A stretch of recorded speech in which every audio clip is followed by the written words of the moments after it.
We're supposed to start with DOE, but I understand that... there. I was going to say that Secretary's not yet here, but... no, don't. Okay lang, Secretary. I understand you were here earlier, so...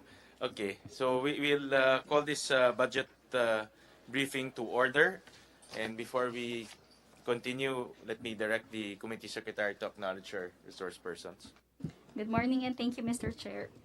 For the budget briefing of the budgets of DOE, ERC, and NEA, we would like to acknowledge our resource persons. From the Department of Energy, we have Secretary Rafael P.M. Lotilla, Yusek Rowena Cristila L. Guevara, Yusek Alessandro O. Sales, ASEC Mario C. Marasigan, Ms. Rowena Tolentino, Director Nenito Hariel Jr., Ms. Lana Rose Manaligod, Director Michael O. Sino Cruz, and Director Augusto Cesar A. Navarro. From the Energy Regulatory Commission, or ERC, would like to acknowledge Attorney Mona Lisa C. Di Malanta, the Chairperson and CEO, together with Attorney Nancy Aurora Q. Fajardo, Director Judith L. Mangosing, Ms. Zerla Marie Ranay, Attorney Maria Corazon Guinness, Engineer Lagario Galang Jr., Ms. Sharon Montanier, Ms. Rachel Tan, Attorney Josian Alexandra Gamboa, and Attorney Don So-hyung. From the National Electrification Administration, or NEA, we have the Administrator, Mr. Antonio Mariano Almeda, together with Deputy Administrator Laila Bonifacio, Deputy Administrator Ernesto Silvano, Attorney Rosan Rosero Lee, Ms. Irene Viray, Ms. Amy Apostol, Ms. Rosie M. Alamilio, Ms. Luisa Hernandez, Attorney Vic Alvaro, Attorney Claudette Ubaldo Dema, and Professor Rualdo R. Del Mundo. We have also requested the presence of our resource persons from the National Transmission Corporation, National Power Corporation, Philippine National Oil Company, Philippine National Oil Company Exploration Corporation, Philippine National Oil Company Renewables Corporation, Power Sector Assets and Liabilities Management Corporation, or PISAM, BBM, and COA. Thank you, Mr. Chair. Thank you, Comsec. We acknowledge the presence of the Chairman of the Senate Committee on Energy, Senator Raffy Tulfo. Good afternoon, sir. Thank you, Mr. Chair. Morning. So we'll proceed with the presentation. We'll start off with the Department of Energy, and we requested so that we will not dwell so much on the presentation, just limit our presentations to 4 items. Number 1 is the overall budget, and then number 2, the utilization of the budget, because this is obviously a budget hearing. Number 3, accomplishment report. And then number 4, if you have any wish list or anything that you want us to take up after the budget briefing, then you can also express that through this proceeding. So we'll start out with the Department of Energy, and then later on the ERC, and then lastly the National Electrification Administration. So we recognize Secretary Lotilla. Thank you very much, Mr. Chairman. Secretary, I'm sorry. Before we call on you, I would like to request Senator Tulfo for his, if he has any opening statements.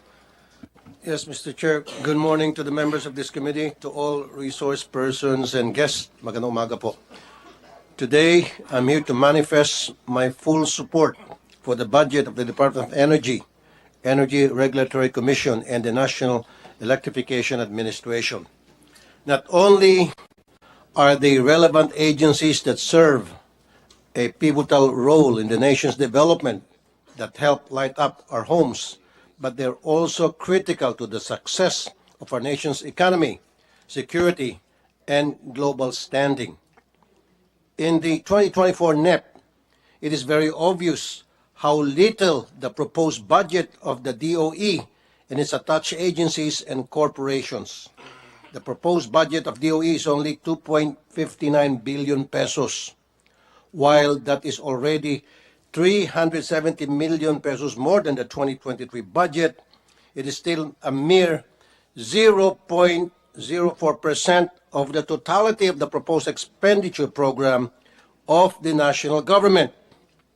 Parang napakalit naman yata ito kumpara sa halaga ng kuryente sa araw-araw nating buhay. These agencies should be given ample resources to help manage an imminent energy crisis.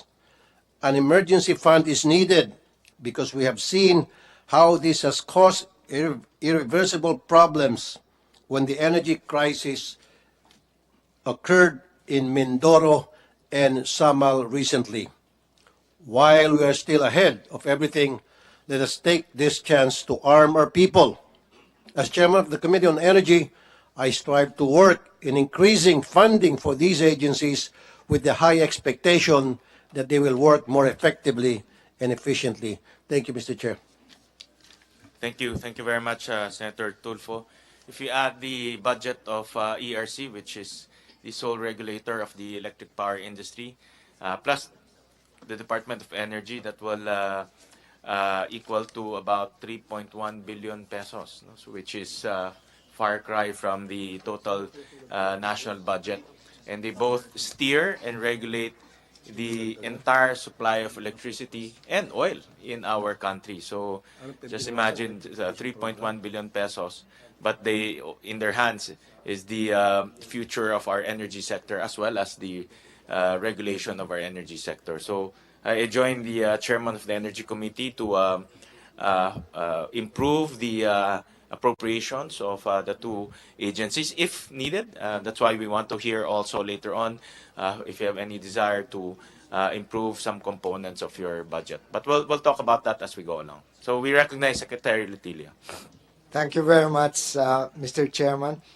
So I would like to thank you, Mr. Senator, and our chair, our Energy Committee Chair, Senator Tulfo, for the support that you have given us, not only in the past year, but for the continuing support that you have given us. So in accordance with your request, we will go into the presentation immediately. And I will ask first Director Navarro to make the presentation on the financial aspects, and then Director Sino Cruz on the accomplishments of the sector. And thank you, Mr. Senator. Thank you, Secretary. Before we recognize the two directors, we recognize the presence of Senator Risa Ontiveros. Good morning. We recognize Director. Who will go first? Director Navarro on the. Right. Go ahead, sir. On the piece. Honorable Senator Sherwin Gatchalian, distinguished members of the Senate Committee on Finance, colleagues from the Energy family, ladies and gentlemen, good morning. I am Augusto Cesar Navarro, Director of Financial Services of the Department of Energy, and allow me to present the proposed budgetary requirements of the Department of Energy for fiscal year 2024 amounting to 2.6 billion. Next slide, please. Our proposed budget supports our vision to be a globally competitive DOE, powering up the Philippines and Filipinos to create wealth, propel industries, and transform the lives of our countrymen. The DOE mission is to formulate and implement policies and programs to ensure sustainable, stable, secure, sufficient, accessible, and reasonably priced energy.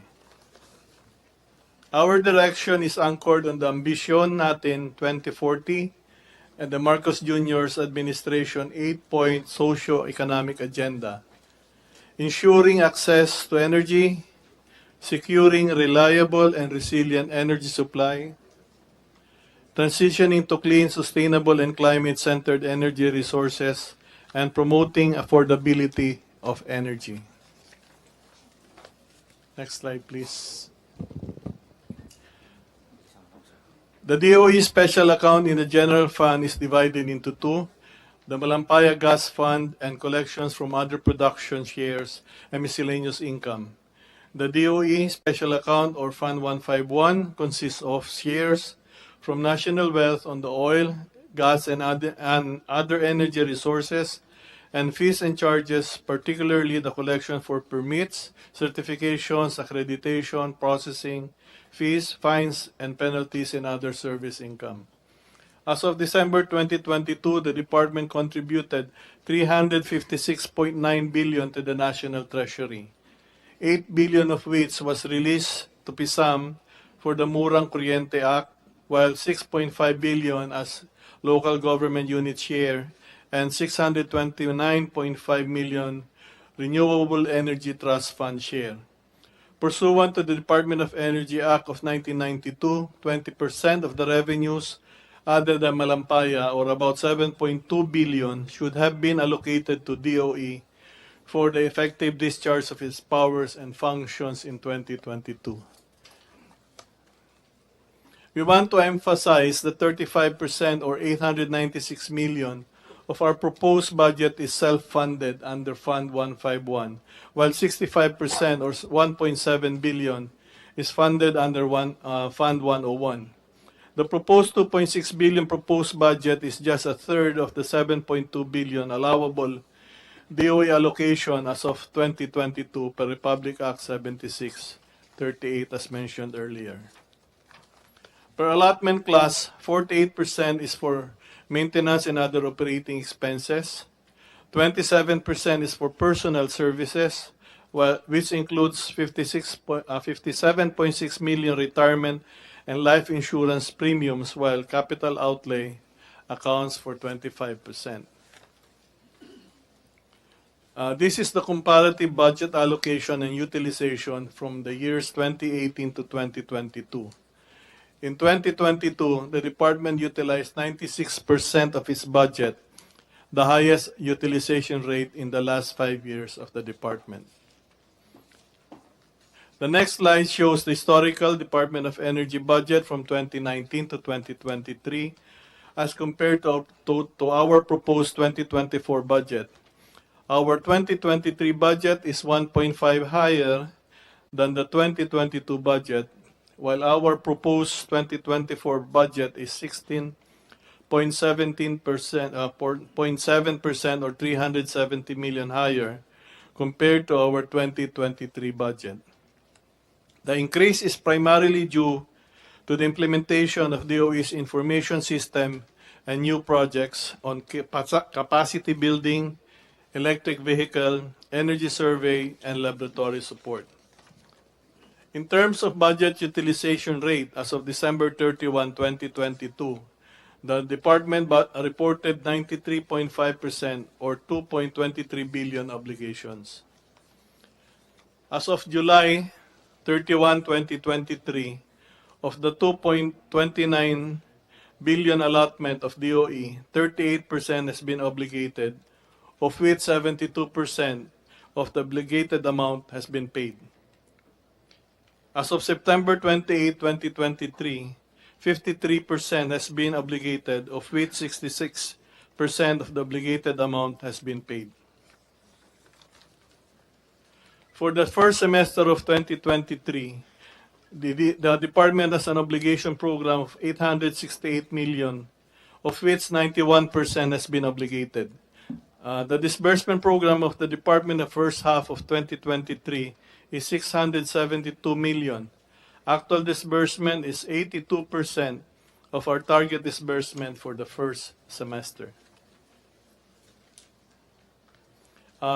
Let me now move on to other reports as requested by the committee.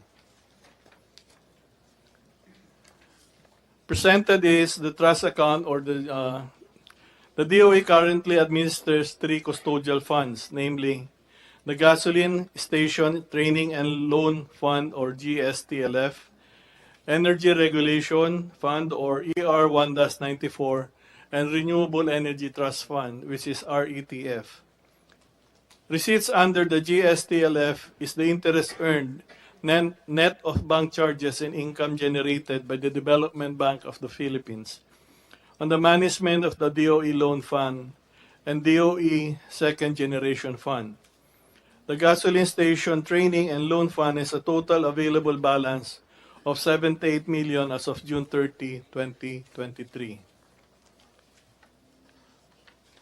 Receipts under ER1-94 pertains to interest earned and collections of refund of unused fund.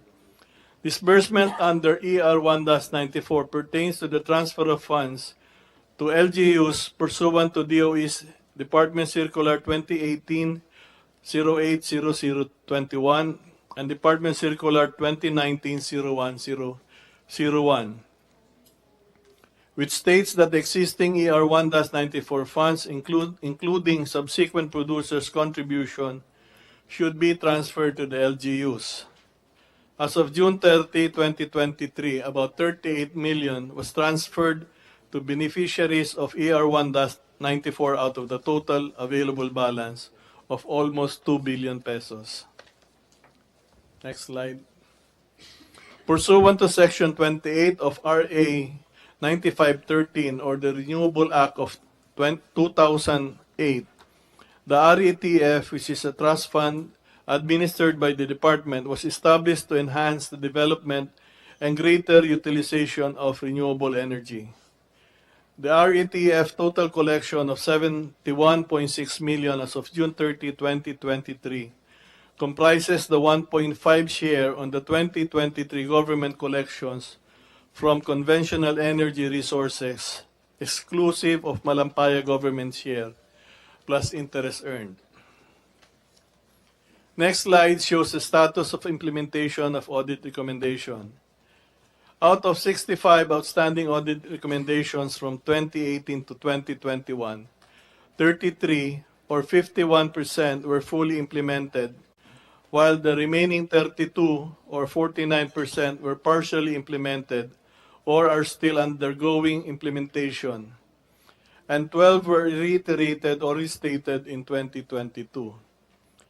For fiscal year 2022 audit recommendations, 43 out of 51 have been fully implemented. Allow me to turn over the presentation to Director Sino Cruz of the DOA's Energy Policy and Planning Bureau for the physical performance and major accomplishment of the department. Okay, thank you, Chair, and allow me to continue our presentation and mention some of our significant accomplishments. Next slide, please. So the Malampaya Service Contract 38 has been renewed to ensure the field's full production and to kickstart the timely drilling of in-field and near-field prospects, estimated at 210 billion cubic feet. So the renewal agreement extended the Service Contract 38 for 15 years, and this will allow for the continued production of the Malampaya gas field to ensure that the remaining 147 billion cubic feet of gas reserves are produced. The administration has progressed in developing the country's indigenous energy resources. The DOE and the Bangsamoro Autonomous Region for Muslim Mindanao, or BARM, have signed a joint circular laying out the mechanism for petroleum service contracts in the BARM areas, and we therefore expect to see renewed interest in promising sites. On the other hand, the need of Petroleum Philippines is moving forward with the surveys and plans to drill 2 wells. So these activities demonstrate the DO's commitment to explore and harness our indigenous resources as well as attract foreign investment in country's oil and gas sector. For the first time in the country, the Philippines now has receiving and regasification facilities for imported liquefied natural gas, not just 1 but 2. These facilities will support the 5 existing gas-powered plants and aid in the energy transition plan of the government to cleaner energy. So the energy sector also adopted a game-changing reform by opening the RA sector to full 100% foreign ownership. As a result, 3 offshore wind contracts with a combined capacity of 2 gigawatt were awarded to Copenhagen Infrastructure New Markets Fund, a 100% foreign-owned company. The World Bank, in its 2019 study, ranked Philippines 4th among the offshore wind emerging markets in the world.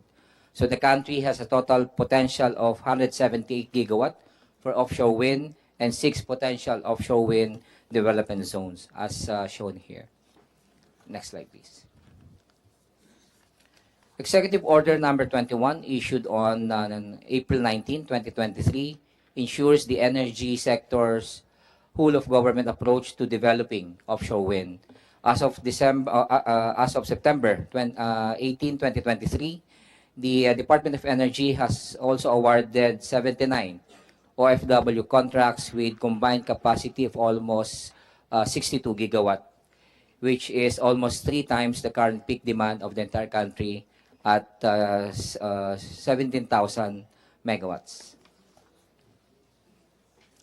After 2 decades, the Mindanao grid was finally integrated into the wholesale electricity spot market, or WESM, with its commercial operations on January 26, 2023. So this is a significant leap toward achieving the country's goal of having one grid and one market.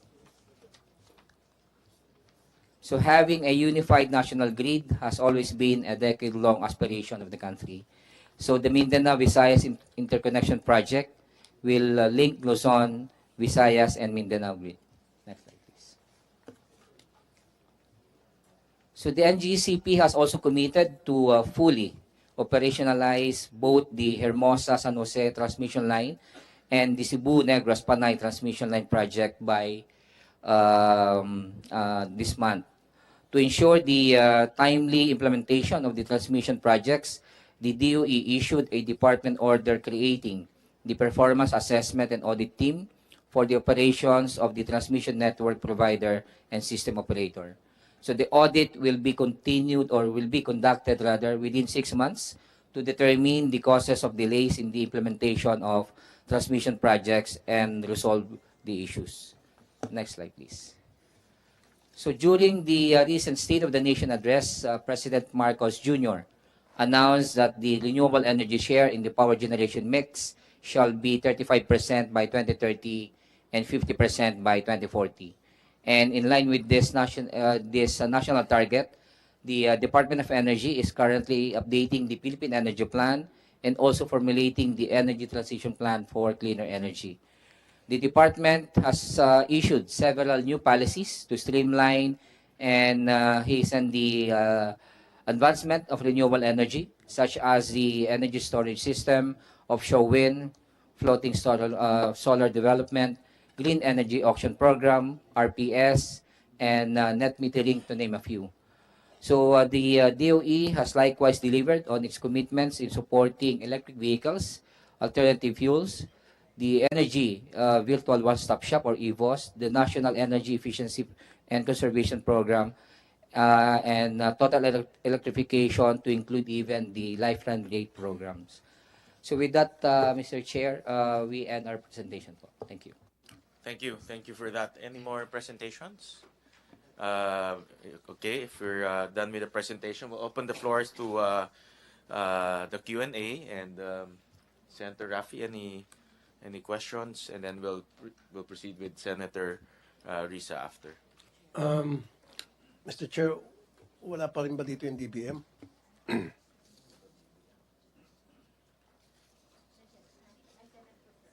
Hello, Ayan na po. DBM. Good morning, ma'am. Yes, thank Before you, sir. asking you a question, I'll ask the DOE muna.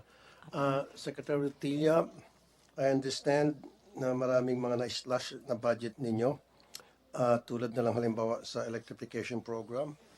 Ang request ninyo was 6 billion and it was slashed down to 1 billion, right? Ano-ano pong mga programang mawawala as a result doon sa in-slash na 5 billion? Thank you, Senator. Senator, the electrification program, the bulk of it is with the National Electrification Administration, because the implementation of is downloaded to them. So it's in the electrification in the NEA budget that the reduction as from what was requested was brought down to 1 plus billion pesos.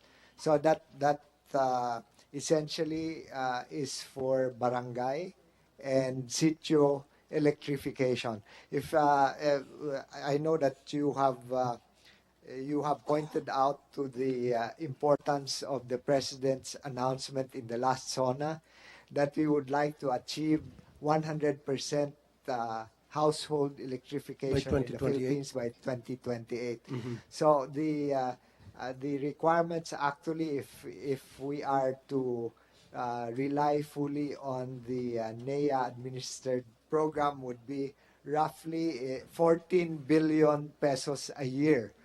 But the request is smaller than that, but just to be able to demonstrate that, in fact, NEA and through the electric cooperatives will be able to roll out and implement that that full amount.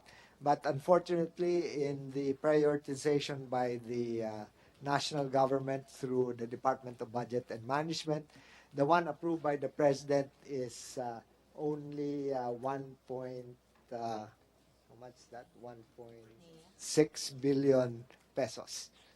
Senator. Thank you, Mr. Chair. DBM, aware kayo doon sa programa ni PBBM na by 2028 may target date, may target year siya na binigay na kumpleto na sana yung electrification program bawat barangay natin sa buong Pilipinas. So how can that be achieved kung yung pinaka-importanteng programa na binabudgetan, na request na budget ng DOE na pera para doon, ini-slash nyo. So paano ho, ano pong basis nyo ng pag-slash ng budget sa electrification program from 6 billion to 1.6 billion? Was it 1.6? 1.6 billion. Senator, I'm sorry, I forgot to add that there's a 0.5 billion as well for DOE. So roughly 2 billion out of the six was Okay. was Yes, ma'am. So 4 billion po na slash. Yes, thank you, Chair and Senator. By the way, sir, the budget we have provided for 2024 has been evaluated based on the existing factors being considered, including the BUR and everything, and as well as the fiscal constraints. And before we finalize, sir, the NEP, we forwarded it to the department concerned for their confirmation. And it was confirmed and it was presented by the President. So, based on the limited budget for all the national government, it was the... Limited budget for all Yes, the yes po. government offices. Yes po. So, yun lang po yung na-provide natin sa kanila. But Limited budget, we are also considering their performance, sir, for future kung sakali po na. Pero alam niyo po kung gaano kahalaga yung electrification program natin. Yes, we recognize Oo. naman po, sir. And yet, doon sa napakahalagang programang yon, doon kayo nag-slash ng 4 na bilyon. Samantalang sa iba't ibang agency na tadtad ng korupsyon, binubuhusan niyo po ng budget. One to sawa, no holds barred, if you will. Kasama na dyan yung National Irrigation Authority na bilyon-bilyon kada taon ang inyo pong binabudget doon at daan-daang milyon ang nakukurakot lang na hindi naman talaga nagagamit, hindi naman talaga napupunta sa irrigation program. So dapat doon kayo nakasentro. Yung sa mga agencies na mga corrupt, doon kayo mag-slash ng marami. Huwag po doon sa mga agencies na importante po yung budget na ibibigay natin sa kanila na makakatulong po sa taong bayan. So, are you saying now, a limited budget or and at the same time, kinonsulta nyo sila, pinakita nyo sa kanila at pumayag sila? Or hindi nila justify? Sir, it's within the prioritization din po naman ng overall budget ng lahat ng national government agencies. And we also give them the chance to make hearings or confirmation if ever. O di, hindi ba sila nag-make hirit? Hindi ba sila humirit? Hindi. Actually, sir, I'm representing only I am handling only the budget of DOE, but Yes. Unfortunately, the one handling the NEA is not with us. No, okay. So, Ginamit sir, ko ng example yung NEA. So, I cannot answer, sir, if there is a hearing regarding NEA. But No, as I'm far not. as Okay, DOE, yung example okay ko lang po. Parang sinasabi ko na may mga agency dyan na corrupt and yet binabudgetan ng bilyon-bilyon. Pero merong agency dyan na importante at mahalaga at wala namang korupsyon, ini-slash yan yung budget. Yun po yung ibig sabihin, yun yung comparison na ginagawa ko. So since ikaw pala ang representative ng DOE sa DBM, then dapat alagaan may nirepresenta mo. Yes po. O bakit hindi mo ipaglalaban yung budget nila? Ah, Alam mo naman, wala namang corruption sa DOE. sir, pinaglalaban O po kung namin. pinaglalaban mo, They know bakit ang that. daming slash left and right? Hindi po. Alam po nila yun. Hindi ba kayo naghirit, sir, nung kini-slash? No, we always do, Ayun, nakasalit, Senator. Senator, we try our best, but that's why I also indicated that maybe the DBM was looking at also the rate of implementation, because at a certain point we inherited from previous years some amounts that were not liquidated going back to 2021. So in their analysis, they will have to take into account, even though it's a new administration, they will have to take into account the previous years. So I guess that also was a factor that they considered. But we want to assure you that since we had a catch-up plan on the expenditures, NEA was actually, in fact, able to finish the liquidation and implementation of 2021 and 22 budgets for electrification, and now is almost done with the 2023, including the 500 million that was downloaded from the Department of Energy. So that at least moving forward, Director Ilagan will be able to argue more steadfastly for a higher budget for DOE. Thank you. Secretary Lutilla, napansin ko rin sa EVOS, Energy Virtual One-Stop Shop, ito yung online application system for the integration of DOE, ERC, and DNR to speed up the process for the applicants, especially dun sa mga renewable energy, na cut din yung budget nyo dyan from 20, ginawang 10, in-slash kalahati. Ano pong reason binigay ng DBM? Again, same? Well, Lack of budget, no? I guess it's also in that in the context of what the Director Ilagan pointed out, which is the overall fiscal constraint. Pero you have pointed out a very important aspect of the energy virtual one-stop shop, Senator, because with the increasing number, and there has been a great increase in the number of applications, especially for renewable energy, our staff is unable to fully cope with the additional load. And so we would like to, that's why we ask for an increase to improve the IT system in support of the EVOS system, as well as in the number of staff that will man the EVOS. So on the manpower requirement, we were able to allocate or reassign initially from some other bureaus to help augment the staff for the EVOS. But yes, it is one area where we really need additional amounts, and I think the chair is also aware of the importance of this. Thank you. Thank you. Mr. Chair, yaman din lang, gumamit siya ng salitang hirit. Siguro gusto gamitin ko yung salitang pumitas tayo ng budget na sobrang budget sa NIA. Is that possible? And then i-transfer natin sa DOE para dun sa electrification program yung 4 billion na na-slash sa kanila. And for me, that's really very important. And isa pa yan sa gusto mangyari ni Presidente na by 2028, kumpleto na po yung electrification program natin. Each barangay meron ng electricity. Dyan lang po yan mapupulfill mangyari kung mabibigyan sila ng wastong budget. So, siguro, magpitas tayo. DBM, okay ba yun, Mr. Chair?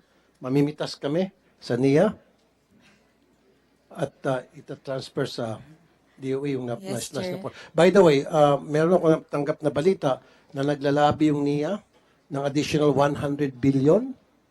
O huwag kang kabahan, ma'am. Hindi po. So, naglalabi ata sa Congress na madagdagan sila ng 100B. Grabe naman yun. Wala pa nga sila napapakita mga irigasyon. Humirit pa sila. Binatikos ko na nga sila left and right sa Blue Ribbon kasi hindi sila makapag-produce ng mga struktura ng irrigation, ghost projects and all, and maghihirit sa inyo ng 100 billion sa DBM. But anyway, again, napapaliw tayo. Sir, So, is that possible, Mr. Chair, na pipitas tayo, DBM? sir, to respond, sir, Chair and the senators, actually, sir, we defer to the wisdom of the Senate kasi nasa inyo na po yung, nasubmit na po namin yung 2024 budget. And the power of the purse is within your jurisdiction po. So, therefore, with that, Mr. Chair, I would strongly request and appeal to you na baka maibalik natin yung original request nila kasi meron naman talagang dahilan, important na reason para dun sa electrification program na budget na hiningi nila para naman mapabilis yung programang yon at ma-meet nila yung target na sinet ni Presidente na by 2028 sana ma-fulfill yan. Attorney Lutilla, nasa ilang percent na tayo? Senator, the percentage of electrification in based on the 2015 census is now 98%.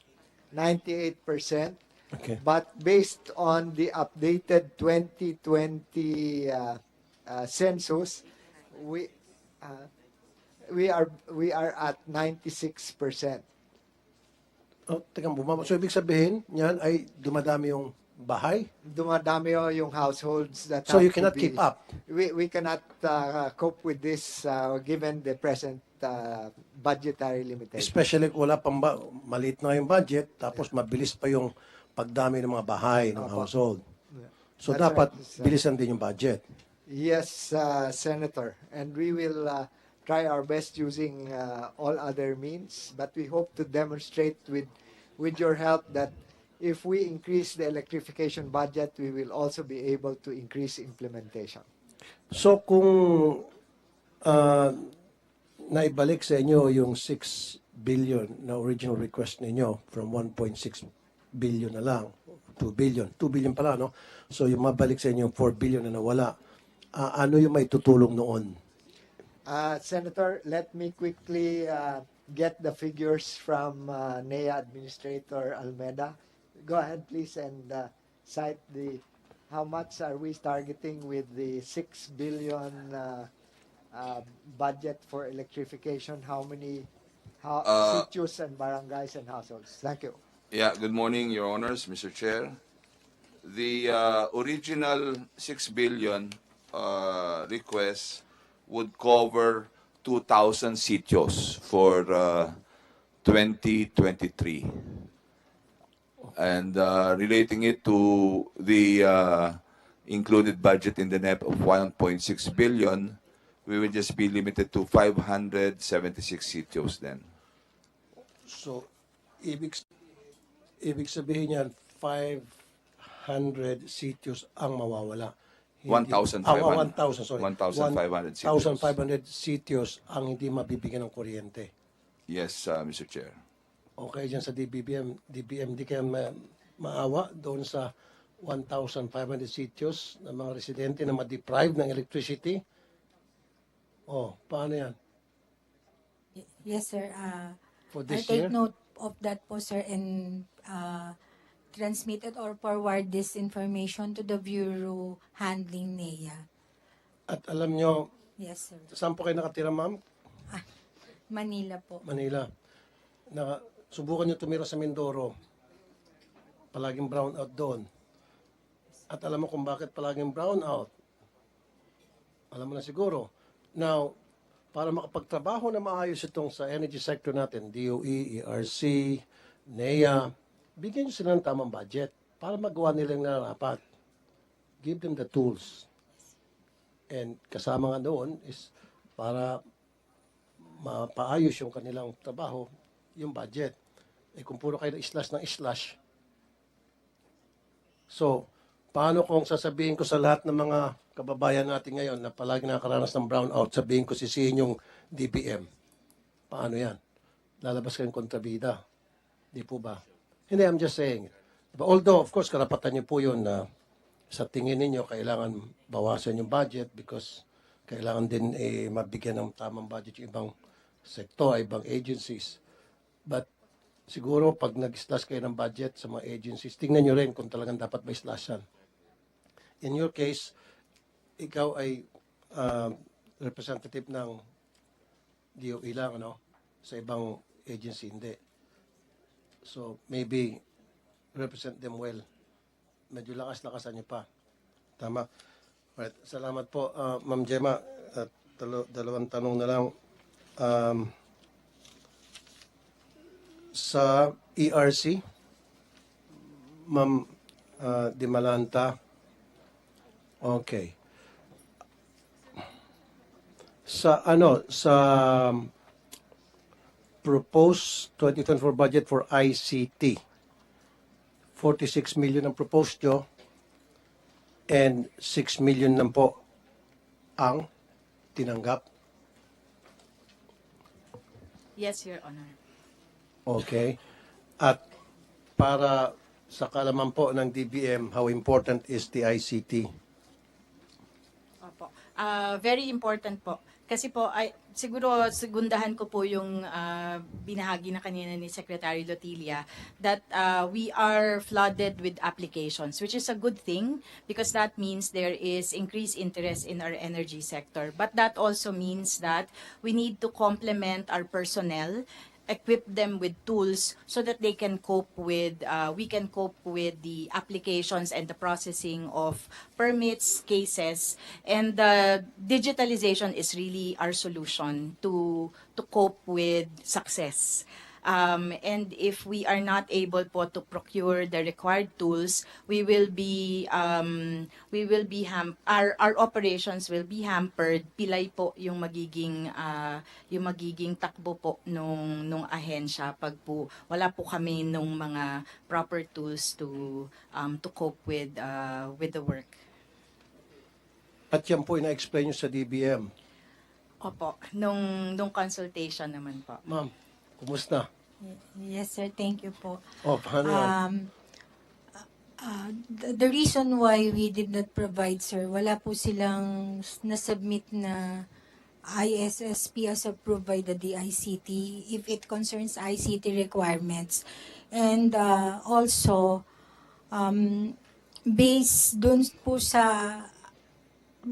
sa kanilang previous records on the utilization na medyo mababa po, despite the fact we add pa rin substantial amount, and after which we forward the approved budget to them for their confirmation and validation, and they did not submit a request for additional, if ever yun pong tinatawag na HIRITS, hindi na po sila nagbalik po sa DBM. So and one thing more, sir, when we forward to them the budget for confirmation, they have the chance to reallocate if ever there are programs that should be prioritized within their within the budget provided to them. Yun na po sana yung chance nila, or request for additional if ever hindi po sila reallocate ng budget within what is provided to them. Yung request for additional. Paano sila makapag-request for additional? Ini-slash na nga yung budget nila. May chance po. May chance pa. ERC, may chance pa raw kayo pero hindi niyo ginamit yung chance na yon. Paliwanag ko po, yung pong una yung ISSP, siguro po magandang pagkakataon na rin po na i-share dito.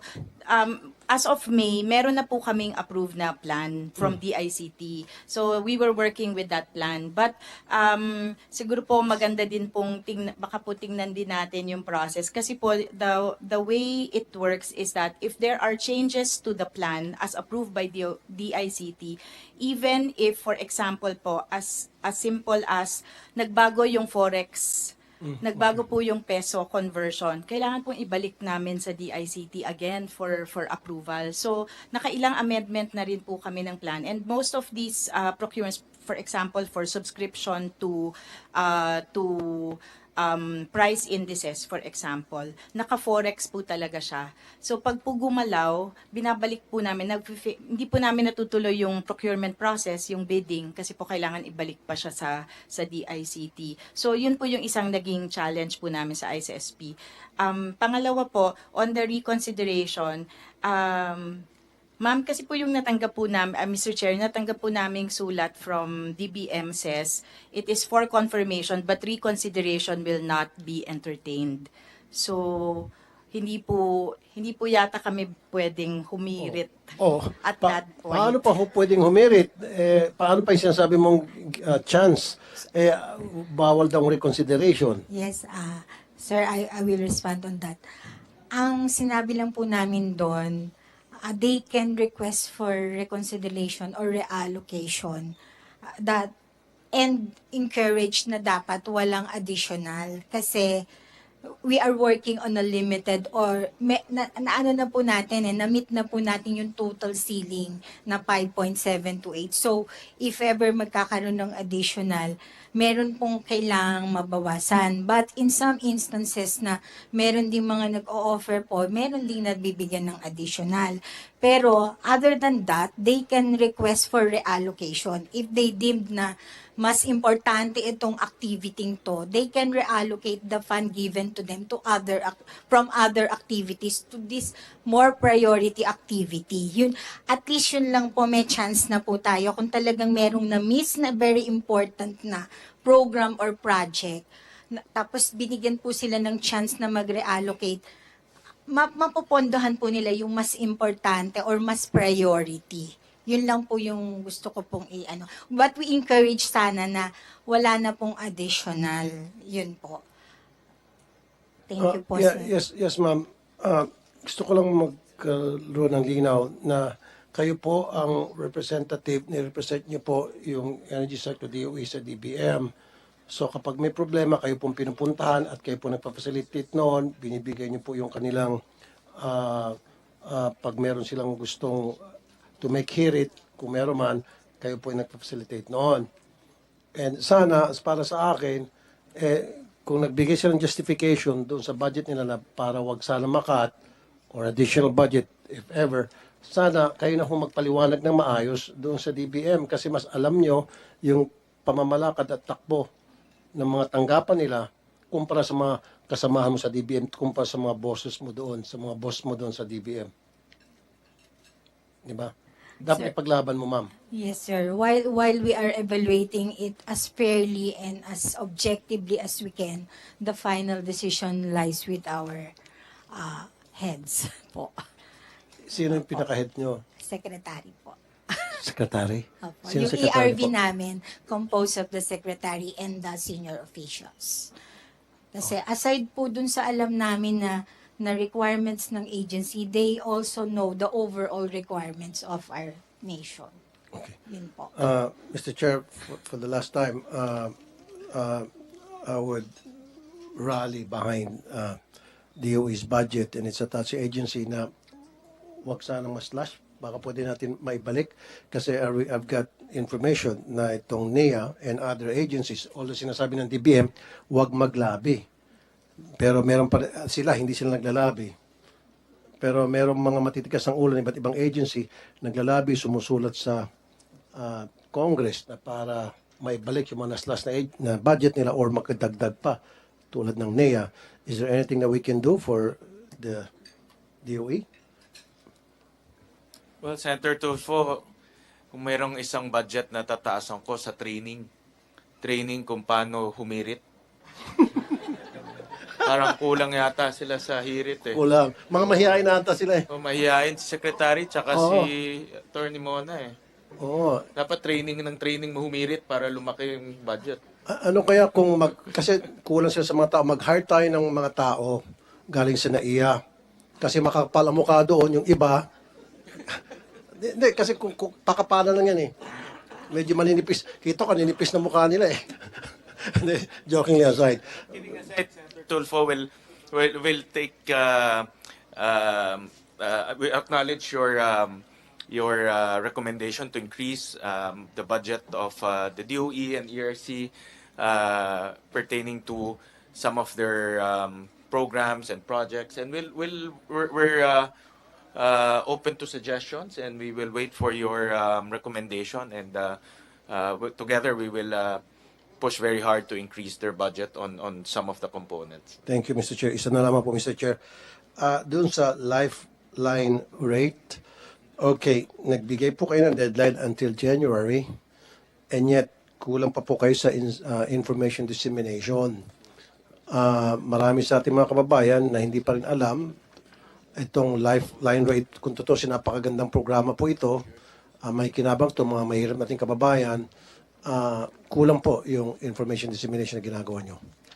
Thank you po, Mr. Chair. Actually, we acknowledge po na naging very optimistic kami nung simula na dadagsain po ng registration. And then we realized during the first, I think, 3 months ng registration na kulang pa rin po pala yung information. Kaya po nag-decide po yung 3 agencies that are in charge of implementation, DOE, ERC, and DSWD, to extend the period. And with your help po, we are very grateful po dun sa yung reach nyo po kasi malawak para maabot yung tamang grupo to enable them to register. And we also mobilize the DUs, kami po sa ERC, we require them to do on-site registration. Wag na lang po mag-abang, pumunta na mismo doon sa mga high-density areas ng 4Ps para po doon na mismo yung registration. Hindi na nila, kasi po na-realize din, baka walang pamasahe din papunta doon sa opisina ng utility or ng electric cooperative. So sila na po yung pumunta mismo doon sa lugar po ng mga 4Ps. Pero bukod po doon, we are really working also with the League of Municipalities and the different ligas para po yung LGUs din po ma-mobilize for the registration before the end of the year. Okay, yung lifeline rate kasi, Mr. Chair, is para sa mga mahirap nating kababayan, mahirap na household, kung mababa ang konsumo mo kasi wala kang mga appliances at all you have is an electric fan and ilaw sa mga kwarto, sala, then is subsidized ng government yung certain amount doon sa bill mo, so maliit na lang babayaran mo. So which is really a very good program. Ang advice ko po siguro, bukod doon sa paglalagay ng information about lifeline rate sa mga website ninyo, social media, ano po kaya kung doon sa electric bill, magsingit kayo ng mga leaflets, ma-identify nyo po siguro kung sino yung mga mabababa ang konsumo, and then magpadala kayo ng leaflets doon para informan sila kung ano yung lifeline rate at saan sila makakapag-apply. And we just have to make sure na talagang qualified sila. Kasi meron din pong mga owner ng mga beach houses. Totoo yan. I'll tell you why, how. May-ari ng mga condo. Yung pala, second or third residence lang nila. Nagbabakasyon lang sila doon once or twice a year. Natural, mababa yung konsumo noon. So pati sila nakakwalify kasi tinitingnan ang baba ng konsumo mo, pasok ka. Na hindi dapat. So kaya nga tama yung gagamitin natin yung DSWD para i-gauge or investigate, i-screen kung talagang sila ay pasok doon sa may poor, among the poorest of the poor. Tama po? So, ano sa palagay niyo po, yung maglagay ng leaflets doon sa mga, utility Opo, bill? pwede po. We will do Electric bill. that. We'll advise the utilities po, Your Honor. Okay. At isa na lamang po. Doon po sa mga jumper na, siyempre, yung mga nawawalang kita ay kuryente, dahil sa pagja-jumper, hindi nababayaran ng mga nagnanakaw ng kuryente. Kami po ang nagsubsidize noon, tayong lahat. So, can we not do something about it para matigil to? Ang ang frontliners po sa pagpigil ng pilferage, yung mga utilities po. Trabaho po nila yun talaga, and may consequence po yun pag hindi nila napigil kasi po cap po yung losses, yung systems losses that they are allowed to pass on. So and may criminal penalty na rin po yung pilferage. Siguro po pag-aralan po namin how we can further strengthen the campaign against illegal connections and pilferage. Actually, Mr. Chair, magandang exercise din po yung lifeline kasi po may mga lumabas din pong situations ng illegal connections because of this registration for lifeline rate. Kasi po lumabas, for example, yung mga ibang nag-a-apply daw sa DUs, nag-apply sila pero hindi pala sa kanila nakapangalan yung kontador kasi legal connection. So nalinis na rin po yung mga ganong sitwasyon. It's an opportunity to really surface the arrangements and to validate whether legal ba yung connection ng mga tao. Kasi po hindi rin pala sila aware na hindi legal yung connection po nila. Two birds in one stone. Okay, that's all, Mr. Chair. Thank you. Thank you, Senator Tulfo. Senator Risa?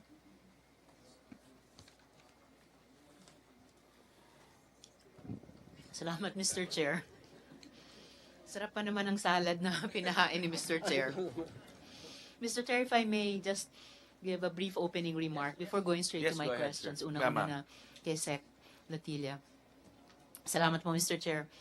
Maraming katanungan po mula sa ating mga kababayang consumer na sana masagot ngayong araw.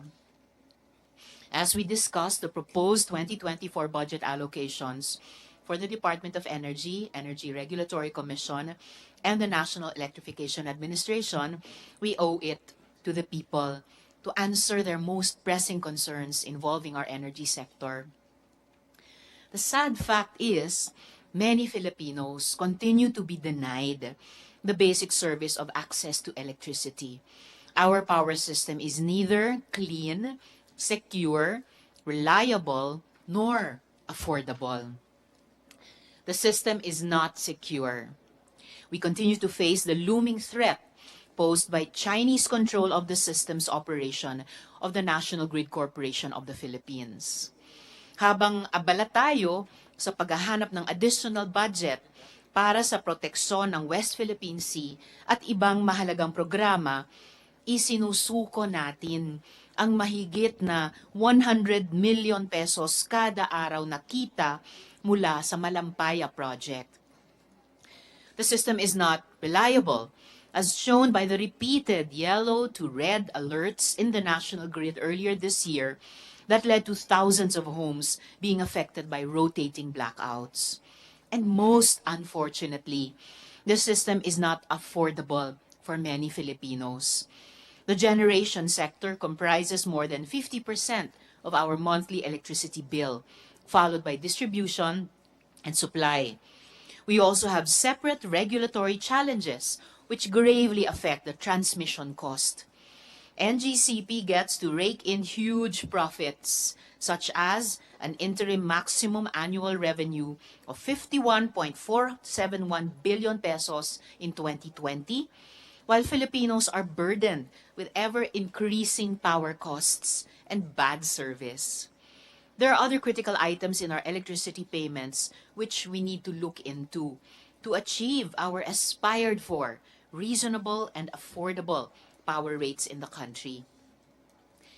Isa lang ang nakukuha kong malinaw na eksplanasyon mula sa power experts kung bakit napakataas ng presyo ng ating kuryente. Ito ay dahil sa napakaraming pass-on charges na pinapataw sa bayarin ng consumer. Kung hindi tayo magbabantay ng mabuti, patuloy na makakalusot ang ganyang charges, lalo na kung mahina ang ating regulasyon sa ERC o palpak ang patakaran ng DOE. Para sa marami nating kababayan, hindi secure, hindi maaasahan at hindi abot kaya ang ating power system. This day, let us address the people's queries and work on solutions for the long-standing and problematic aspects of the Philippine energy sector, such as the walang kamatayang weighted average cost of capital, WACC, formula, being imposed on our energy grid operator and power distributors. In previous years, there were plenty of assurances from the energy sector representatives on much-needed improvements. Pero sa totoo lang, madaming pangako na ang napako. Filipino consumers deserve so much more than just promises and assurances. Sa huli, sana ay makapagsulong tayo ng mga programa at polisiya na magsisiguro sa murang supply ng kuryente sa bawat kabahayan sa ating bansa. Maraming salamat, Mr. Chair. So, if I may just proceed with my Go ahead. questions. Salamat po, Mr. Chair. Sa una po, sa access o electrification. Nangako ang Pangulo sa kanyang ikalawang SONA noong Hulyo na tatapusin niya ang elektrifikasyon sa buong bansa bago siya bumaba sa kanyang pwesto sa 2028. And as far as I can recall, the 100% total household electrification was promised by the previous administration to have been achieved as early as 2020. Hindi naman siguro COVID na naman ang idadahilan dahil 2020 tayo nakaranas ng pandemic. In short, hindi ito na-accomplish ng nakaraang administrasyon. So, unang tanong po, Mr. Secretary, ano po ang estado ng rural electrification sa bansa ngayon?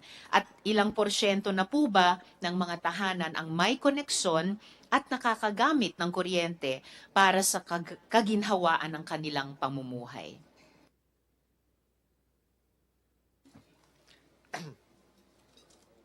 Can you give the numbers?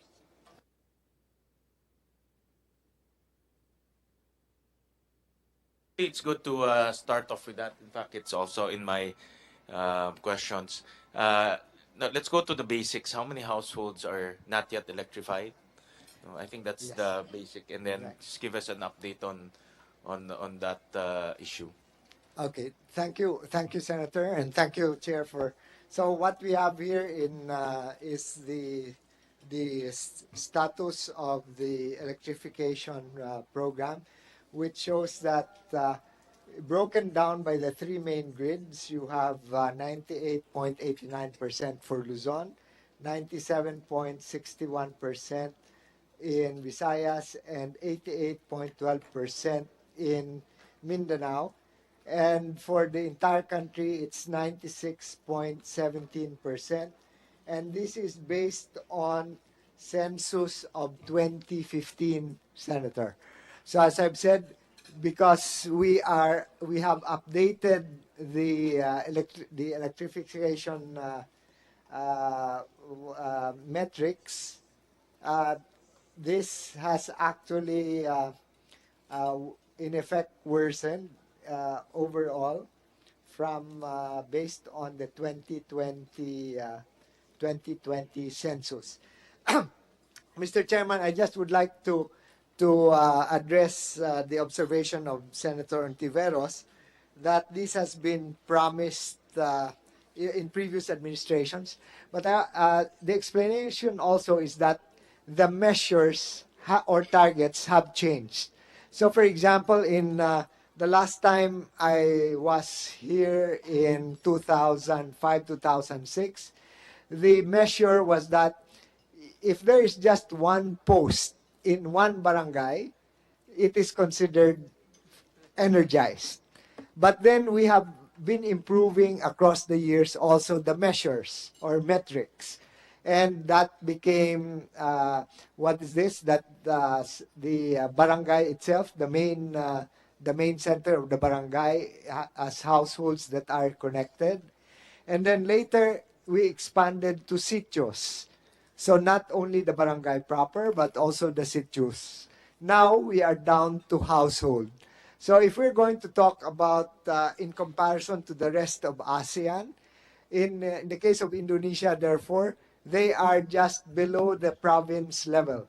The district, so they can say it's 98% energized, but it is not to the same level that we are looking at it, which is household.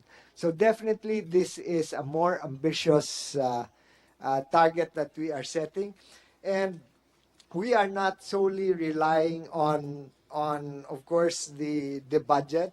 By the end of this year, senators, the law that both of you work on to approve in the previous Congress, which is the Microgrid Act, is we are going to hold the auctions for the microgrid uh, over over 300, the microgrid systems, over 300 areas in the country.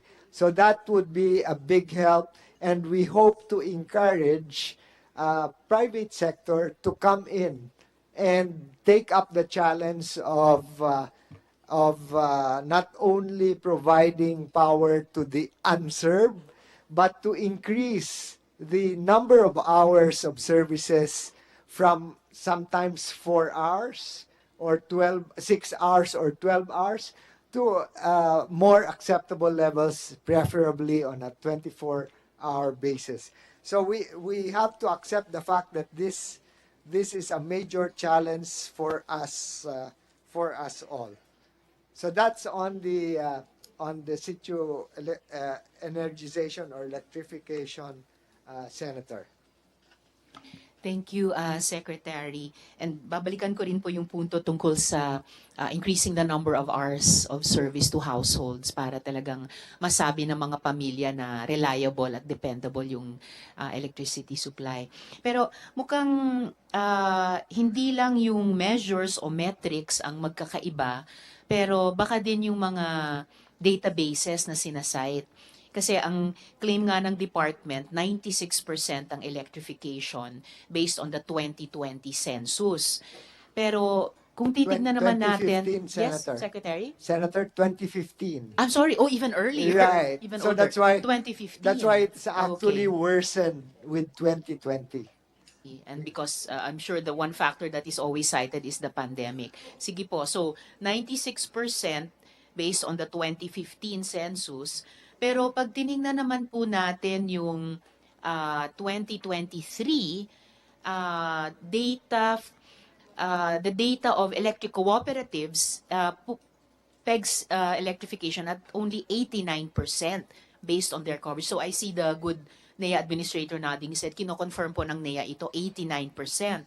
So, kung nakatingin lang po yung department sa lumang census, di nga natin ma-achieve yung 100% target. As Senator, just a clarification, the electric co-ops figure is just reflecting the electric co-ops themselves. So we still have to add the 29 private distribution utilities. So that tends to bring up the numbers. But still, yes, we do not, what is this? It cannot detract from the fact that it's still a lower number than what we would like to see. Salamat, Secretary. So, dahil bigo yung previous administration na makamit yung 100% electrification, ano naman ang kakaibang strategy ng kasalukuyang administrasyon na makamit ito 5 years from now? At may targets din po ba bawat taon? So, Senator Risa, before, Yes, Mr. before Chair. Secretary answers that, I was looking at our data. I'm going to present it later. Based on the 2020 census, Secretary, it's about 1.8 million unelectrified households. No, is that correct? Based on 2020, yeah. Yeah. Because if you look at this is actually, if you look at the 2015, it's completely served already. You know, so you have to use the latest. Is this ours? There. It's 1 point. Pardon me for the small numbers, but it's 1.8 unelectrified households. Yes, no? Senator. So it has grown, no, from Yes, that's right. 800 to 1.8 to date. No, so just to put that on the record. No? So it's Thank you, Mr. Chair. population growth is a major factor as well. So Thank you, Mr. Chair. And interestingly, sabi nyo nga, 11% of households are yet unelectrified. So parang nasya-shadow nyo or napaparallel niya yung data din ng mga electric co-ops, which peg coverage, though sinasabi just for the co-ops at 89%. So parang maybe proportionally, it does leave 11% of households yet to be electrified. So, Sec, paano po yung targeting or ano yung bagong strategiya para ma-electrify lahat at may ano po yung taon-taong targets? Senator, as we have said, we are adjusting therefore to the more recent census, which is 2020. Then I have mentioned the microgrid act rollout. Then we have that's why the request of NEA for a bigger budget and for a special provision in the budget that would allow NEA to actually utilize the other electric cooperatives which are better performing to implement the electrification in electric co-ops that are unable to liquidate their previous allocations. So we would like to request the help of the committee for that special provision that would add additional flexibility in the implementation. We have. Do you want? Yuseka, do you want to add additional? Because we know that there was a big difference because of the year of the census, we have decided that we will adjust the numbers based on the projected population growth so that we will really meet the 100% by 2028. Thank you, Mr. Chair. Salamat, Mr. Chair. Well, first, I'm glad to hear that NEA intends to let the better performing electric co-ops make up the shortfall ng mga less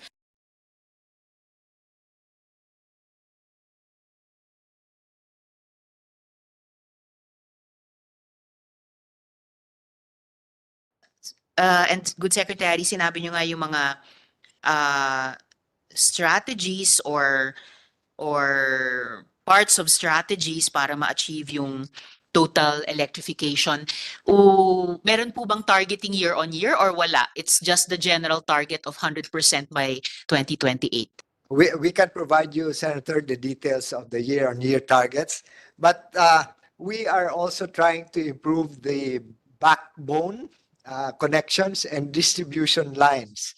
The problem that we face, of course, is that because of the natural calamities, what happens is that, for example, I think it's Homonhon, where National Power Corporation put up a renewable energy photovoltaic system, but it took only one typhoon to wipe out the whole thing. So we're looking at, therefore, not simply the challenge, not simply of expanding, but it's actually of restoring the previous ones that got destroyed. So we're looking at new technologies, and it's good that private sector has also come up with them. So for photovoltaic, retractable photovoltaic systems have been on a small scale. They use container vans, which then could be used as shelters by retracting the PVs into the container vans during a super typhoon or a typhoon. So little things like those can help improve the longevity of existing infrastructure that we have had. So that's also among the other steps that we are taking. Because, for example, in some isolated islands, even though the generation sets are there, they cannot because of the age, 40-year distribution lines, they cannot effectively deliver to the households. So these are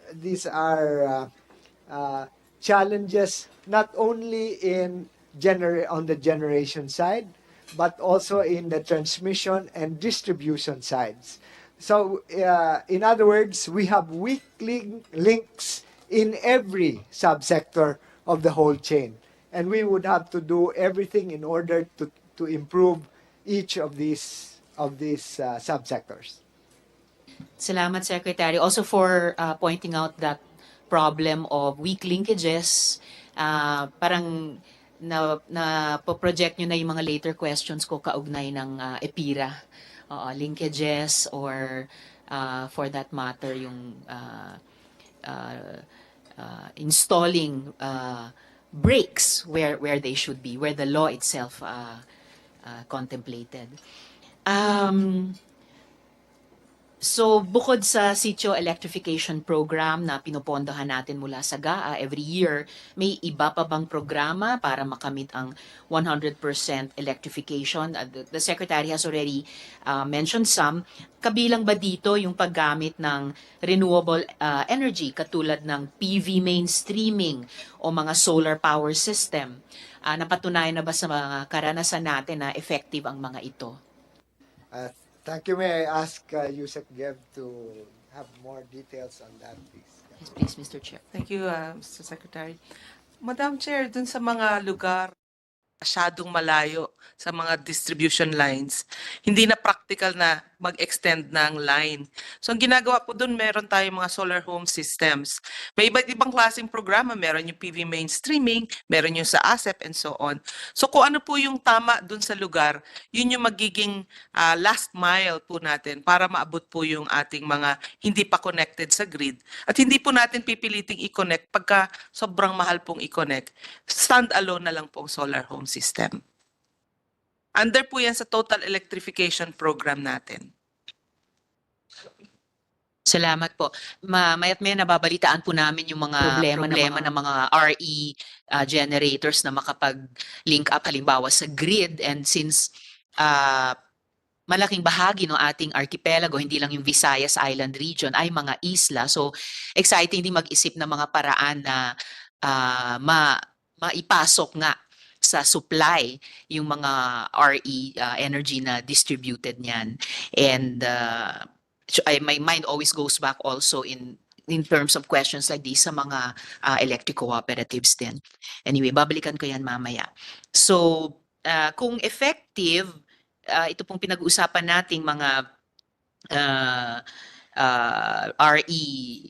RE use, maaari din ba itong magamit sa iba pang sector, katulad sa socialized housing projects, kung saan mayroon akong kaparehong panukala under Senate Bill number 378, dahil hindi lang high cost ng kuryente ang problema ng mga mahihirap, kundi maging yung access sa kuryente sa mga relocation areas. The bill proposes that in informal settler relocation areas, makapag-install ang gobyerno ng kunyari solar panels sa mga bubong nila at sa bubong ng mga iba pang public facilities, government facilities, covered courts man yan or iba pa, para i-meet yung energy needs ng mga komunidad. Senator, pwede po kasing maging part sila ng mga microgrids natin. Kasi yun po yung magandang solution do sa dinescribe ninyo na sitwasyon. At pwede po nating isama sila sa mga succeeding auctions ng MGS. Salamat po. Senator, Yes, just Secretary. wanted to add that the housing department is also looking into the projects, the mass housing projects, that they're going to include aspects on like rooftop solar and other renewables in order to bring down the cost of energy for those who are going to be relocated to these areas. Yes, so it's along those lines that you have indicated. Salamat sa pagbanggit niyan, Secretary. Actually, I've heard directly from the DSUD since I also sponsor their budget. they've been increasing the number of MOAs, MOUs with other departments, and hopefully they can look forward to something similar with the DOE along these lines. Pero kung kasama itong strategy, hindi ba't kailangan maglaan ng pondo para dito? At kung oo, magkano dapat? Ma'am, para po dun sa electrification na under sa NEA, ang kailangan po nilang total is 69 billion until 2028. Graduated po yung number of households na i-energize nila as we go through the years. So if for example, kung susundin yung plano, sana 12 billion yung budget nila for that program next year sa 2024. Tapos maakyat po yan hanggang 14 billion sa 2025. So at least sa budget may year-on-year tayo. Hopefully pag nasubmit na sa komite yung year-on-year targeting nyo ng papuntang 100% electrification, makita po yung ano yung targets na tina-target year-on-year para pagkagastusan nitong on average 12B a year. Although ma'am, ano yung particular na budget na kailangan para dun sa pag RE-energize nung mga hindi pa electrified na mga households? Ma'am, yun pong sa pag-RE electrified, kahit po yun sa programa ng electric cooperatives natin, kasama po yung consideration. Pag sobrang layo po na hindi na pwedeng tayuan ng distribution line, household na po yung lalagyan nila ng electrification. Salamat, ma'am. So, pwede kong itanong sa NEA mayat maya. Oh, actually, nasa mga NEA questions na po ako. So, Administrator Almeida, for NEA, based on your mandate under PD 269, NEA, you are in charge of the country's total electrification through the establishment of electric cooperatives. So, after 54 years po since 1969, ilan na ang total household connections ng electric cooperatives ngayon?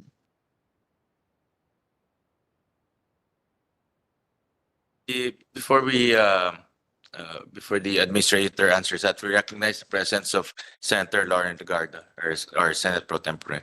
Good morning, Mr. Chair, Senator Ontiveros, Morning. Secretary Lotilia, Attorney Mona De Malanta, the ERC, DOE, NEA family. Been sitting here since 1998, and the same questions persist on sitio electrification. Kasi nanganganak din ng sitios di ba? Marami we can never catch up. But anyway, hello, kamusta kayo? Yeah, we're here to support. I'll just listen and hi, Mario, everyone, where's Wimpy? Okay, there. Yes. Okay, yes, everybody's here. Very good. Thank you, Mr. Chair. Yes, sir. Yes, Administrator.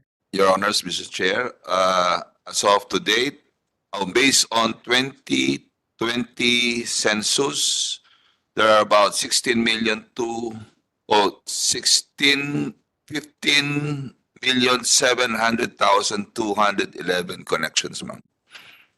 15,702,000. Ito po yung household connections, tama po ba? Apa. Okay, salamat, sir.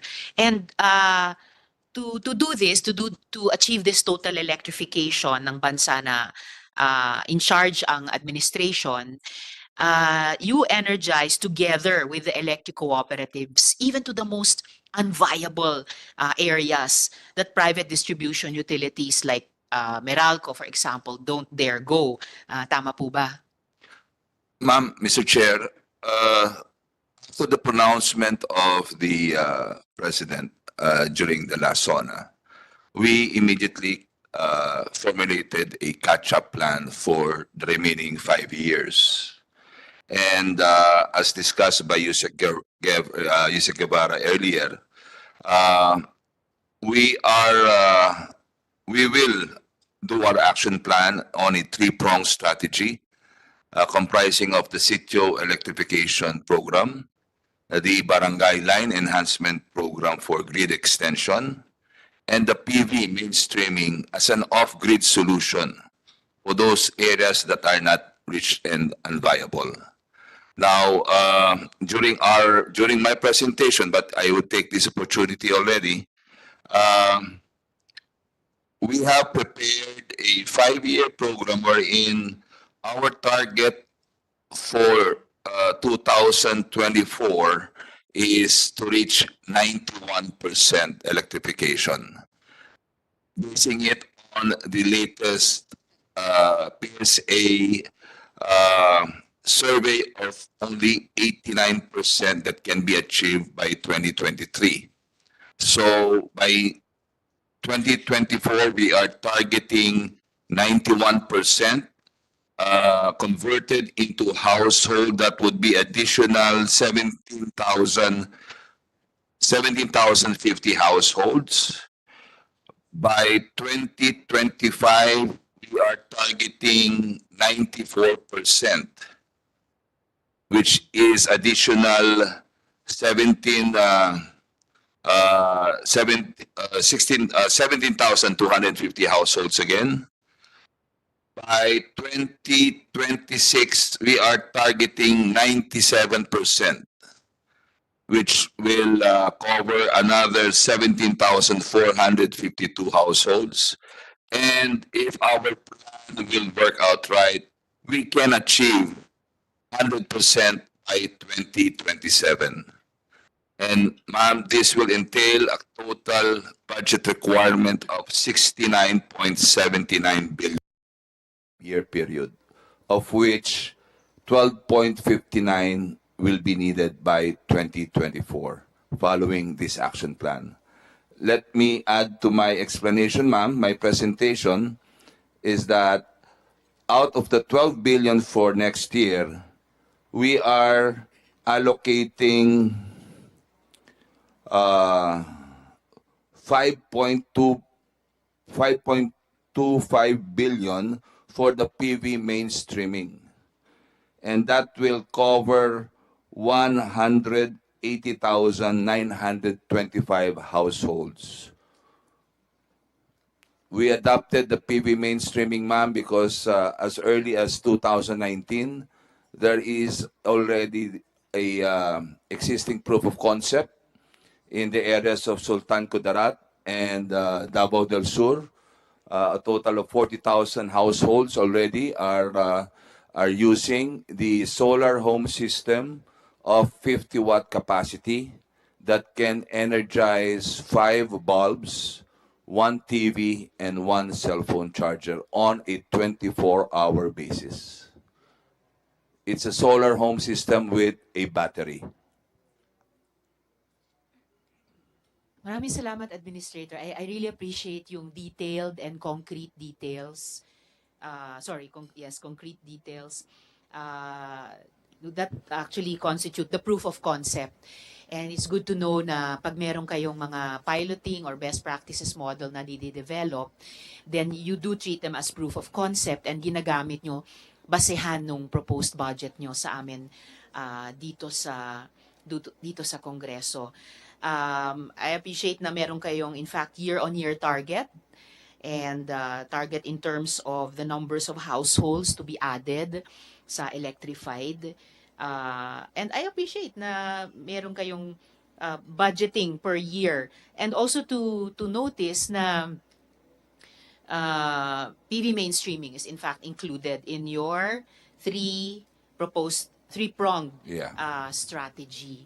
And ambitious ang parang ambitious yung target ng numbers of households just for next year na idagdag at 189,000 households. So kung ganito po, if in fact you will reach your target bisperas pa lang ng katapusan ng administrasyon, so pagdating po ba ng 2028, magdedeklara na ang NEA ng mission accomplished kasi nakamit nyo na yung inyong mission ng total electrification? Mr. Chair, ma'am, we accelerated until 2027. So if there will be any other household that were not covered during our forecasting, we can makakahabol ho kami. So our target really is, basing it from the pronouncement of the President, by 2028, we can confidently say it's 100% electrified and nobody will be left behind. Thank you, Administrator. So mission accomplished by either 2027 or 2028. Yes, ma'am. Salamat. It's always good to have at least 1 year na palugit to complete the mission or to reach the targets. Now, pero kung Okay. Tama rin po ba na karamihan sa ating mga electric cooperatives, more than 70% of them in fact, ay naging viable na rin, kaya nga nag-aagawan yung mga big private companies na i-grab or kunin ang kanilang mga franchise ngayon? Uh, I think it's more than 70% that are viable. However, ma'am, if I may be put it, there will be clamor for reforms. Clamor for reforms of improved services of the electric cooperatives. And NEA, for that matter, would have to respect that. But NEA would not be on the forefront, but rather would give the decision to the member consumer owners if they indeed would elect or decide to entertain any private participation. Salamat, Administrator. Yes, Mr. Chair. Yes, Mr. Chair. I know the floor is with Senator Ontiveros. Just, It's all right, Mr. because Chair. NEA has been one of my favorite agencies since 1998 because the population grows, the sitios multiply, and then our challenge for 100% rural electrification of us increases, right? But I hear that we will be fully electrified. Is that correct? By 2027, Yes, Mr. Chair. Mr. Almeida, and that we need 69 billion to be able to reach that. Are we providing enough budget for the GAA 2024 till, of course, prospectively till 2028 to reach that so-called full electrification? But remember, maraming manganganak na sityo at nadami pang populasyon. Have we factored that in? Because I am one with you, been sitting here since the time of Conrad Estrella in 1998. Not this building, I mean the other place. And every NEA promises that, and of course it's good to promise, but we have to back you up. Because if you promise something we don't provide, paano na kayo, right? We have to put the funds. In short, diretso po, hindi pwedeng mangako ang ahensya na hindi susuportahan ng Senado. Kung kakat ng DBM ang pondo nyo at hindi restore ng Senado, paano yung pangako nyo na pako, masisisi kayo, hindi nyo kasalanan, hindi rin namin kasalanan kung maraming ibang ahensyang humihingi rin ng pondo. So para lang pong realistic tayo sa pagpangako, ano po ang inyong ask, ang inyong kailangan, at i-scale natin hanggang 2028 para maabot po natin. Yun ang pong katanungan ko. Kasi I don't want to dash your hopes, ha? I mean, I know you're new there, like the past year. But to say we have full electrification by 2027 is really it's a pipe dream, which I'm glad you're gung-ho about it. But you need 69 billion. The chair, are you ready to amend the budget to include part of the 69 billion that will be reached and anticipating the additional sitios that will be created? So the Ma'am, chair is if, not asking oh, whether sorry. he's willing to put in the additional billions amendments. Nag-aagawan lang ang ahensya for I would support any amendments to increase the NEA budget for rural electrification to reach your dream, our dream of 100%. But do we have the funds? Saan natin kukunin? How many billions must we augment the DOE NEA budget for GAA 2024 to reach your target of 2028? Thank you, sir. Thank you, Senator Risa. But Yes, kindly Mr. answer, Chair. Mr. Almeida. Yeah, Thank you. Mr. Chair, ma'am, in response to your query, the forecasting, NEA commissioned the UP College of Engineering, and we got consultants from the UP College of Engineering, and they were the ones who helped us get the actuarial figures for potential households. Now, the budget of 12 billion came about because of the addition of the PV mainstreaming.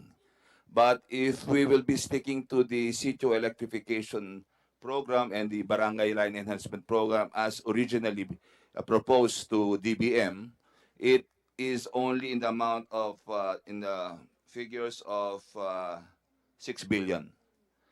The addition to the 6 billion proposal is the inclusion of the PV mainstreaming after following the mandate as announced by the President during his last SONA, that we have to achieve by 2028. So we at NEA, we decided to come up with a 5-year plan on the target um, of really achieving the 100% electrification before the term of the president ends.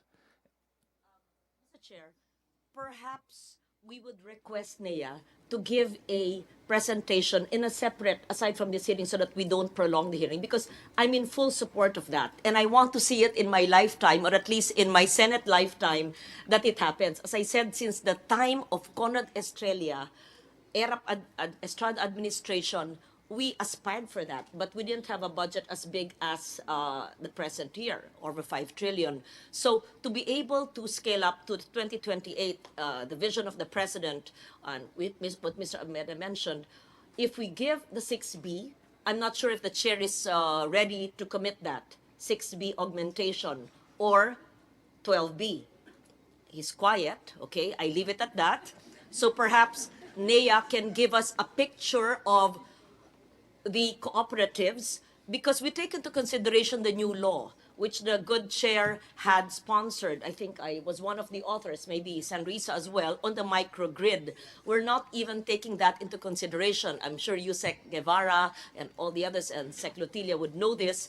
Maybe this would, mas mahal ba yun? Mas makakatulong ba yun? May balakid ba? Ba't hindi napapatupad? Sayang, 4 na taon na yung batas. No one seems to be implementing it. Not your fault. Let's find out. What are the kinks along the way?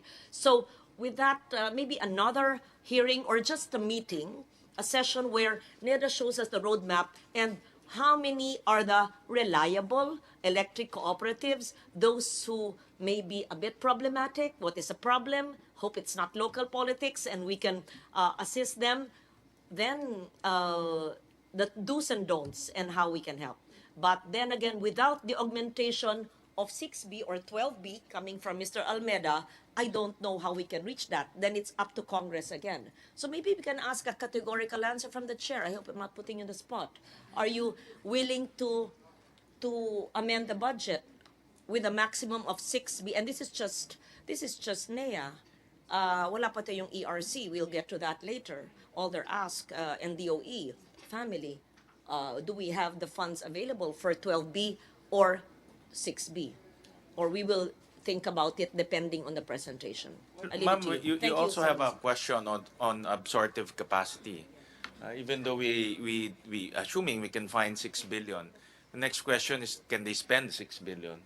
Because later on we'll talk about utilization, because some of the programs have utilization issues. No? So that's another issue that we need to contend with. But on the average, I've seen the NEA budget on electrifications around 1.6 to 2 billion on the average. So to be realistic, to allocate more than that is, well, is a tall order. So that's why Senator Legarda, Senator Risa, we push for that microgrid law.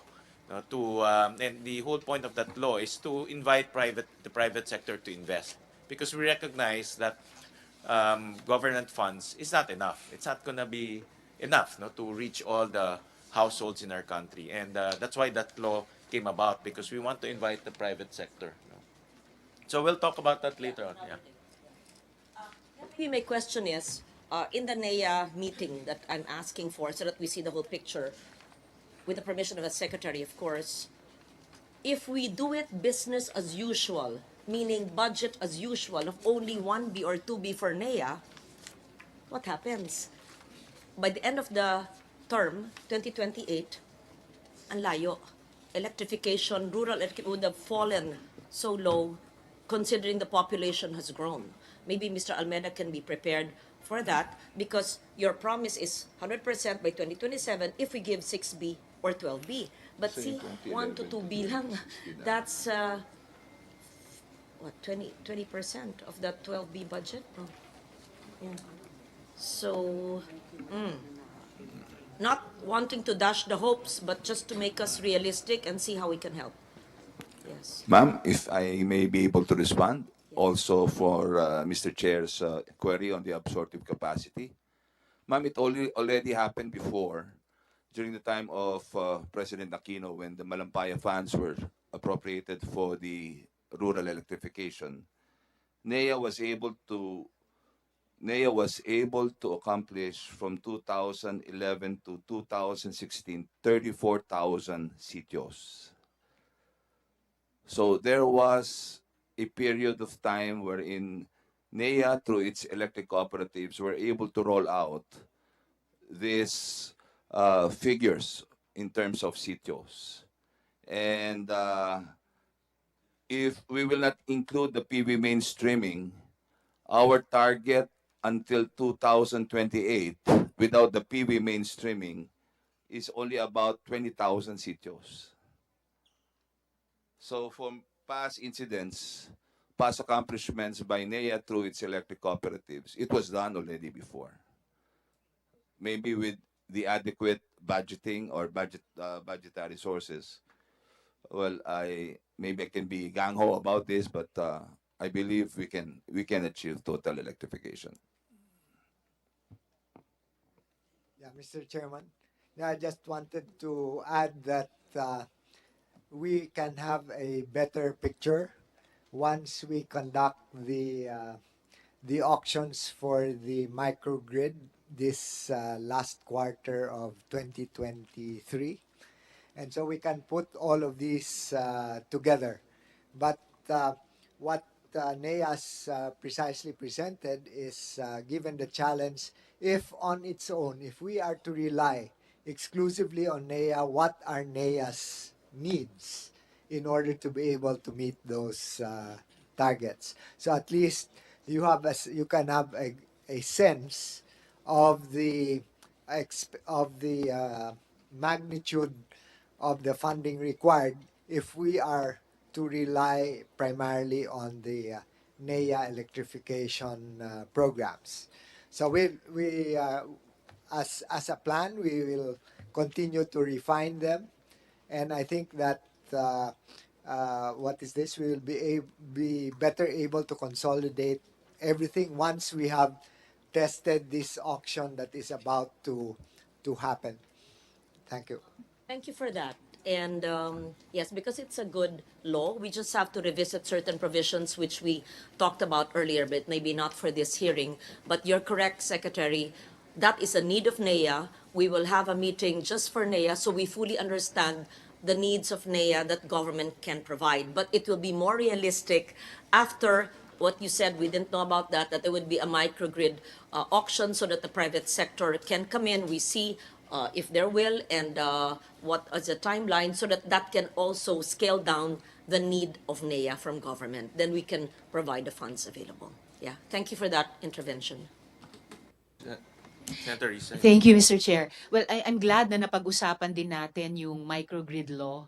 Kasi nga, I think it's related to yung isang nabanggit natin kanina na kaya na-frustrate yung mga dagdag sanang, for example, private sector stakeholders dahil yung generate nilang RE energy, nahihirapan pa sila paano i-upload sa grid.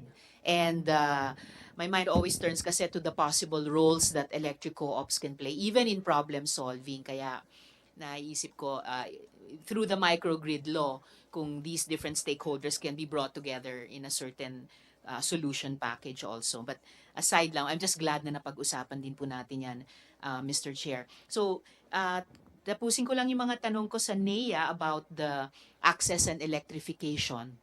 So, kung mission accomplished na yung NEA once 100% electrification is reached, ibig bang sabihin nito ay mawawala na rin ang NEA? Or meron pa ba kayong gustong gawin beyond total electrification?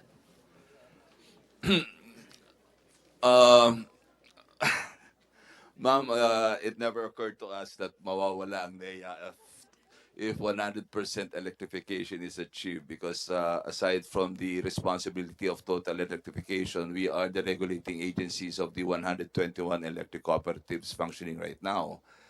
A lot of reforms, I believe, as the present administrator right now, a lot of reforms should be entertained or looked at in the conduct of business or maybe specifically Republic Act 10531, on how to electric cooperatives better, I would say, better service its member consumer owners. And actually, I submitted my position paper to the Department of Energy on the list of what I feel are the provisions that needs to be amended to better cope up with the times, present times. And I believe there's so much more of the responsibility and role of the other than the total electrification, ma'am. I would agree po. At kaugnay dyan yung mga susunod kong tanong.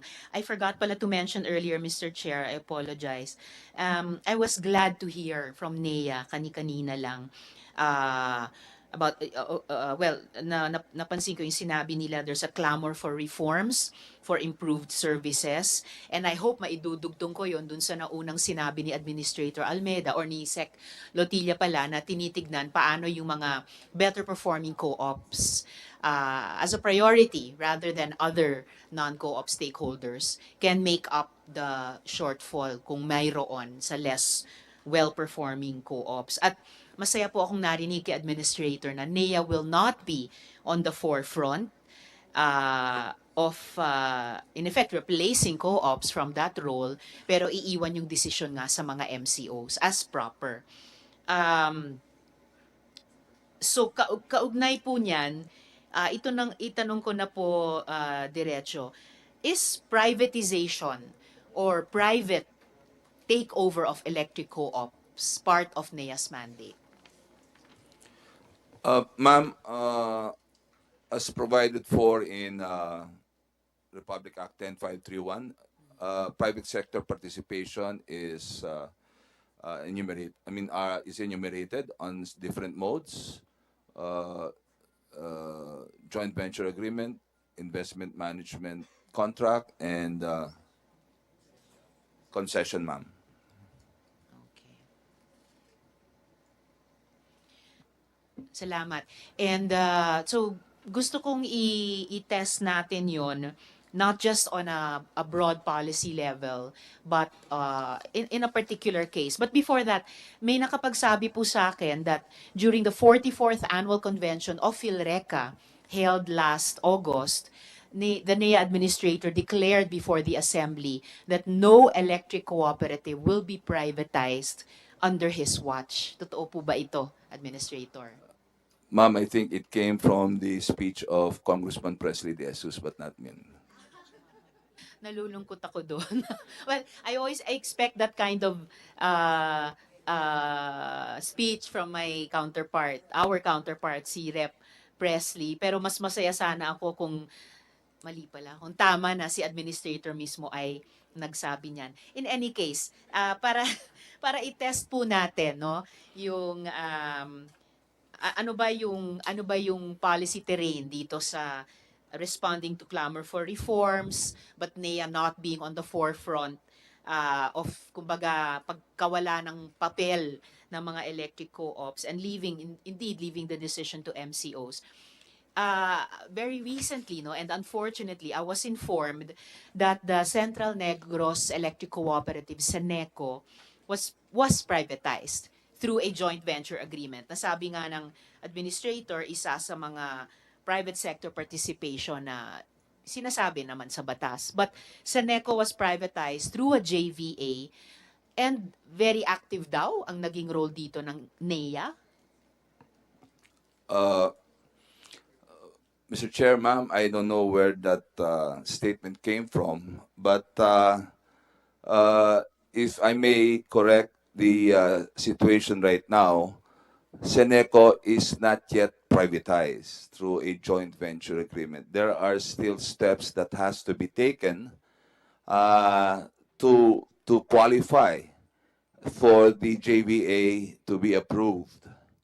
What happened recently was a plebiscite, or I would say referendum, that was imposed by NEA to the board of SENECO before entertaining the idea of JBA. They should procure 50% plus one votes of all bona fide member consumer owners as provided for by PD 269, since there will be disposition of assets that would take place.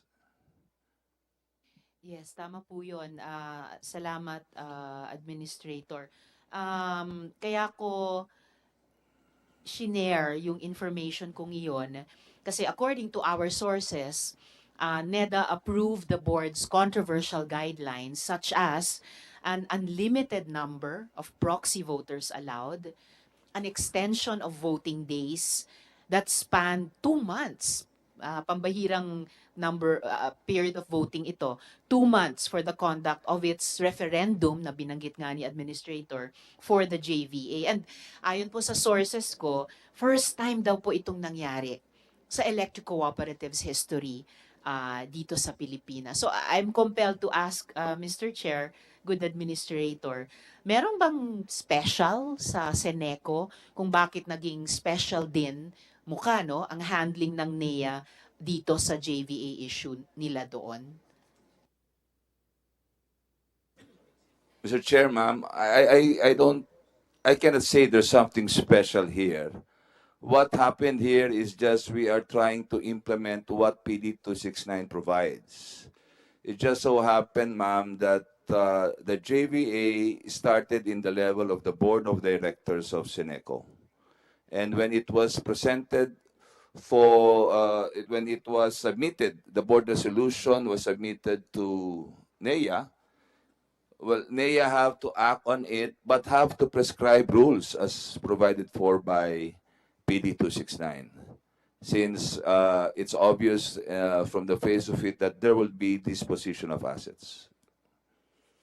NEA was on the allegation that maybe on the incident of extension of 2 months, ma'am, it was not an extension. It was the board that came up with the rules and vetted by NEA that should be in compliance with PD 269. And when during the first, if I may recall, during the first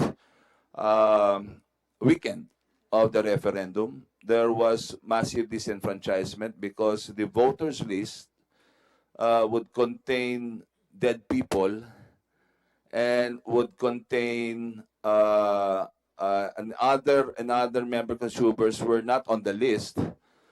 In short, ma'am, medyo hindi na-preserve yung sanctity ng voters list.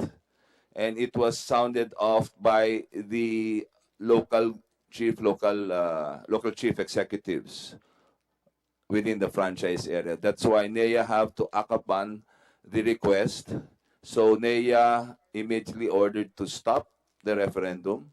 We sent our IT personnel and institutional managers to check on the situation. And it took us 1 month to purge the list, validate it, and then we ordered resumption. We ordered resumption of the referendum. Salamat, Administrator. Yes, I'll get to the local chief executives in one of my follow-up questions. Sabi nyo nga po, the particular guideline nung extension or mas mahabang voting period of 2 months was come up with by the board bilang isa sa mga rules ng referendum. And NEA merely vetted based on PD 269. Ang finding po kasi ang NEA naman ang may oversight sa electric co-ops at sa boards ng electric co-ops. So did NEA find na obedient to PD 269 yung pagpo-provide ng 2-month voting period para sa referendum? Yes, ma'am. Yes, ma'am. It's within the purview of the rules of PD 269 as amended by Republic Act 10531. Salamat, Administrator. If ever mayroon akong i-follow up question pa doon, kahit sa plenary na lamang through the chair, tungkol sa longer or extended voting period vis-a-vis PD 269.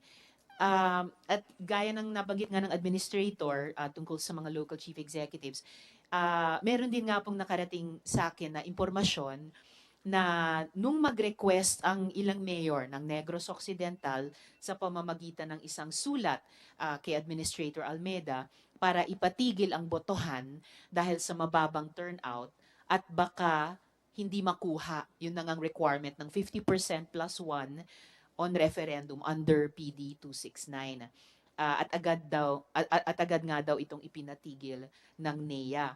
After ipatigil, pina-extend or pinahaba ang referendum ng mas marami pang araw na wala sa itinakda na original na guidelines ng board. So magkaiba po yung information ko at least yung sequence of events na sinabi ni administrator. Ginawa ring unlimited ang proxy voting mula sa dating 100 lang ang limitasyon sa proxy voting. So may I therefore, Mr. Chair, ask this personal question of the good administrator. May kilala ba kayong Donato Almeda? Kaano-ano mo sila at saan sila connected na mga kumpanya? Yes, ma'am. Mr. Chair, Donato Almeda is my brother, elder brother, ma'am. And he is the vice chairman of Soler Hotel, Resorts, and Casino. And also, I think, one of the top management of Manila Water. And I would also declare, ma'am, that he was a former director, minority director of More Power, but he divested on the date of November 14, 3 days before my appointment as National Electrification Administration, in anticipation that there would be a possible conflict of interest on my part. Salamat, Administrator. Na-anticipate nyo na yung ilang follow-up questions ko. Dahil based on available information, Donato Almeda is current or former, and the Administrator has said former, board member of More Power. He's also officer of several companies related with More Power. And na-anticipate nga ng Administrator yung siguro pinaka-importanting follow-up question sa usaping ito, kung may nakikita ba kayong conflict of interest dito na maaring isipin ng mga tao na dahilan kung bakit nangyari ang maraming kontrobersya sa JVA referendum sa Negros. The good administrator has said that Mr. Donato, Sir Donato divested 3 days before the administrator was appointed as NEA administrator. Divested from More Power. Tama po ba? Yes, ma'am. Yes, sir. Is he still officer of several companies related with More Power? I don't think so, ma'am. I don't think so. He is in the entertainment and water utility business, ma'am. Salamat, Mr. Chair. Since the good administrator doesn't think so, then I'll just do one last check if ever there, in addition to the entertainment and water, there's any connection yet between Sir Donato and the other companies. So lastly, Mr. Chair and Administrator, we were informed that the yes vote finally prevailed in favor of the controversial JVA. Sa totoo lang po, nangangamba ngayon yung mga unyon ng manggagawa sa Seneco na maapektuhan ang kanilang job security dito sa napipintong takeover ng NEPC dahil nakalagay sa JVA na may nakalaang pondo para sa kanilang separation sa Seneco. Totoo po ba ito? Honestly, ma'am, I am not yet aware of the details of the joint venture agreement. Actually, the process will be the process prescribed is that the JB proposal should first procure 50% plus 1 majority vote before it reaches NEA. Now that it was proclaimed by the overall plebiscite committee that indeed the 50% plus one was achieved, then that's the only time I will be looking into the details of the joint venture agreement. That's why, ma'am, on my earlier statement, the JB process is not yet over. Ma'am, if I may respond to the request of the local chief executives to extend or to stop and purge the list and extend. Ma'am, we did that not because to give chance for the local chief executives to gather the 50% plus one, but we are preventing massive disenfranchisement. So we wanted all majority, if not all of the member consumer owners to participate in this exercise. And it was even explicitly included in our directive to the board of directors. Understood, Administrator. Mr. Chair, just to close on this last question for this topic, since sabi nga po ni Administrator, hindi nyo pa po nakikita yung detalye nung JVA until the 50% plus one should have been secured, at least may I bring to your attention, urgent attention po, itong concern nung mga manggagawa sa Union. Yung tanong po nila, mawawalan ba sila ng trabaho, ng tenure sa Seneco dahil sa JVA, at ano ang assurance na maibibigay ng NEA, even preliminarily or in principle, bago matignan ng administrator yung detalye ng JVA. Anong assurance maibibigay ng NEA sa komiteng ito na walang mababago sa kanilang status of employment bilang regular na empleyado, kasi mga regular na po sila, at bilang mga miyembro ng union. Is there any answer that the administrator could give now in terms of this assurance, or kung mawawalan ba sila or hindi ng trabaho? Mr. Chair, ma'am, the labor situation is not within the mandate of NEA. But what I can assure this committee is that NEA will protect on its utmost capability and authority the interest of the member consumer owners. But with regards to the status of employment of the present employees of Seneco, I don't think it's within the mandate of NEA to further, I would say, touch on that situation because it's all but contractual now. Salamat, Mr. Chair, Administrator. I'm hoping that the NEA eventually, or the Administrator, eventually looking into yung mga detalye ng JVA, ay pwedeng makadiskubre ng slightly larger mandate ng NEA, lalo na po kung yung mga manggagawa, yung mga miyembro ng union, ay mga MCOs din. I think it's this kind of specific concern and this kind of seeming policy gap ang isang nagiging problematic precisely sa mga private takeover ng mga electric cooperatives. And I hope kapag na-reach ng NEA yung 100% electrification target by 2027, kung may mga best practices magawa siya in relation to electric co-ops, and especially in relation to electric co-ops subject of privatization, bagamat I'm hoping mas kaunti yan kaysa sa mas marami. But in those cases na magkaroon ng privatization tulad sa napipinto sa Seneco, that in the last year, that 2028, ma-institutionalize ng NEA yung klaro at malakas na proteksyon para sa mga manggagawa, para sa mga miyembro ng union. At this point, Mr. Chair, since I still have several other topics, if the Chair would like to allow the Senate President pro tempore to pose her questions first, I'm willing to suspend my interpellation. No, Mr. Chair, because I understand they have not presented their budget yet. Perhaps many of the questions that we will ask have already answered in their presentation. So, With the if indulgence I of may ask the chair to ask NEA, ERC, and Yeah. those agencies that have not yet presented.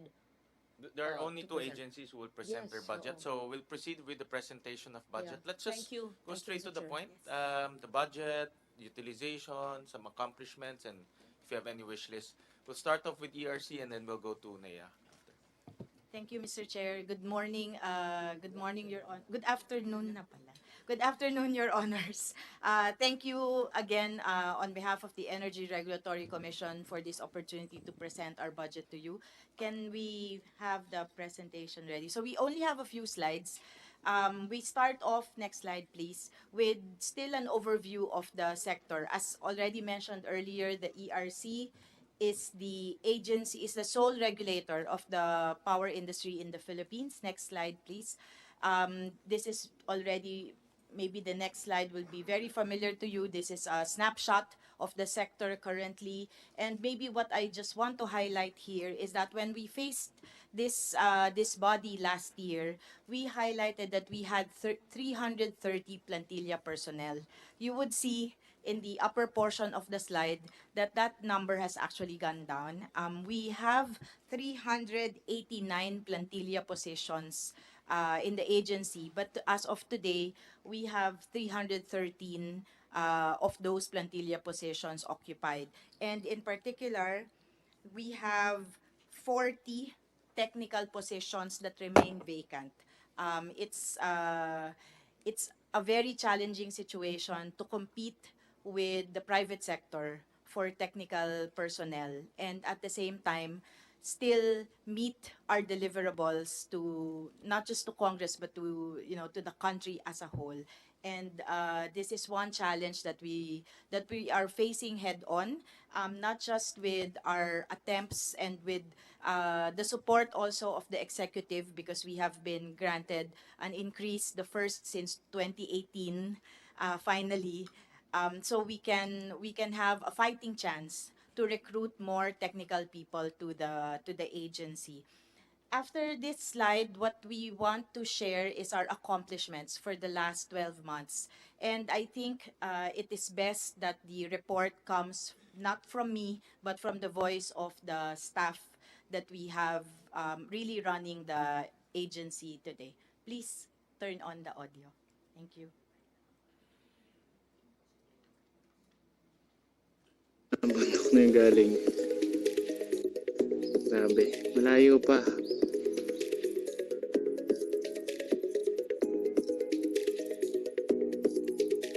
Ito pa yung transportation na ginamit natin. Di kayang lalakarin at kahit na 4x4 for the testing ng city at saka PT.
As you would have seen in the videos, Your Honors, these are the people of ERC who perform the functions not just of reviewing the cases and approving the case applications, but sometimes what it takes is really to put their lives at stake to conduct to conduct site visits and site investigations.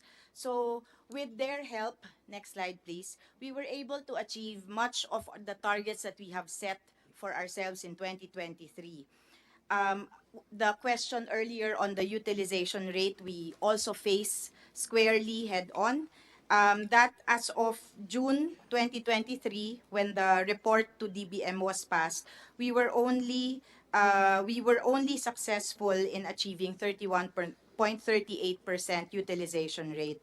We aim and we are confident that we will get to at least 70% utilization rate by the end of the year. In fact, today the utilization rate is almost at 40%, with the current appropriations already at almost 45% of the utilization rate for the year. Much of the funds have been utilized for MOOE, which I will explain later is one of the more important portions of our budget that we really need to be augmented for this coming year. Next slide, please. For 2024, we have identified several targets, but we group them to three for easier appreciation. One is to continue on our campaign to increase transparency in the power sector. Second is to continue to pursue affordability of electricity prices, also mentioned earlier by the good senator. And I think equally important, they are not presented in order of priority. They're all top one as far as we are concerned. Reinforcing accountability in the sector and on ourselves. I think that's the challenge that we have put on ourselves as well. If you notice, a lot of these targets are indicated as ongoing because we are proud to say that we have built a momentum in the last 12 months to continue on the right path, and we want to pursue the path that we have taken on. If I may just direct you to the last two bullets in the slide. ERC repowerment. This addresses the issue earlier that I mentioned on attracting the right talents to the agency and being able to keep those talents in the agency. We need to retool, upskill our personnel so that we are more responsive to the evolving sector that we have today. Finally, in that slide, is to increase also accountability among stakeholders in the energy sector. We are already reviewing and hopefully within the month we pass the updated schedule of penalties for those who violate the rules in the sector, and also update the reliability indices that are currently in place and have been commented on by stakeholders as no longer reflective of current state of operations. In the next slide, for us to meet those targets, we initially proposed a budget to the DBM of 1,043,017,000 pesos. This is slightly lower than the amount that was allocated to us in the 2023 GAA. When we received the NEP, we were only approved 664,352,000 pesos. That means a variance of more than 378 million. In response to the challenge of the financial constraints faced by all agencies, we also revisited the items, the urgent items, and we are requesting for reconsideration only of 243,575,000 out of the variance that was not approved in the NEP. This takes us to a total proposed budget of 907,927,000 pesos, which is a decrease of our compared to the original proposal of more than 1 billion of about 12%. 12%. For the next slide, I'll just focus on the items that we wish to be considered for reconsideration. If you'll notice, the cuts that were made were really on items that we need to survive and to continue on servicing the sector. In particular, for ICT subscription expenses, we really need the full amount to be restored. For the other items, for professional services, we were able to cut certain items, not deprioritize them, so to speak, so that we can request for reconsideration of a smaller amount than the variance that was not approved. For the other items, they are repairs and maintenance, utility expenses, and taxes. we need them to be restored because they are continuing costs by the agency.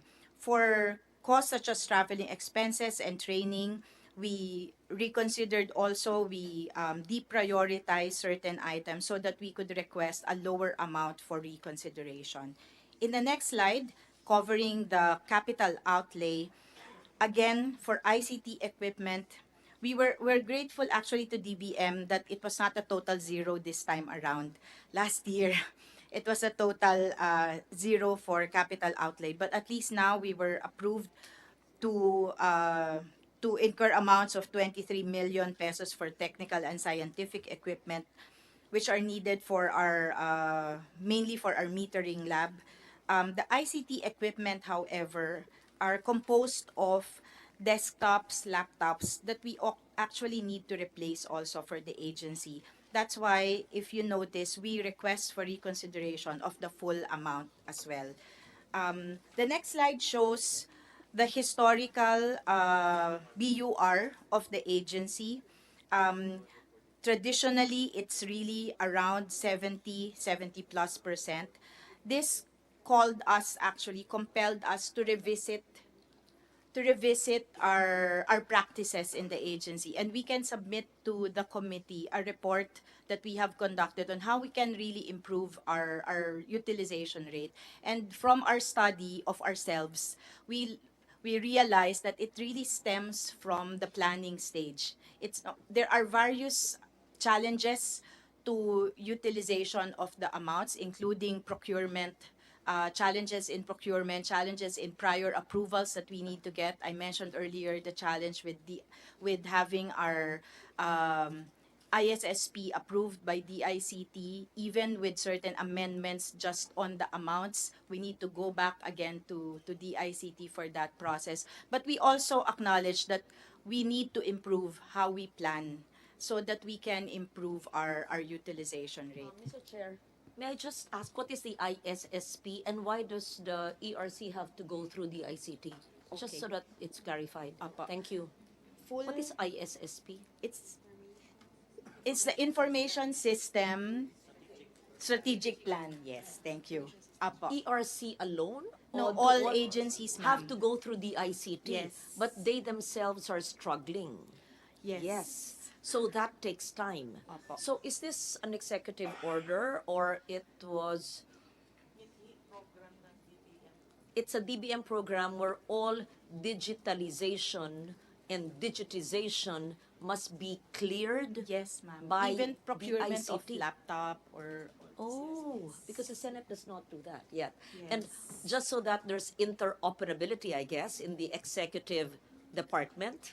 No? I'm not sure, ma'am, because Just a- even amounts need to be approved. And that's the main challenge that we faced last year, that because of Forex adjustments and the amounts need to be in pesos, we needed to go back several times. It's not PSDBM, it's the ICT. The ICT po. So all procurements of anything related to ICT must be cleared, coordinated, not just in terms of the technical capability, but also the cost with the ICT. Apo. Didn't realize that.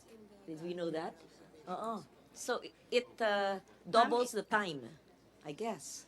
Yes, Your Ayan, Honor. yes. Your Honor, there's a special provision po in the GAA that requires it. So maybe there's also an opportunity to...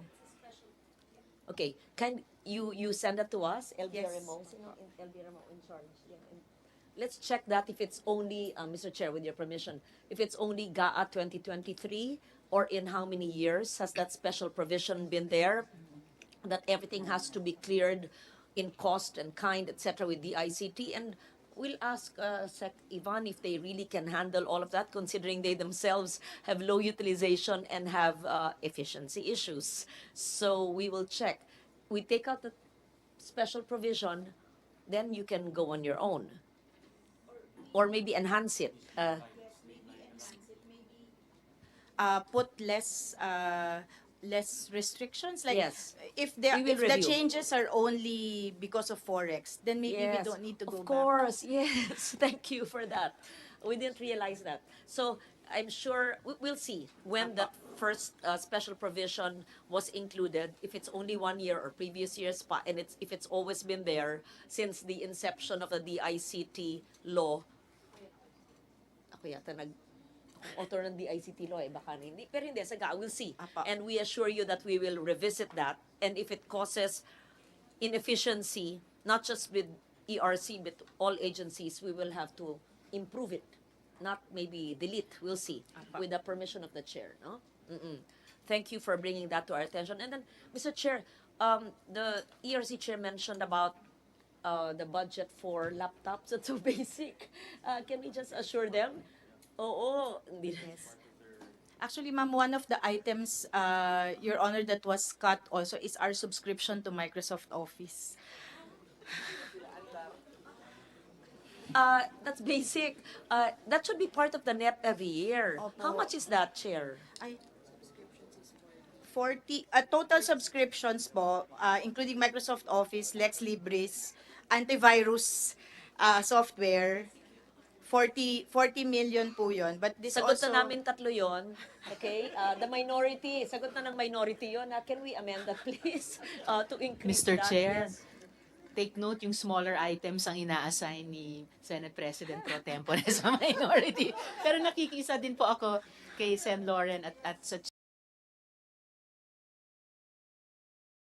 ganun pag napuputulan ng kuryente. My God, pati ERC pala dito sa Sigurado program. akong DBM, baka hindi nila na-realize yan. Sino ang kausap nyo doon? I'm sure it is not Secmina. If I text her about it now, she'll say, no, impossible. Baka yung kausap nyo, stress nyo. Paglaban po nyo, turo lang. Opo, Hindi yes. to pwedeng tanggalin. Tier 1 Hirit nga, ito. hirit eh. Kailangan Ha? hirit. Hirit raw ang Hirit. right terminology. Hindi Tama po. Buti na lang may hearing tayo. Buti na lang ang tsaga-tsaga ng chair. O, tas kung kompleto, pati minority. Tas 40. Ang lalaki ng mga budget ng mga ahensya. Tas ito, napakasimple nito. Oo. Your Honor, if I may just also add, because this year, we're able to finally procure digital tools for the agency. We just acquired a modeling tool. So all this time, there's been no modeling tool for the agency. And engineering analysis software, first time that the agency has acquired it. And if we are not able to renew them last year, so isang taon lang pala natin to pwedeng magawa. Vice lang po, no? Isama nyo sa NEP, pag hindi man napansin, marami rin ginagawa yung taga-DBM, masasipag yung mga yun, magagaling yun. Huwag kayong pumayag po na gawin sa Tier 2. It's basic. Yan. Ikot na nyo kami. Hindi lang nila nakikita siguro yan. Kasi staff nag-uusap, oo, sa dami ng ginagawa. Basic po yan. Sa NEP na yan, hindi na dapat ina-amend ng senator every year. Kung hindi namin i-amend, paano na? Diba? Kung mahihiya yung chair, hindi banggitin sa hearing, or kung yung senators na kaharap nyo, wala. Hindi kayo tinulungan.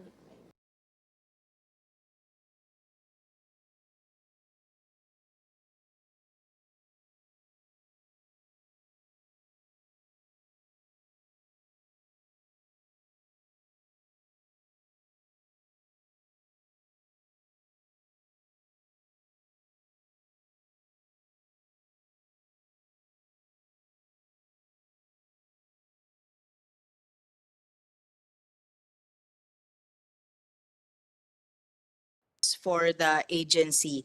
The one on the slide is actually a report as of June 2023, where the collection was only at 45 million pesos. As of yesterday po, we have already collected 892 million pesos, and by the end of the year, or actually by the end of this week, kasi po today po yung deadline ng remittance ng mga regulation fees, we expect to receive 993 million pesos. So, and always naman po every year, the target, except for the pandemic year, the actual revenues exceeded the target of the agency. So, final slide po is that wherever we end up, you are assured that the agency commits to be the independent, credible, and fair regulator that is necessary for this sector to succeed. Maraming salamat po. And lastly, with the permission of Senator Lawrence and Teresa, we can proceed with the budget presentation of NEA. Again, let's limit it to the budget, utilization, and accomplishments. Thank you, Mr. Chair, Your Honors.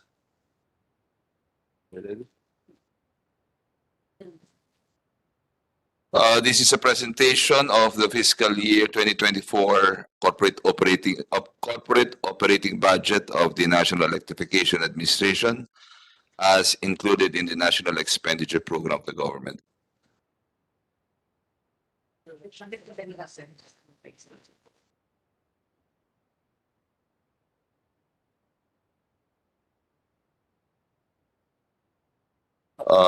Let's start with the financial performance on the accomplishment. Presenting to you the financial performance of NEA for the fiscal year 2022 GAA as of August 31, 2023. The validity of the GAA for fiscal year 2022 is 2 years, meaning that the remaining unobligated and undisbursed subsidy funds for fiscal year 2022 can be implemented until December 2023 and released to electric cooperatives or ECs until March 2024. For fiscal year 2022, the approved subsidy appropriation 2.1 billion for the implementation of the various electrification projects. This includes as follows: 1.63 billion for sitio electrification projects, 224 million for EC Emergency Resiliency Fund, otherwise known as ESSERF, 70 million for solar electrification of schools and other government buildings, and 179 million for line enhancement and improvement of distribution lines in Suleco, Casureco 4, and Aleco. As of August 31, 2023, total obligation amounts to 2.08 billion or 99% obligation rate, and total disbursements amounts to 1.13 billion or 54% disbursement rate. The undisbursed balance represents projects that are undergoing bidding and the 10% retention of released funds.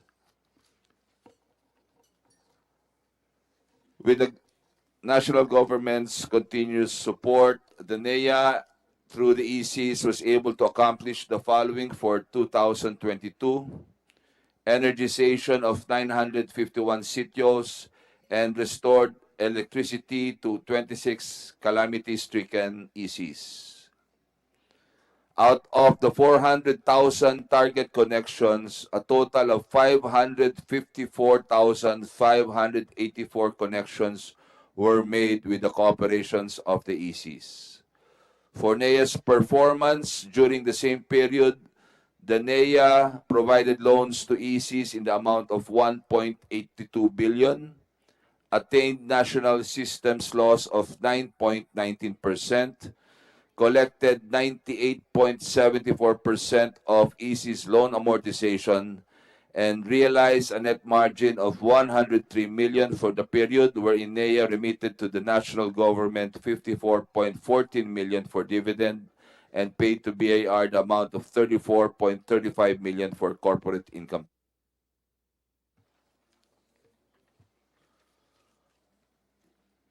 For fiscal year 2023, the approved subsidy appropriation per the GAA is 1.9 billion, which comprises of 1.68 billion for barangay and sitio electrification projects, 200 million for ESSERF, and 20 million for installation of solar panels in public buildings.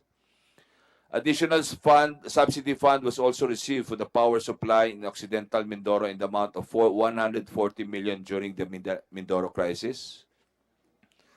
As of August 31, 2023, the obligation rate is 85% or 1.74 billion, and disbursement rate is 10% of the obligated amount of amounting to 174 million.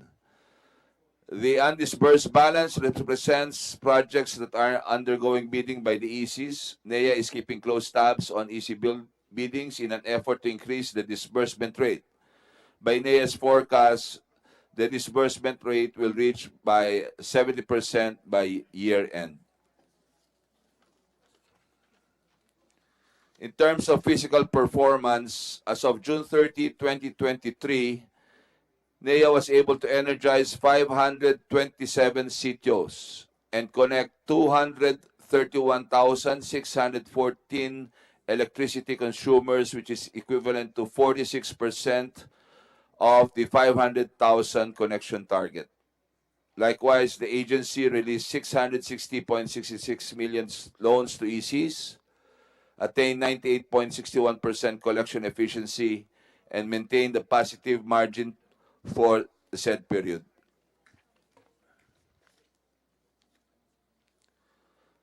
Presented herein is the comparative subsidy obligation and disbursement rates for 2022 and 2023. The 2022 appropriation is on its second year of implementation, and NEA's obligation and disbursement rates are 98.88% and 54.21% respectively. The loan disbursements in 2022 are due to the following: failed biddings by ECs due to supply chain restrictions, primarily due to the Russia-Ukraine war, and prioritize the restoration of power in regions 5, 6, 7, 8, 10, and Caraga following the impact of Super Typhoon Odette in December 2021. The 2023 appropriation has been implemented only for 8 months, and NEA's obligation and disbursement rates are 85.31% and 10% respectively.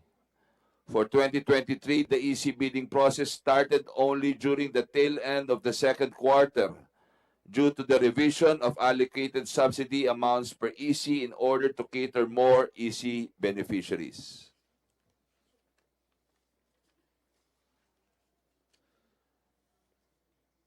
SEP Phase 1 was from 2011 to 2016, where NEA was able to energize 34,209 sitios. Following the local total electrification roadmap submitted by the ECs, the target is 19,087 sitios. Out of the target of a total of 6,888 sitios were already energized, while 1,085 will be energized by the end of 2023, leaving a balance of 11,114 sitios, which is programmed for the fiscal year 2024 to 2028. The biggest challenge in the attainment of the 100% electrification is the insufficient government subsidy to finance the energization of the remaining unenergized areas. To illustrate, for fiscal year 2024, NEA requested 4.2 billion from DBM to energize about 2,000 sitios under the SEP. However, the approved budget for fiscal year 2024 is only 1.63 billion for the strategized rural electrification and operational reliability for ECs, and 200 million for the SRP. Out of 1.63 billion, 1.45 billion was allocated for SEP, which can only energize 579 sitios.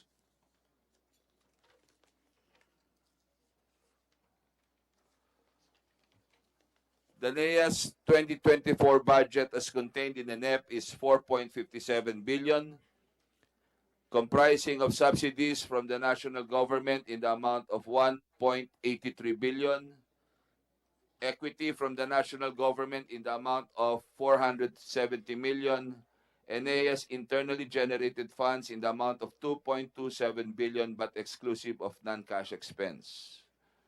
NEA requested 14 billion subsidies. However, only 1.83 billion was recommended by the DBM inclusion in the fiscal year 2024 National Expenditure Programs. The budget dimension are as follows. NEA's 4.57 billion budget is categorized as follows. 2.27 billion or 50% of the budget will be sourced from NEA's corporate or internally generated funds. 1.83 billion or 40% of the budget will be sourced from national government subsidy. And 470 million or 10% of the budget will be sourced from equity from the national government. Per expense class, NEA intends to allocate 4.57 budget as follows. 2.17 billion or 48% of the budget for maintenance and other operating expenses, which includes subsidy from the national government for rural electrification of 1.83 billion and an administrative expense of 340 million. 1.56 billion or 34% of the budget for capital outlay, which covers loans for ECs, capex requirements amounting to 1.4 billion, and NEA's procurement of office equipment and motor vehicles of 164 million, which are needed for its operation.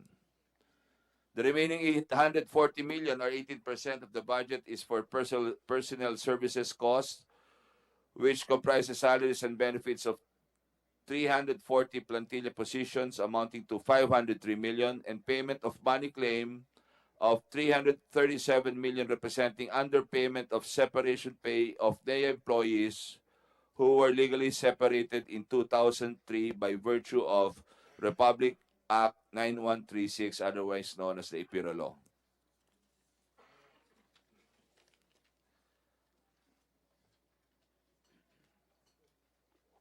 We now go to the NEA's program and projects under the 8-point socio-economic agenda and other priority sectors. The goal of providing affordable and clean energy as part of the priority agenda of President Ferdinand Marcos Jr. will be complemented by the continuation of the NEA's Rural Electrification Program. The budgetary support from the national government for fiscal year 2024 based on NEP is 21% higher as compared to the 2023 GAA, mainly due to the inclusion of 470 million equity contribution for release as loans and guarantees to ECs.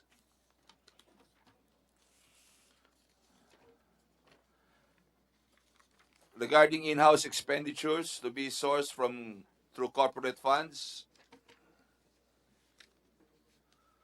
for fiscal year 2024, NEA's corporate funds will finance 2.269 billion of the agency's in-house expenditures as presented in this slide. Way forward,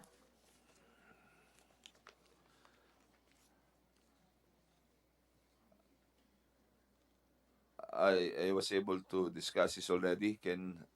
Maybe Mr. Chair, can I skip this since I was able to present this already earlier?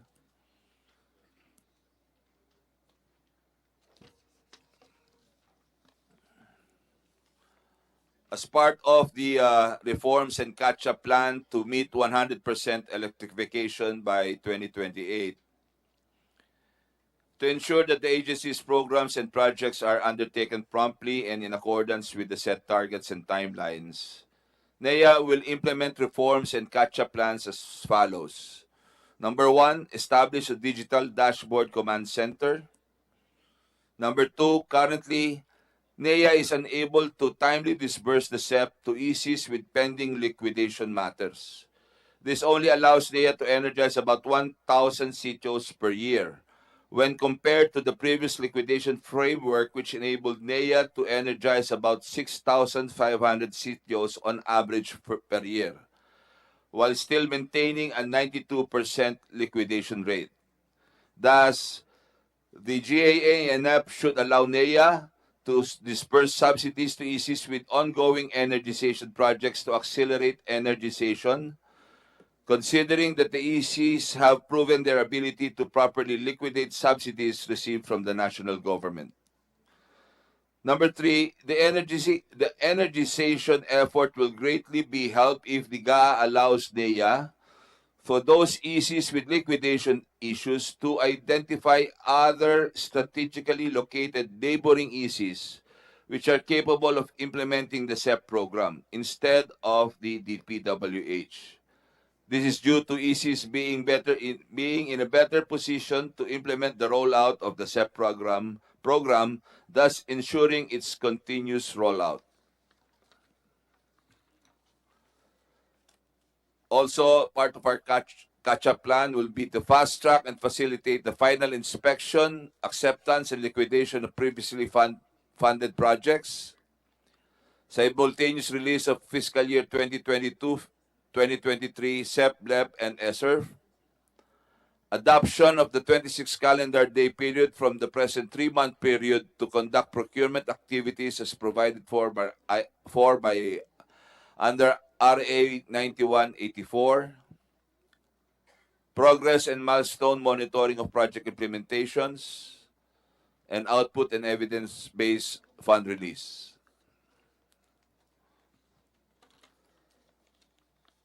In the reforms for accelerated implementation of the electrification projects,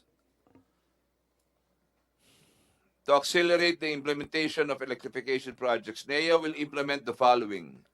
Number 1, to conduct an annual audit of all 121 ECs instead of the usual 3-year cycle. Increase the percentage. Number 2, to increase the percentage on the financial aspect of the key performance standard for EC categorization from 25% to 40%. Based on NEA's audit findings, endorsed to the Department of Justice and the National Bureau of Investigation to conduct an investigation to both current and former EC officials for potential criminal prosecution if warranted. And number 4, a strong pronouncement against the utilization of EC funds and resources to support party list political activities. Number 5, a digital dashboard command center is soon to be established in the NEA premises in order to monitor in real time all the operational aspects of ECs.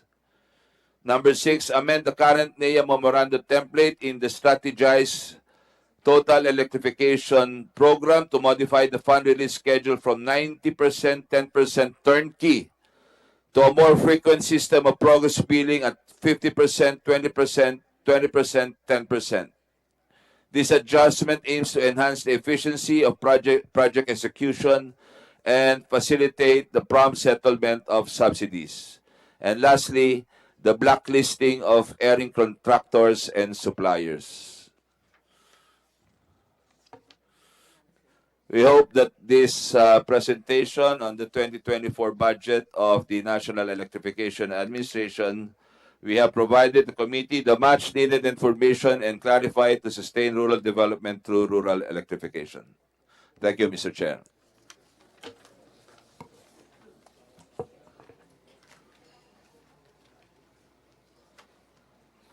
All right, thank you. Okay, thank you very much, and we call on Senator Lauren for questions. Thank you to the DOE family, ERC and NEA, and all the others for the presentations. I think regarding the ERC query on that special provision, I am told by the Senate LBRMO that it was not an amendment every year. It's in the NEP, meaning perhaps because of the ISSP, because of that, then the provision in the NEP, so that the intent is good because it wants to make it uniform so that there will be clarity in the purchase, in the price. However, because of the limited people also in the ICT, and somehow it affects also the conduct of their work, even if the secretary is very, very good, it slows down. So I will talk to both DBM, Best Efforts, and the ICT, the two SECs. How are we able to do that? It has good intentions, but it's slowing down the procurement process, and therefore the causes inefficiency in agencies of government. So just we ask that, right? Okay. but it's a NEP. Meaning, pag nasa NEP yan, importante yan sa ahensya. So, the reason why I'm saying is that so that you don't expect us to delete something unless the DBM agrees to take it out. But there's a reason why they put it there, just so that there's clarity. Second, it goes without saying that that 40M request is done, just to assure you. And I would like to ask for, is that Microsoft, right? No. No, it's a subscription. Among others, yes. And I'd like to know, the ERC had, in the previous administration, a request to be exempted from the salary standardization. Because you mentioned earlier, Chair Mona, that you are losing your good people. How can you hire to the private sector? So, are you part of the SSL? Are you exempted? Was an exemption granted? And I know that In there was EPIRA, a... ma'am. In EPIRA. EPIRA supposed yes, EPIRA's been there 20 years. Granted them the exemption, but I don't understand. In reality, it's not being done? I No, want ma'am. to understand it. The ERC is granted, it's exempted from SSL. That's why any movement in any increases, for example, any adjustment on salary, has to have its own route. So when SSL was adjusted, ERC was not part, naiwan po siya. Because, so your ask is to be included or to at least be attuned kasabay ng SSL because you were exempted.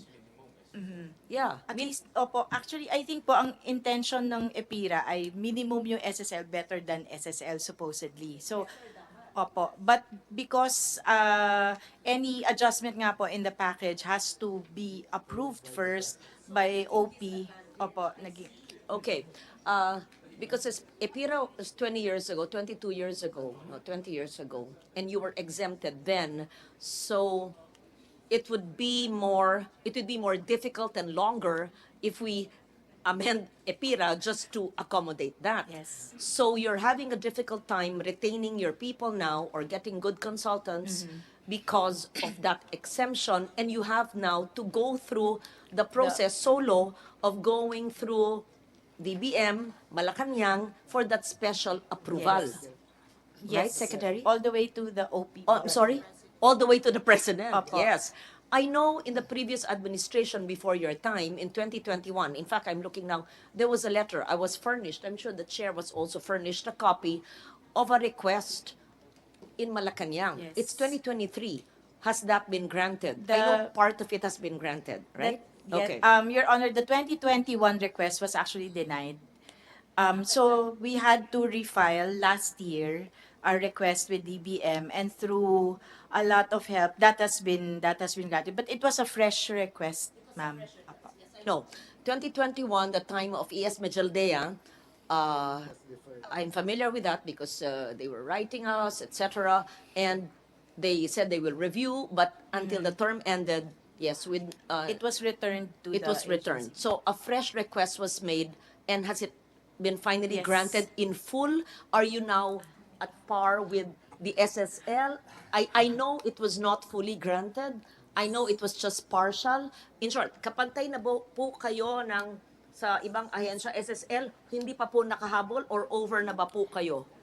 Iba-iba pong level kasi po yung increase po was not across the board in the same to the same extent. It was across the board there was an increase, but the levels are not the same. So at certain levels it's still below SSL, ma'am. May I request the chair, pagtulungan na nating tatlo, at least kapantay ng SSL, di ba para lang fair? The exemption actually was meant to help, not to put you at a disadvantage. So, there's nothing wrong with us when the OP budget comes, it's not part of their budget, but a simple approval. And there's nothing wrong with asking that. So, kindly maybe address your We'll query provide. to the chair, copy furnish the minority and my office so that you can be at least at par with SSL. Even if you've been recently granted some provisions, but still not yet complete. Yes, Okay. Yes, Your Honor. And What we there can was... Yes, proceed. sorry po. What we can submit po is our ask or the original, because what we had asked actually was that especially po yung lower salary grade level, sila po yung kailangan talaga Yes. mag-adjust. Yes. So kahit po yun lang po Sila yung na. ma-adjust. Okay, yung, magkano yung ba yun? Just to have an idea. At sorry, saka, well, I don't saan have it manggagaling on- ang budget? Meron naman kayo, di ba? Is it a new budget? In short, ito. Does it have to be approved before the budget approval for GAA? Is it a budget insertion or amendment? Or meron kayong pagkukuhanan sa savings nyo if that is approved? Is it just a documentary administrative issue or is it a budget approval of the chair? Your Honor, all of our budget has to be DBM approved. So they all come from DBM. Since we don't retain any of our collections, they all have to come from DBM. So we'll have to check po kung pwede pong The ganon. recently approved budgetary adjustment, not all ang binigay ng OP, right? Not Not the ask, entire, not the but ask. the portion that was granted, that was not in the NEP because it was just granted after the NEP. Yes. That means we have to adjust your budget based on that, right? I think we clarified that, Your Honor, with DBM, and they said that because it's PS, it's personnel services, they can already allow, they have budgeted for it. So even if the NEP, because of the timing, nauna po yung NEP dun sa increase, they've already allocated the budget for our as increased personnel services. No, di ba? Kasi gawa na yung NEP, inapprove ng Malacanang yung adjustments ng PS after the NEP, wala sa NEP. So maski na inapprove ng Malacanang, it's not in the NEP, is it in the GAB that was transmitted to us the other night? Baka hindi. Did you talk about this with the House? Because, kaya na naman, baka mag-hope, paper, approve. Pero wala sa NEP. Ang NEP ginawa, inapprove. Yeah. So, Part of the 243, the Hindi pa new. po. No, not part of the request for augmentation, Yeah. Your Honor, not yet. Then I think we should. But we yeah. clarified po with DBM because that was also our concern. But they advised us that they will be sourcing it from the miscellaneous personnel benefit fund. So merong mapapagkuhanan na amount. again, dumating na yung genius ng LBRMO. For this year. The 25th Senator For next is year. here. Next year, okay. Alam niya lahat. Mr. Kaya Chair, 40 with the indulgence of Miscellaneous. our Senate President pro tempore, the MPBF is familiar to us, including to the Senate President pro tempore when she was chair of the Finance Committee. Nagamit din po iyan ng Department of Health at a certain time that there were lacking plantilla positions for their department. And just for the record, Mr. Chair, before the Senate President pro tempore proceeds with her questioning, this representation will support an increase in the budget for ERC, as well as for NEA, Mr. Chair, for the record. Very much, Senator Risa. Yes, so that we are assured, Mr. Chair, Senator Risa, that while it is not in the NEP and it's not the fault of DBM because the approval of the OP was only a few weeks ago or a month ago, then we can get from the miscellaneous personnel fund, benefit fund. Therefore, if you ask for the adjustment for those in the lower ranks, and if that comes before the approval of the budget in November, pwedeng ihabol. Kaya nyo yun. Buo ang 2021 pa to 2023. Just give us the letter. We will work it out. It's not a big amount. It's not by the billions. This is just a cup. Huh? I have the amount na po. Magkano po? 28.7 million. But that's for August to December pala, Your Honor. So, for the entire year. Anyway, we'll submit. Just kindly submit it to us. Oh, okay.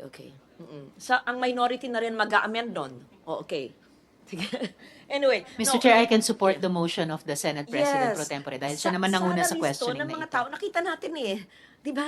Yung mga umakit ng bundok, yung mga sa sabtang nagpupunta, yung mga, and these are technical people, otherwise we will lose these people. Yeah.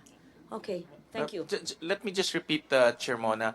For next year, the additional salary is not inside the 400, the 243.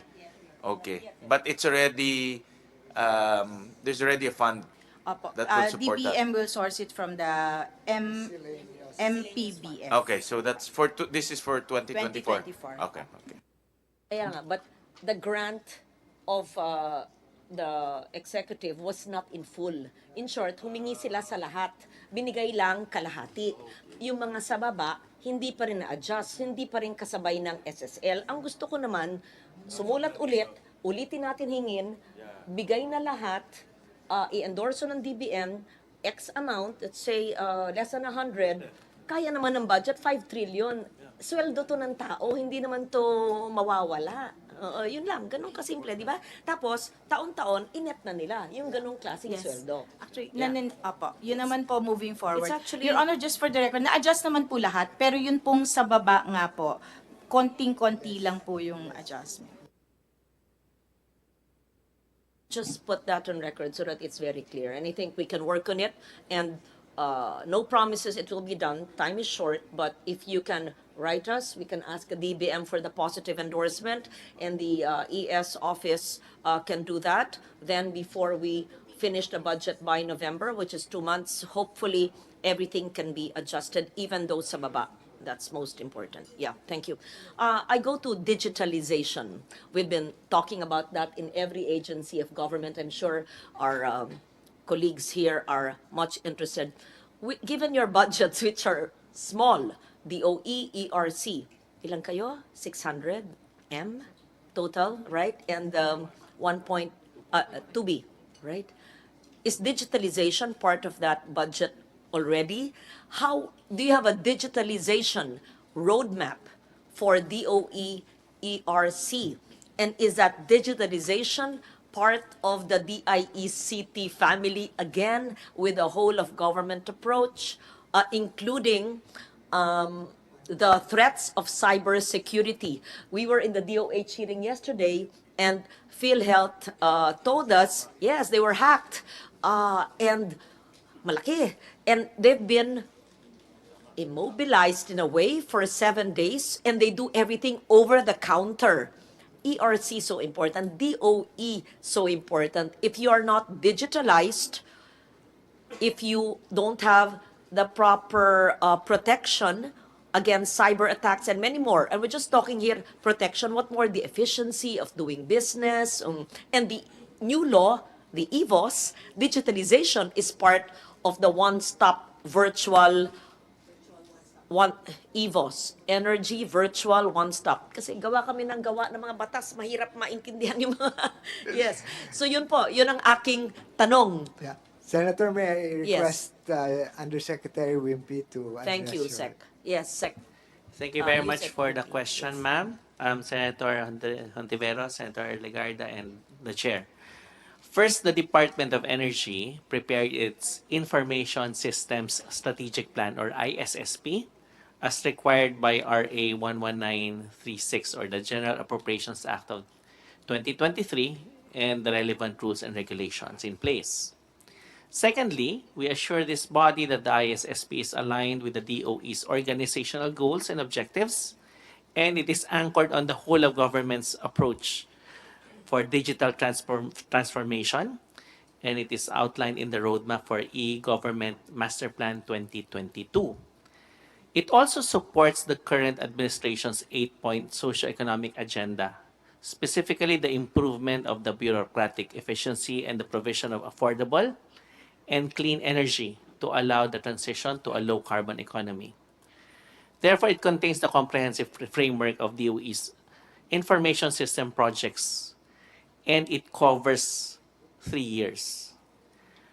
In the ISSP 2024 to 2026, the DOE indicated that it would need 706,432,000 to fund its ICT requirements for 2024 alone.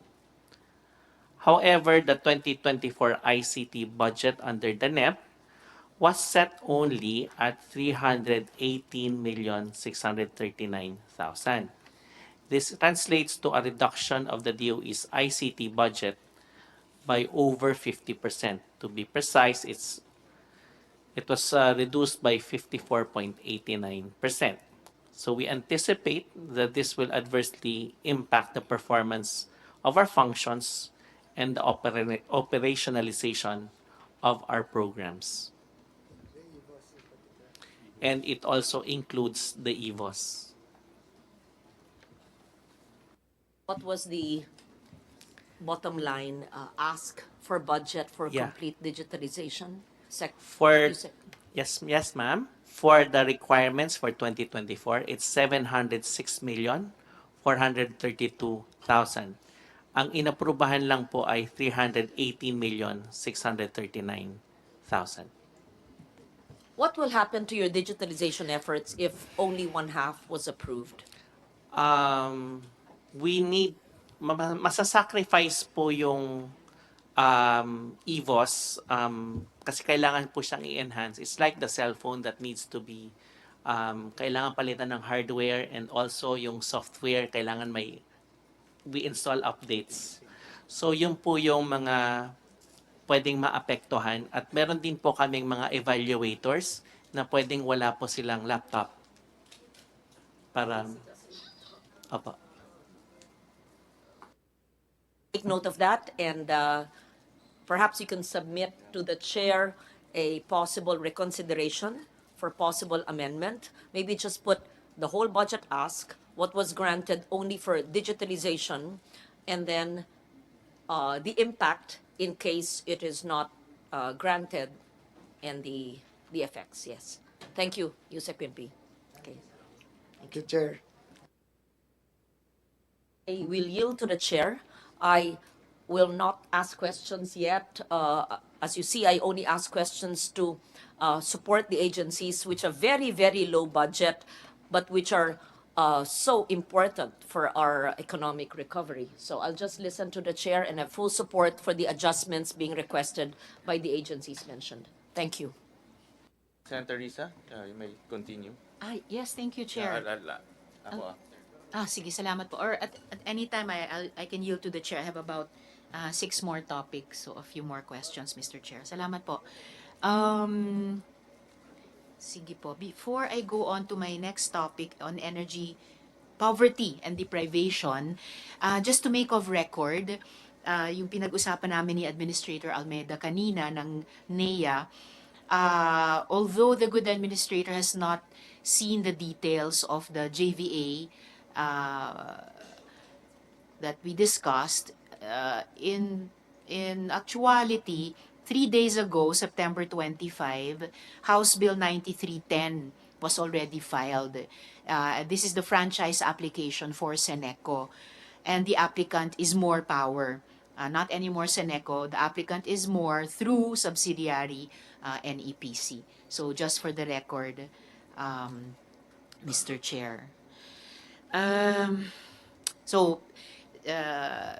Standing po yung request ko kay Administrator to look for the administration, for NEA, to look more proactively, urgently into yung status of employment ng mga manggagawa doon na mga miyembro ng union, and then more strategically at the future of electric cooperatives in the country, vis-a-vis not just privatization efforts, but even more primordial given the mandate of NEA, vis-a-vis yung targets ng buong energy sector.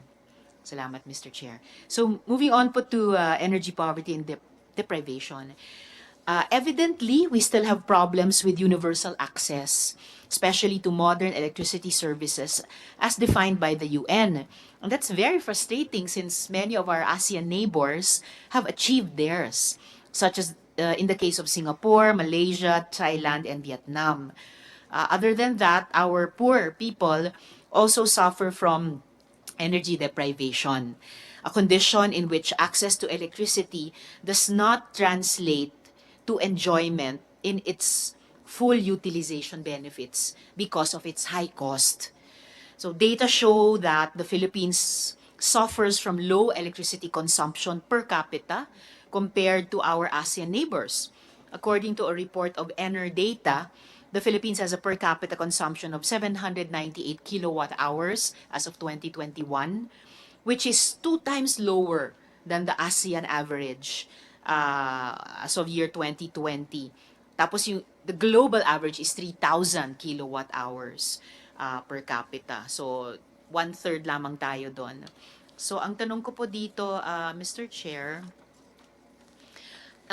may minimum energy consumption po ba na ginagamit ang DOE or kahit ang NEDA para matukoy kung ang mga Pilipino ay deprived sa paggamit ng kuryente? Halimbawa, kung sa pagtukoy ng food threshold ay may tinakdang 2,000 kilocalories daily meal plan, meron din ba para sa kuryente?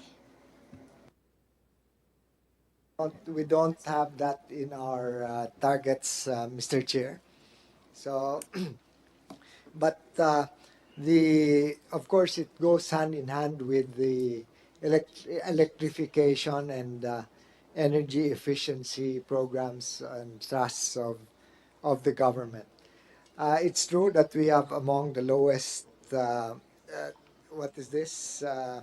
capita consumption of power. And we have also the among the highest power rates in the region, but that's because of our policy, first and foremost, not to subsidize the sector.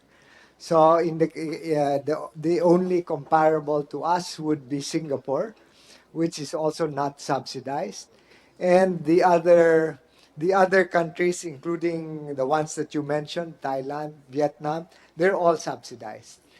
And in terms of taxation, it's also, they're not only subsidized, but the level of taxation is also much lower than ours.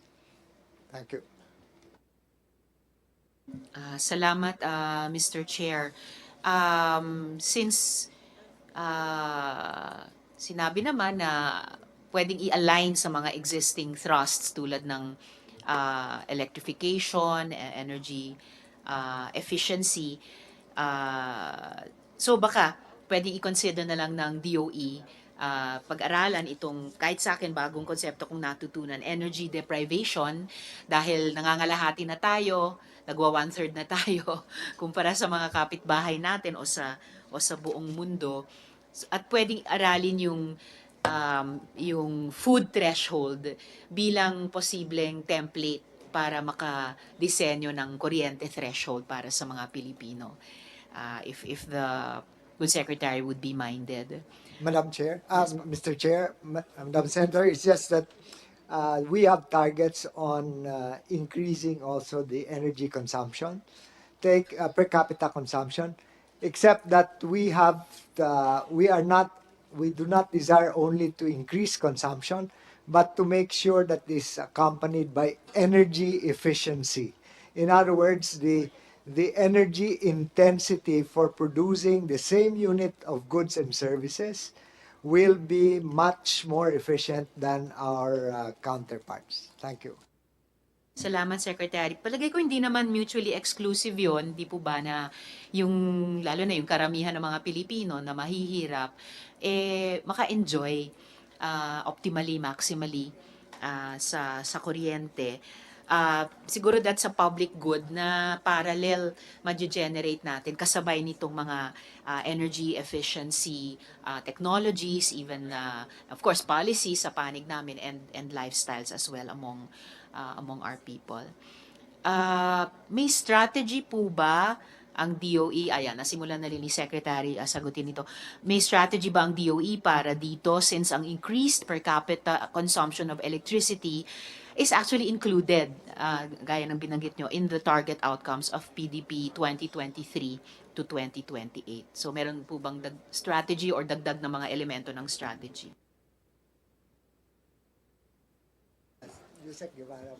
Yes, please, Mr. Chair. Madam Senator, our target for 2040 is a 50% renewable energy.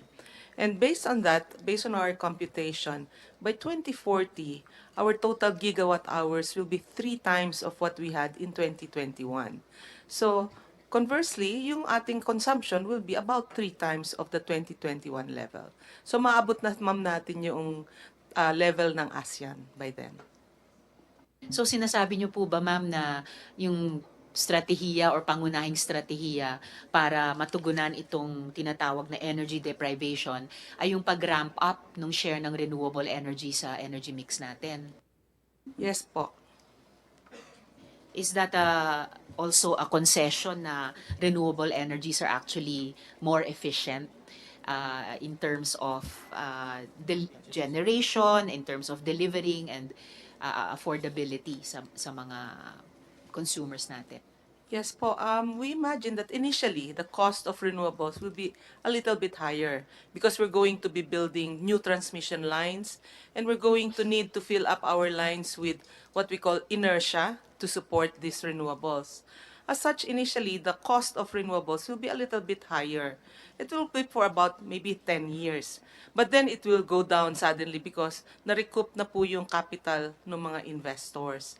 So it is the more efficient energy in a way because eventually the cost is going to go down. And I think ma'am, nakita na po natin na pagkatapos ng simula na medyo mas mahal, nagmumura talaga and continuously over time sa panig halimbawa ng solar energy, lalo na nung na-solve na yung storage problem. Building new transmission lines reminds me of yung earlier discussion natin na kung ma-implementa talaga yung mini-grid law, and then yung available na renewable energy sana ng mga RE generators ay ewan ko kung pwedeng lalampasan na lang yung problema ng pag-upload nila sa grid and they will come online through the microgrids, thereby hastening itong target ng 2040 ninyo na 50% RE by then. At masabayan ito ng 3 times consumption na sustainable talaga sa consumer, lalo na yung mga mahihirap. Tama po kayo, Senator, kasi isa pang mangyayari din, yung scale na kailangan mo dati na dapat malaki para maging mura, medyo hindi na po totoo yun for renewables eh. We're seeing, for example, mga maliliit po na mga hydro na runoff river. Ang tawag nga nila, nano hydro. Kasi ang liliit lang talaga, less than mga kilowatts lang po, 2 kilowatts lang eh. So pwede na po ito dun sa mga microgrid areas. So you imagine itong mga microgrid natin, operators will also be heavily relying on renewable because it makes sense. It's sustainable, and then eventually it is cheaper. And as you've also seen, ma'am, yung sa fit-all natin dati parang 9 pesos to 11 pesos. Pero ngayon po yung gear prices natin naglalaro na to 4 pesos to 6 pesos po. So talagang magiging affordable na po yung renewables. Salamat ma'am sa pagbanggit nung scale is not necessarily necessary to achieve lower cost. Yon, yung mga micro and even nano hydro, lalo na if we put the different pieces in place, net metering, di ba? Ano ba yon? Sa Australia, sa ilan pang mga bansa dito sa rehiyon natin, ganyan, simpleng runoff river, may nakasubmerge lang na, ano ba yung maliit na makinang yon, then mag-flick lang ng switch, yung sobra sa konsumong kailangan nila, donate sa grid. Pagdating ng bill ng Meralco nila, may menos pa kasi nag-ambag sila. So, maganda po talaga if the DOE will continue to proactively push this assertively, hindi lang bilang pampuno sa kasalukuyang mas inaasahan natin. But I don't know, put it on the front burner. Nasa three-pronged strategy na ng NEA yung itong, ano ba yung term kanina? Opo. So, kung i-front burner na rin talaga sa wakas ng DOE yung nauna nang ipinasa mga batas, mga renewable energy law, etc. We can really do it. Other countries are doing it. There's no excuse for us not to be able to do it. So huling tanong na lang dito, Mr. Chair, dito sa energy poverty and deprivation. So hindi ko na maitatanong na kung wala pa nito kasi meron na po kayong strategy o mga pirasong strategy para pag-aralan at tugunan yung energy deprivation. So maari po bang magsagawa pa ng mga pag-aaral at rekomendasyon ang DOE at kinaukulang mga ahensya para magkaroon pa tayo ng kumpletong strategiya. Katulad halimbawa ng itinutulak na konsepto, ito isa pang bago, but I think it's well worth looking into, modern energy minimum. Na ang modern energy minimum na pinopropose ay 1,000 kilowatt hours per capita per annum para, at ito magiging hamon sa NEDA, para maisama na rin natin sa basket of goods na ginagamit ng NEDA at ng PSA pa sa pag-alam sa cost of living ng bawat household. Is that a conversation na bukas ang DOE na buksan dito sa PSA at NEDA? Of course, Madam Senator, we are open. Salamat po for that openness. Mr. Chair, I can proceed to my next topic unless the Chair would like to Teresa, I'll just do the questioning later. Salamat, Mr. Chair. So on the high cost of electricity, so the PDP 2023 to 2028 outlined the strategic framework for affordable, accessible, reliable, and clean energy.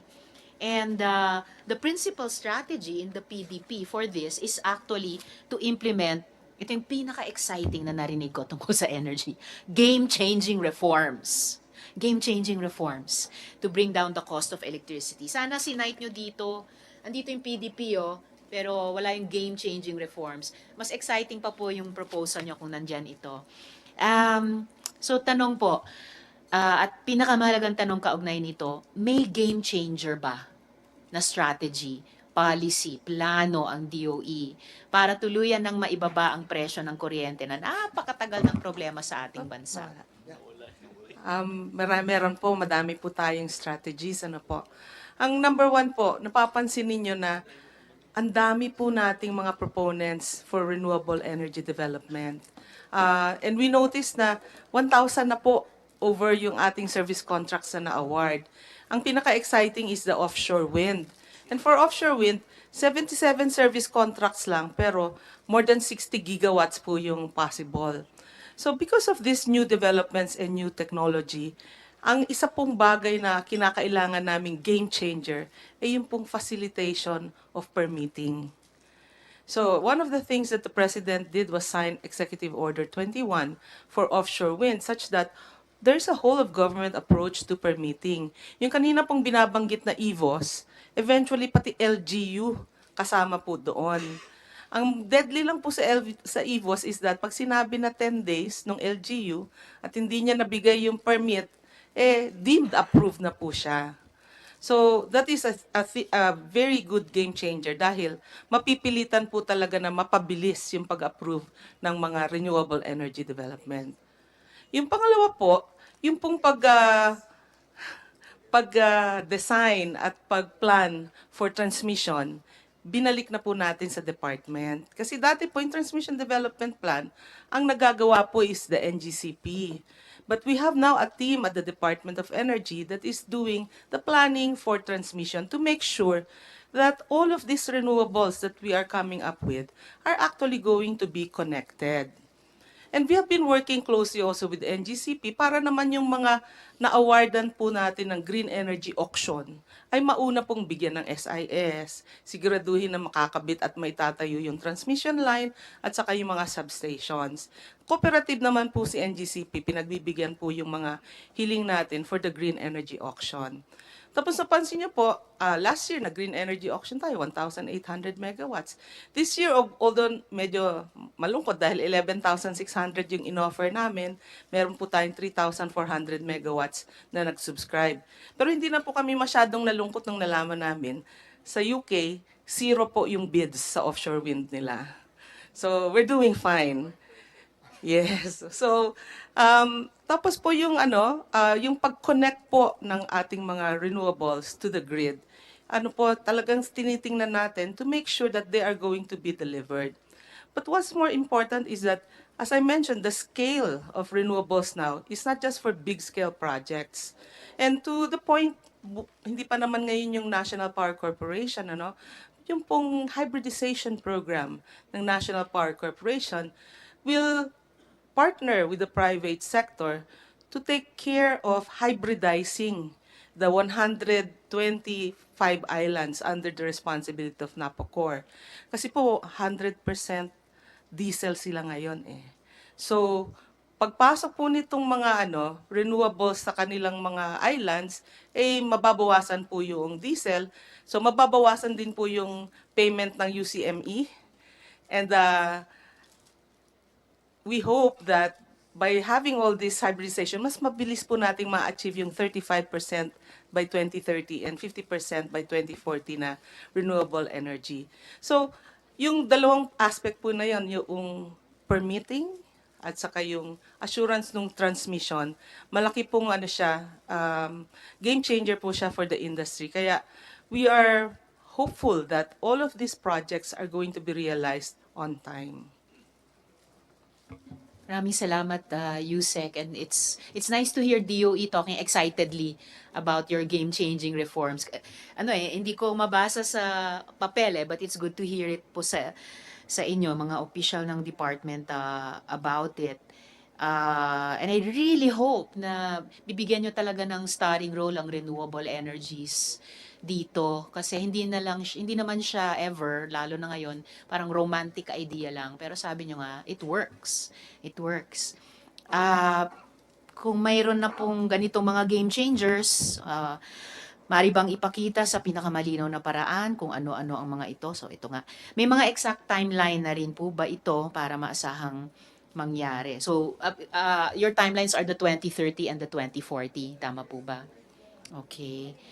So 50% by 2040. I'm trying to recall, Yusek, may ecological group na nagkaroon din ng online campaign about 50% by a certain year. And panahon pa ito ni dating President Noynoy Aquino, chinat ko sila no na get in touch with the Department of Energy para ma-break down your year on year, ano yung mga target. So baka kung hindi man sila in touch na sa inyo, baka pwede kayong mag-reach out sa kanila para you're going to lead the government effort in this, may kapartner ng mga private sector. Baka you could also invite or engage or welcome mga civil society stakeholders also to help you realize these game-changing reforms. Ito. So, balikan ko yung isang nabanggit ko kanina. Kabilang ba sa game-changing reforms ninyo ang noon ko pang hinihiling na pagpapababa ng WACC ng NGCP at iba pang private distribution utilities at ang pagtanggal ng VAT. So yung dalawang po yun, yung WACC at yung VAT po. Kasama po ba dito sa game-changing reforms? Kasi para sa akin, game-changing talaga yung dalawang yun din. Sabi ng chair, super game-changing.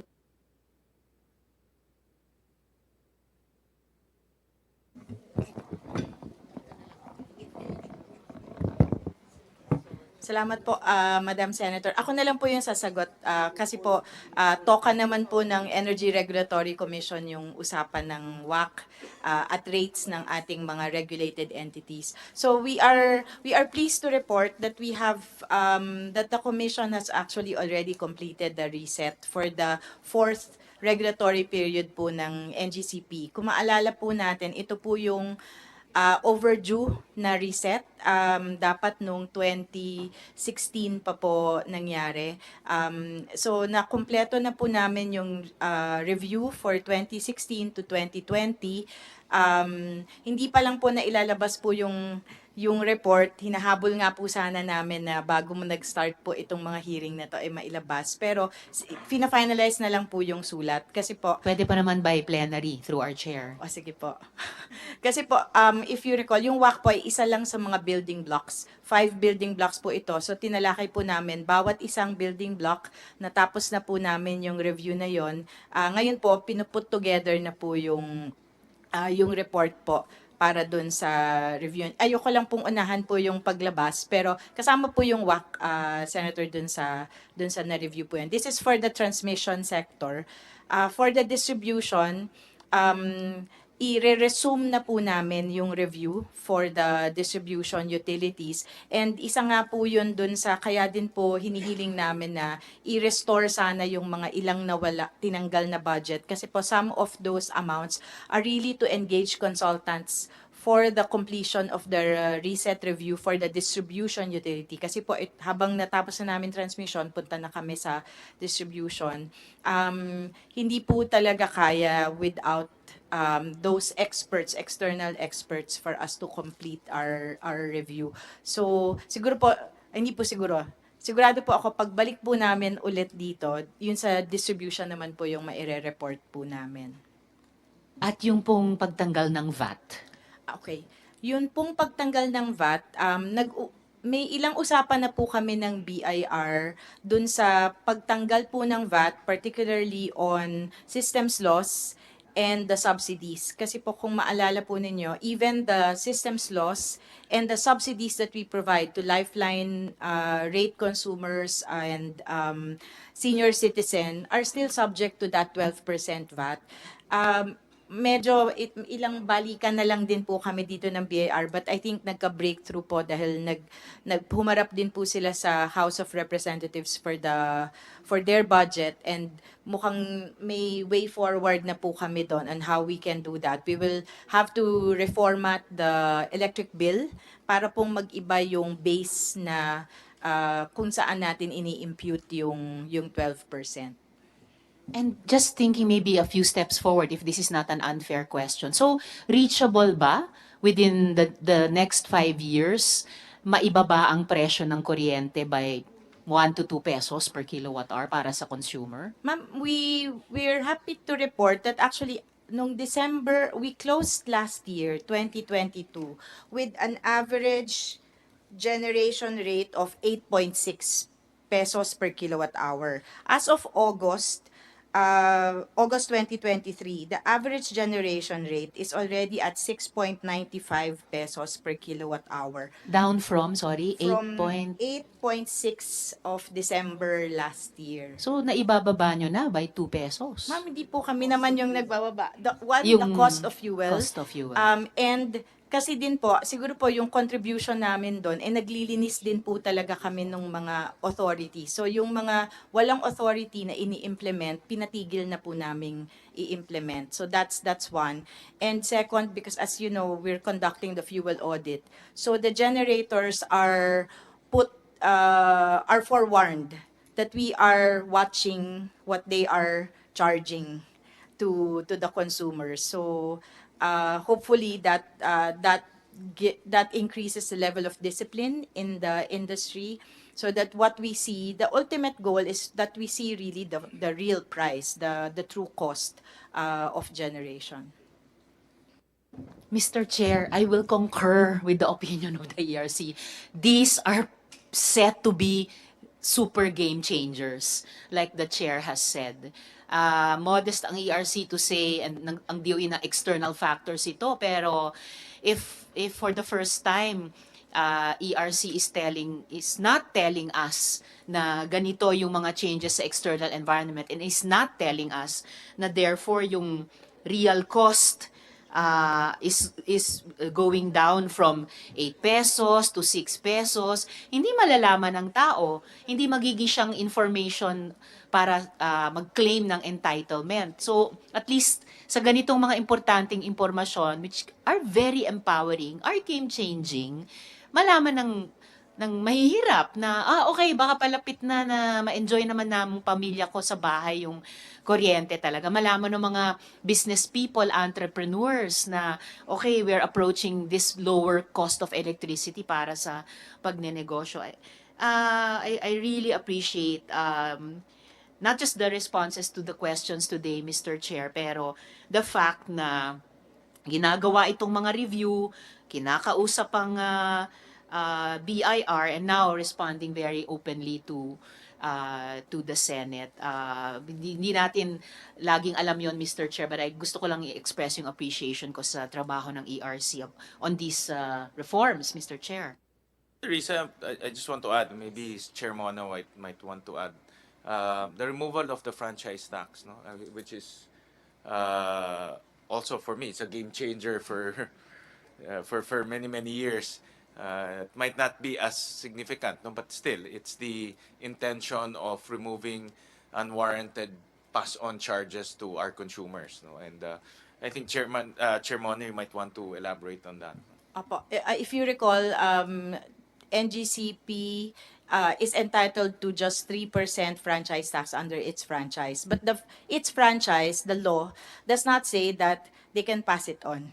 So what we had resolved in the commission as of August was that they should stop the practice of passing on that amount to consumers. So sa mga bill po natin starting September actually, or nag-take effect na po yata yung in-issue nung for the August billing period, wala na po yung 3% franchise tax po na yon.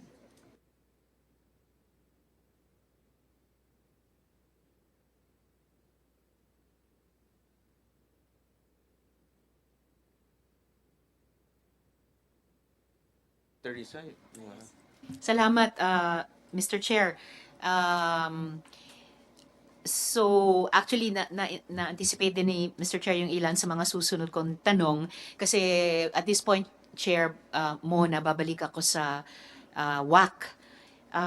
Would you agree with me if I say na yung mataas na 15% WAC ng NGCP, therefore yung mataas na revenue na nag-gain niya dito, and actually enabled the company to spend more on items which I deem unnecessary? Kasama po dun sa review na ginawa namin, ma'am, yung mga expenses din po nila, review on their CAPEX and their OPEX. And we really want you to see the details when we issue the report, because I'm proud to say that we have conducted a diligent review of all these items po.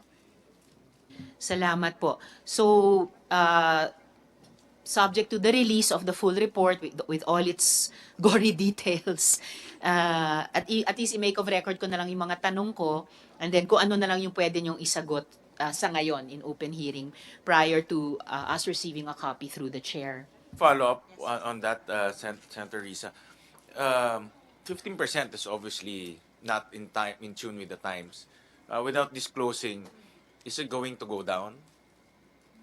What the commission considered, Your Honor, is there was a report, there was a study commissioned by the ERC back in 2021 by former NEDA Secretary Canlas, and the recommendation there, and we have made that report public. So hindi naman po ito preempting the report. The study recommended a WACC of 10.71. So that was considered by the commission as well. In case we will expect a refund. Correct? Because, Maligayang Pasko, Mr. Chair. Yeah. Kasi it was parang interim lang yun eh. Diba? It was just a carryover. Carryover Yeah, po. it's a And then the carryover. interim was for 2020. Sir June, no? The interim MAR was 2020, apa. So we we're will- expecting a refund because malaki rin, 5% difference, 5 percentage points. But what po is just one of the items, Your Honor, 5 po yung building Yeah, blocks. correct, So correct. But some it's not amounts. as easy as transposing the 5% or translating the 5%. Yeah, but it's a major amount because that's the rate of return that they're allowed to put it in layman to get their money back, to get their money back. So in other words, by reducing that rate, they should in effect return some amounts of they have collected, because that is just a carryover. Now that we have already evaluated everything, and then it's found out that it's 10% is the reasonable rate, then those that they collected in the past should somehow be returned to the consumers. That's one of the possibilities, Your Honor. I hope you indulge me that I cannot preempt, because it was already they already made issues of certain statements that were made in the past. So there is a process for us coming out with our decision, and then the rate translation, which is another filing. So we're observing that process. I understand there's due process, and a procedure. So All right, I'll respect that. Thank you. Thank you, Mr. Chair. And for the record, even the 2021 study recommendation of 10.71 is still generous to the company kasi yung na-research po namin noon ay the average WACC for grids in Southeast Asia is only 7 to 8%. So halos doble itong kasalukuyang 50% ng sa NGCP. And so about the items na ay deemed unnecessary na napagkagastusan dahil sa mataas na revenue dahil din sa WACC among other anong tawag nito yung 5 building blocks. Halimbawa, yung NGCP expenses based on yung kanila mismong SEC submitted annual financial statements mula 2009 hanggang 2022, 14 na taon, na walang direktang kinalaman sa transmission services ni project development pero passed on to consumers. At tayo mga Filipino consumers pa rin ang pumapasan at nagbabayad nito tulad ng 2.3 billion para sa PR at saka corporate social responsibility, 1.67 billion para sa representation and entertainment, 1.1 billion para sa advertising. Eventually, gusto ko rin sana malaman kung bakit isa sa napakalaking expense item ng NGCP ay ang 8.7 billion pesos para sa security and janitorial services. Napakalaki po, major expense item sa financial statement ng corporation. Kasunod lang sa repairs and maintenance. Siyempre, no, 12.2 billion.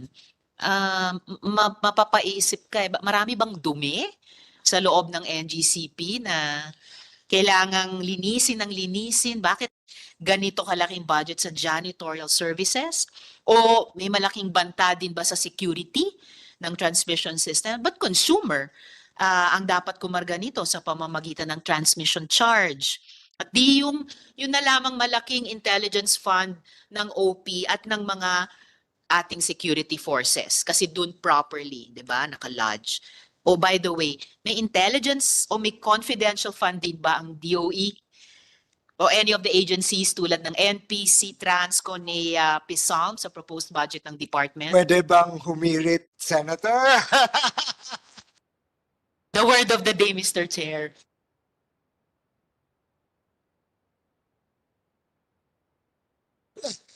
No, yeah, I'm kidding because Senator Gatchalian was saying that what DOE and ERC need is training on making hear-it. You were not yet in the, so that's the context of the. Yes, yes, thank you, Senator.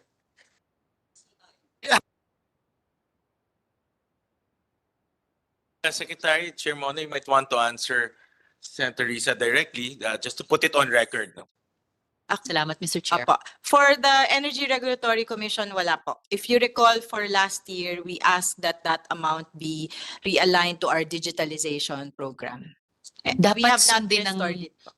dapat sundin ang magandang halimbawa ng ERC, Mr. Chair, no? Sa halip na masyadong malusog na confi funds, edi realign sa line item budgets. As Chairman, Mr. Yes, Chairman. Mr. Chair. So, Senator, just to make it on record that DOE has never had confidential funds, and we're not about to change that. Malinaw po, joke lang po yung kanina. Opo. So, sunod po, kaugnay pa rin itong high cost of electricity ay yung unconscionable payout of cash dividend to NGCP shareholders. Halimbawa, based muli sa sarili nilang financial statement na meron tayo kasi it's available online, NGCP earned a total of 306.7 billion pesos in comprehensive income from 2009 to 2022. During the same period, dividend payout reached 238.8 billion pesos in total. So ito ay halos 5/6 nun? Kano ba yun? Ano ba yung 5/6? Basta, malaking fraction.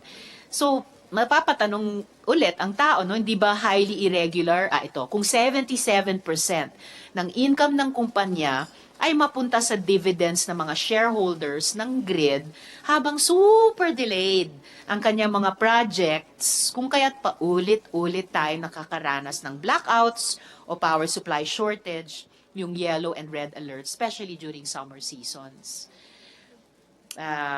Parang napakaswerte naman ng China at yung iba pang may-ari ng NGCP. Is there any comment about the 77% going to dividends while delayed yung projects? Okay. We issued a show cause order na po against NGCP on the delayed projects. Depending on the evaluation, and we're completing our evaluation of those projects, there could be penalties imposed on NGCP. These are monetary penalties. So maybe a portion of what has been distributed. Of course, I don't know how NGCP will do it, but they'll be liable for those amounts if the results of the evaluation will merit the imposition of penalty. But Madam Senator, dun po sa justifiable pa ba, reasonable pa ba yung ganong kalaking amount? For the ERC, we make sure that, and with this reset nga po, that is really the point, we make sure that amounts necessary for capital expenses for those transmission line projects will be allocated to these projects. So before the amounts are distributed, there should be allocation to commitments, to committed projects. And whatever will be, yun naman po yung batas sa corporate law, what is unrestricted retained earnings are those that can only be distributed to the shareholders. But wala po kasi tayong batas on windfall tax or windfall profit tax. So, hindi po siya bawal in the sense na kahit na ilang porsyento pa yan, basta it's unrestricted retained earnings, then the corporation can distribute in general po. Well, I think that's very instructive, Mr. Chair, to us here in Congress. Bagamat usually yung mga inquiries ang in aid of legislation, no, sa mga resolution. But it turns out, like in this moment, ang budget hearing nakapagbibigay din ng gabay sa amin sa Kongreso. If the executive will point out to us na yun na nga may policy gap, walang batas, halimbawa tulad dito sa windfall profit. So, very well noted po, something for us to study, parang i-homework po namin. And to make things even stranger, as a matter of fact, there were instances when payout of cash dividends was bigger than income. Parang hindi siya logical kahit sa isang negosyo.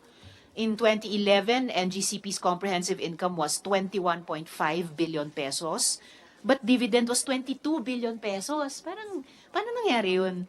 Also in 2013 income, it was 19.4 billion pesos, but dividend payout reached 24 billion pesos. So, and the same in 2014, income was 22.3 billion pesos, pero cash dividends amounted to 24 billion pesos. May pag-asa pa ba talaga na maituwid dito ng ERC pagkatapos ng reset?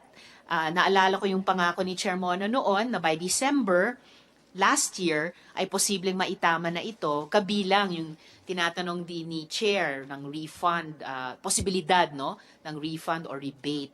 So, pero salamat, tatanong ko sana kanina ano yung nangyari dito. Salamat sa update. So, we're looking forward to a soon timetable na maging public ito, hindi lang sa amin sa Senado, pero sa ating publiko. Okay, parang bumabalik ako dito sa topic na ni-raise na din ni na Chair at Senate President Pro Tempore. In contrast, no, unfortunately, ERC's 2024 budget suffered a 50.2% cut from 1.335 billion pesos in 2023 to 664.4 million pesos. So, nagbawas ba ang ERC ng trabaho kung kaya't binawasan din ang inyong pondo? Parang nadagdagan pa, ano po, hindi nabawasan. Opo, nadagdagan po ng, hindi lang po ng trabaho, kasi po nadagdagan din ng players in the sector. And I mentioned earlier na it's a good thing that we have more players because especially in the generation sector, we want more players to come in, not only to increase supply, but to increase competition in the sector. So, nadagdagan po din ng trabaho yung ERC. That's why, kung, yun nga po, kung mamarapatin po, nakikiusap po sana kami i-restore yung certain amounts. Hindi naman po yung lahat, but the amounts that we really just need to continue to function and regulate the sector. Very well taken po, Mr. Chair. And in fact, yung tanong na bakit nabawasan ba trabaho ng ERC, that's really not the idea we got even in previous Senate hearings.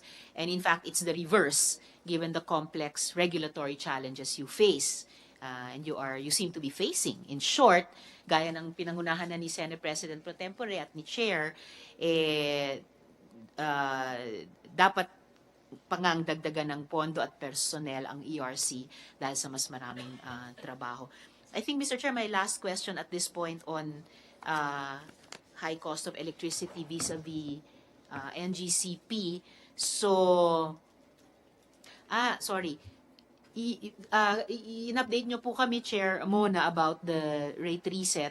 Yung comprehensive performance audit ng NGCP as directed under Department Order number DO 2023-06-0018 and yung SONA instruction ni Presidente. Nagsimula na po ba ito or magsisimula na at kailan po matatapos? Sige po, nagtitinginan po kami ni DOE kasi po kami po yung co-chairs dun sa assessment team. We are encountering delays in the audit, particularly in obtaining information from the auditee, from the regulated entity. So, ang ginawa na lang po muna ngayon, sinimulan po nung audit, ginamit po yung mga report muna na meron na kami. Kasi po kami sa ERC, may audit naman po kami. Pero, yun po yung gamit namin for the reset.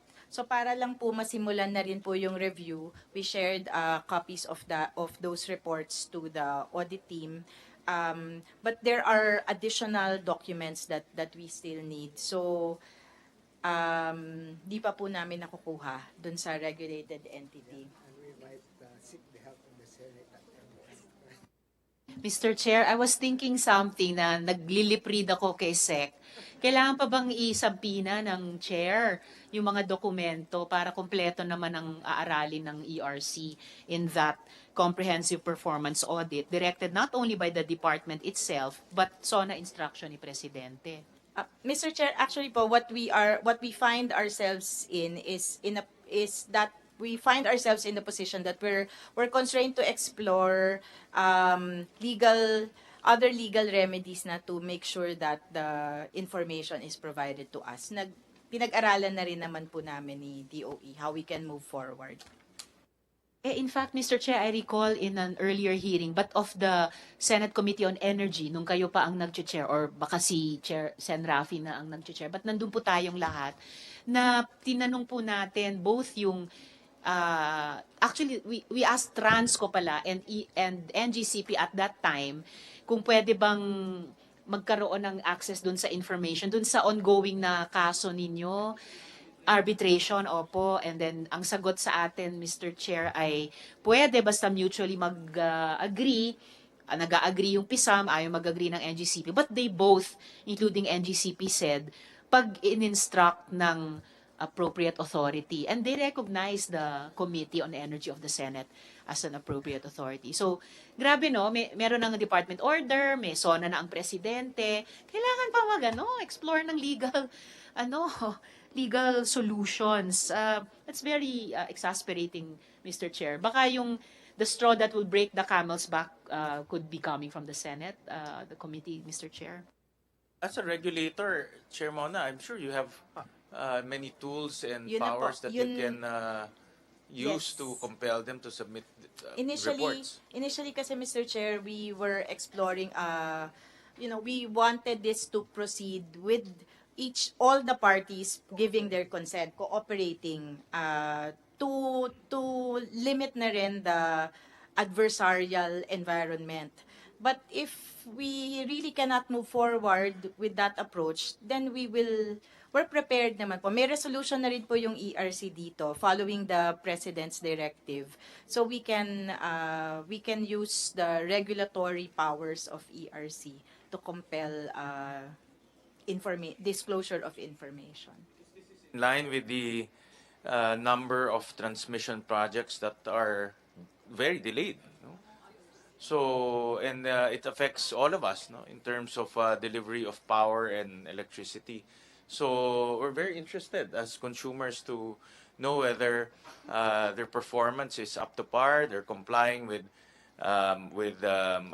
what they should be complying with, and most importantly, I remember in that hearing also that Senator Risa mentioned that these projects are being collected already from the consumers. No? So, meaning they're collecting from us, but the projects are either delayed or they haven't started yet. No? So, the performance audit is really necessary. You know? And as a last resort, we can come in, but I think the ERC and probably DOE have enough powers to compel them to submit reports. Mr. Chairman, unfortunately, the DOE is not recognized by the concessionaire as a regulator. So they have raised questions about our basis for requiring them to come up with but at least they recognize the Senate and the ERC.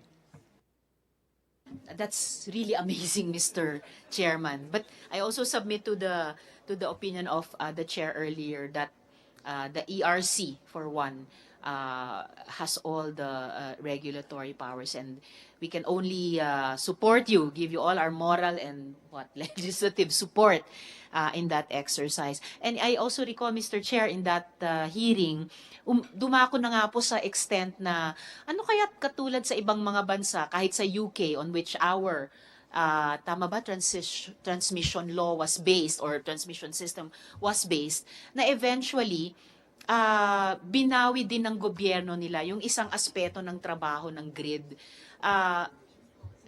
Yes. Systems operation. Yes, yung systems operation ay, tama ba, ibinalik sa gobyerno? And then yung isa pang trabaho ang naiwan, transmission operator. Tama, sorry, transmission operator pa rin yung grid, but systems operator yung gobyerno. Siguro, wag nang intayin ng, or whatever NGCP does or doesn't do, eventually, lahat ng stakeholders siguro aabot din sa maubos na yung PC, and will take the necessary constitutional legal action to set things right kung magganit po mula dun sa grid. Nasagot na po ni Chair Mona yung sa 4th regulatory period, yung review, highlights. Nagsimula na po ba yung 5th regulatory period? Yes, ma'am. Actually po, sabay naman siyang umandar, pero pinrioritize namin yung 4th because this is the past period po. Salamat, Mr. Chair. I have 3 more questions on high cost of electricity, and then I'll again offer if the Chair would like to, I could suspend to make way for the Chair's questions. So another topic on rates, pababa nga ba or papataas pa? I was told that the DOE is planning to graduate the UCME subsidy for consumers with a higher kilowatt consumption in off-grid areas covered by the electric cooperatives. May impact study na po ba ang DOE na magpapakita kung anong maging epekto nito sa industriya at ekonomiya ng mga isla, no? Kung ang babayaran nila na ay yung TCGR, True Cost Generation Rate, lalo na sa mga areas na hindi pa konektado sa grid.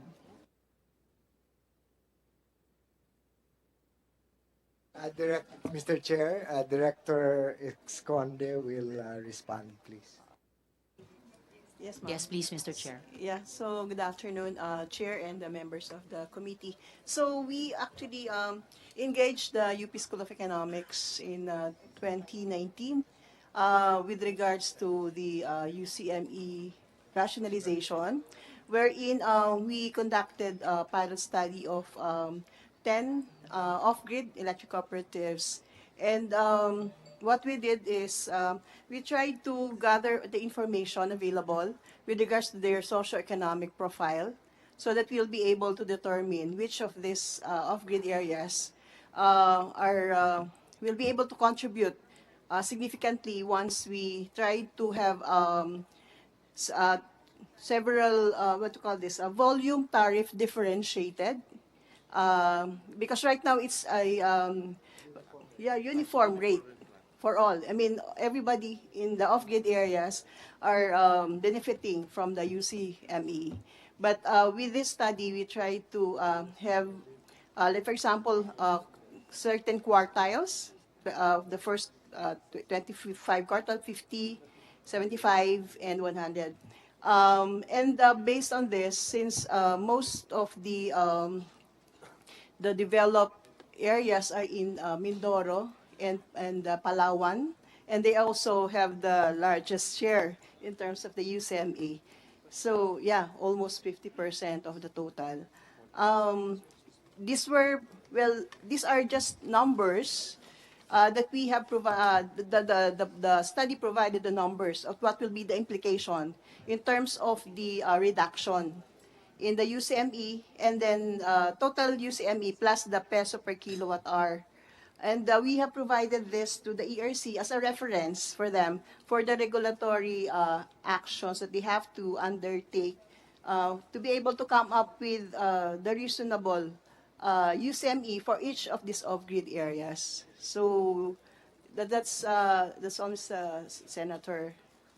Salamat, Director Irma. May rekomendasyon ba kayo or ang UP College of Econ batay sa study na ito, parallel study of 10 off-grid electric co-ops? Well, the recommendation is to really rationalize the UCME in terms of the situation in the different off-grid areas. Actually, it was, if I remember, I remember it was also presented to Senator Win that time, the study of the UP School of Economics. Actually, it's not a specific recommendation, but more of saying that it's about time we rationalize the universal charge for missionary electrification. So, Mr. Chairman, Yes, Mr. essentially, Chair. Senator, it would be the subsidy should go to those who really deserve the subsidy, and those that are better able to afford really the true cost should bear a proportionate burden, and therefore also soften the impact on those who are in the main grid and are providing the subsidy.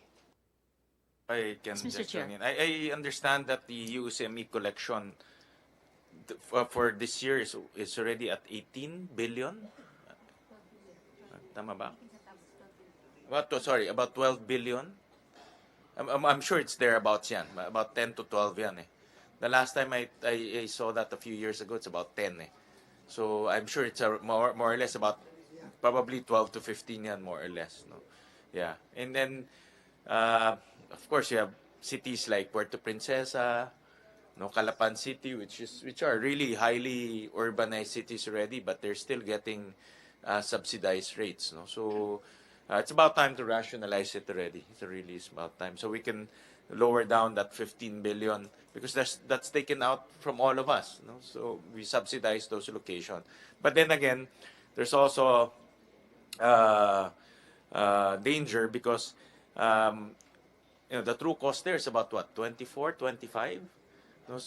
No, about 24, 25. So if you charge that much, no business will not, businesses will not locate there because it's too expensive. No, so at the end of the day, it will boil down to the generation or the technology that generates it. No, because right now, however you look at it, diesel is very expensive. Diesel is very expensive. So I think we can rationalize it, but it can only do so much until we look at the technology itself. No? Yeah. Yes, Mr. Chair. Mr. Chair, there's also the connection to the main grid. So for example, yung Mindoro Batangas connection, if that happens in 2025, wala nang UCME for Mindoro. That is 20% of the UCME right now.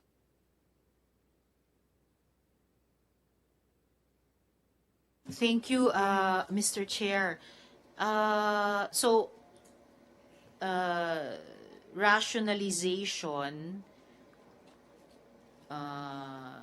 it will mean graduating from the UCMC for certain consumers. So, tanungin ko lang ano yung metrics ng rationalization. For example, is it true that 200 kilowatt hour consumption and up will be charged yung true cost of generation rates already? Mr. Chairman, we don't have those yet, and those are being looked into right now. Thank you. Salamat, Mr. Chair, kasi concerned yung mga nakakarinig na ganito yung planong iset na level kasi hagip yung maraming middle class households, hagip din yung maraming industriya. So, an example, what the chair pointed out about Calapan and Madam, Puerto Princesa cities. Yes, Mr. Chairman, it's really a case where, for example, high-end resorts they can easily pass this on, and their income is in dollar terms. It doesn't really mean a lot for the customers of these high-end resorts. So I think the principle of equitable distribution of burdens would be a good one to apply in this case. Thank you. Thank you, Mr. Chair. And related to this, PhilReca and the Association of Isolated Electric Cooperatives, through their respective resolutions, were asking the DOE to amend or modify DC 2023-06-0021, which requires mandatory CSP by distribution utilities for the procurement of power supply for captive market. Said circular provides that negotiated procurement, or the EPSA, Emergency Power Supply Agreement, shall not be entitled to any form of subsidy. Posible kaya na hindi muna ito ipataw sa mga electric cooperatives? Halimbawa, yung Oriental Mindoro Electric Cooperative Inc., yung Occidental Electric Cooperative Inc., at Busuanga Island Electric Cooperative Inc., na may mga existing EPSA. Posible po ba yon? Mr. Chairman, may I ask Parasigan to address that? He has been, for the last 40 years, he has been looking into it. So. Sec Mario, go ahead. Thank you very much, Mr. Chair. Thank you very much, Honorable Senator Ontiveros and also Secretary Popo. Yeah, the objective of eliminating or discouraging the any form of subsidy in granting the emergency power supply is to encourage the distribution utility officials and officers to conduct competitive selection process. Whenever they see that negotiation process is the best mean, they delay the CSP process. So that's one avenue that they do. So to discourage this way, we somewhat suspended. However, with regards to specific concerns beyond the control of the distribution utilities, like, for example, we are in dialogue with the electric cooperatives that were affected, whose PSA were affected by the Supreme Court decision on the Alianza. They have to enter into emergency power supply prior to the conduct of CSP. For those off-grid area ECs, yes, we believe that they deserve to maintain the availment of UCME. So on areas where there are sufficient justifications to maintain the eligibility for UCME, of course, those will be considered. But we would like to maintain the regulation that really to encourage the distribution utilities for timely conduct of CSP, any form of subsidy should be eliminated. Thank you. Salamat, ASEC. Marasigan. Sorry, yung reflection ng ilaw. Kahit masakit po yung inyong mga salita. Mapait. Pero I appreciate the candor. Chair, si Asik Marasigan has always been a very helpful resource person sa lahat ng ating mga hearings. So pero gayon pa man, Asik, posible po kung mag-submit ng appeal ang Ormeco, Omeco at saka Biselco, at least i-consider, ipoproseso po ng department? Yes po, especially po yung sa case ng Occidental Mindoro.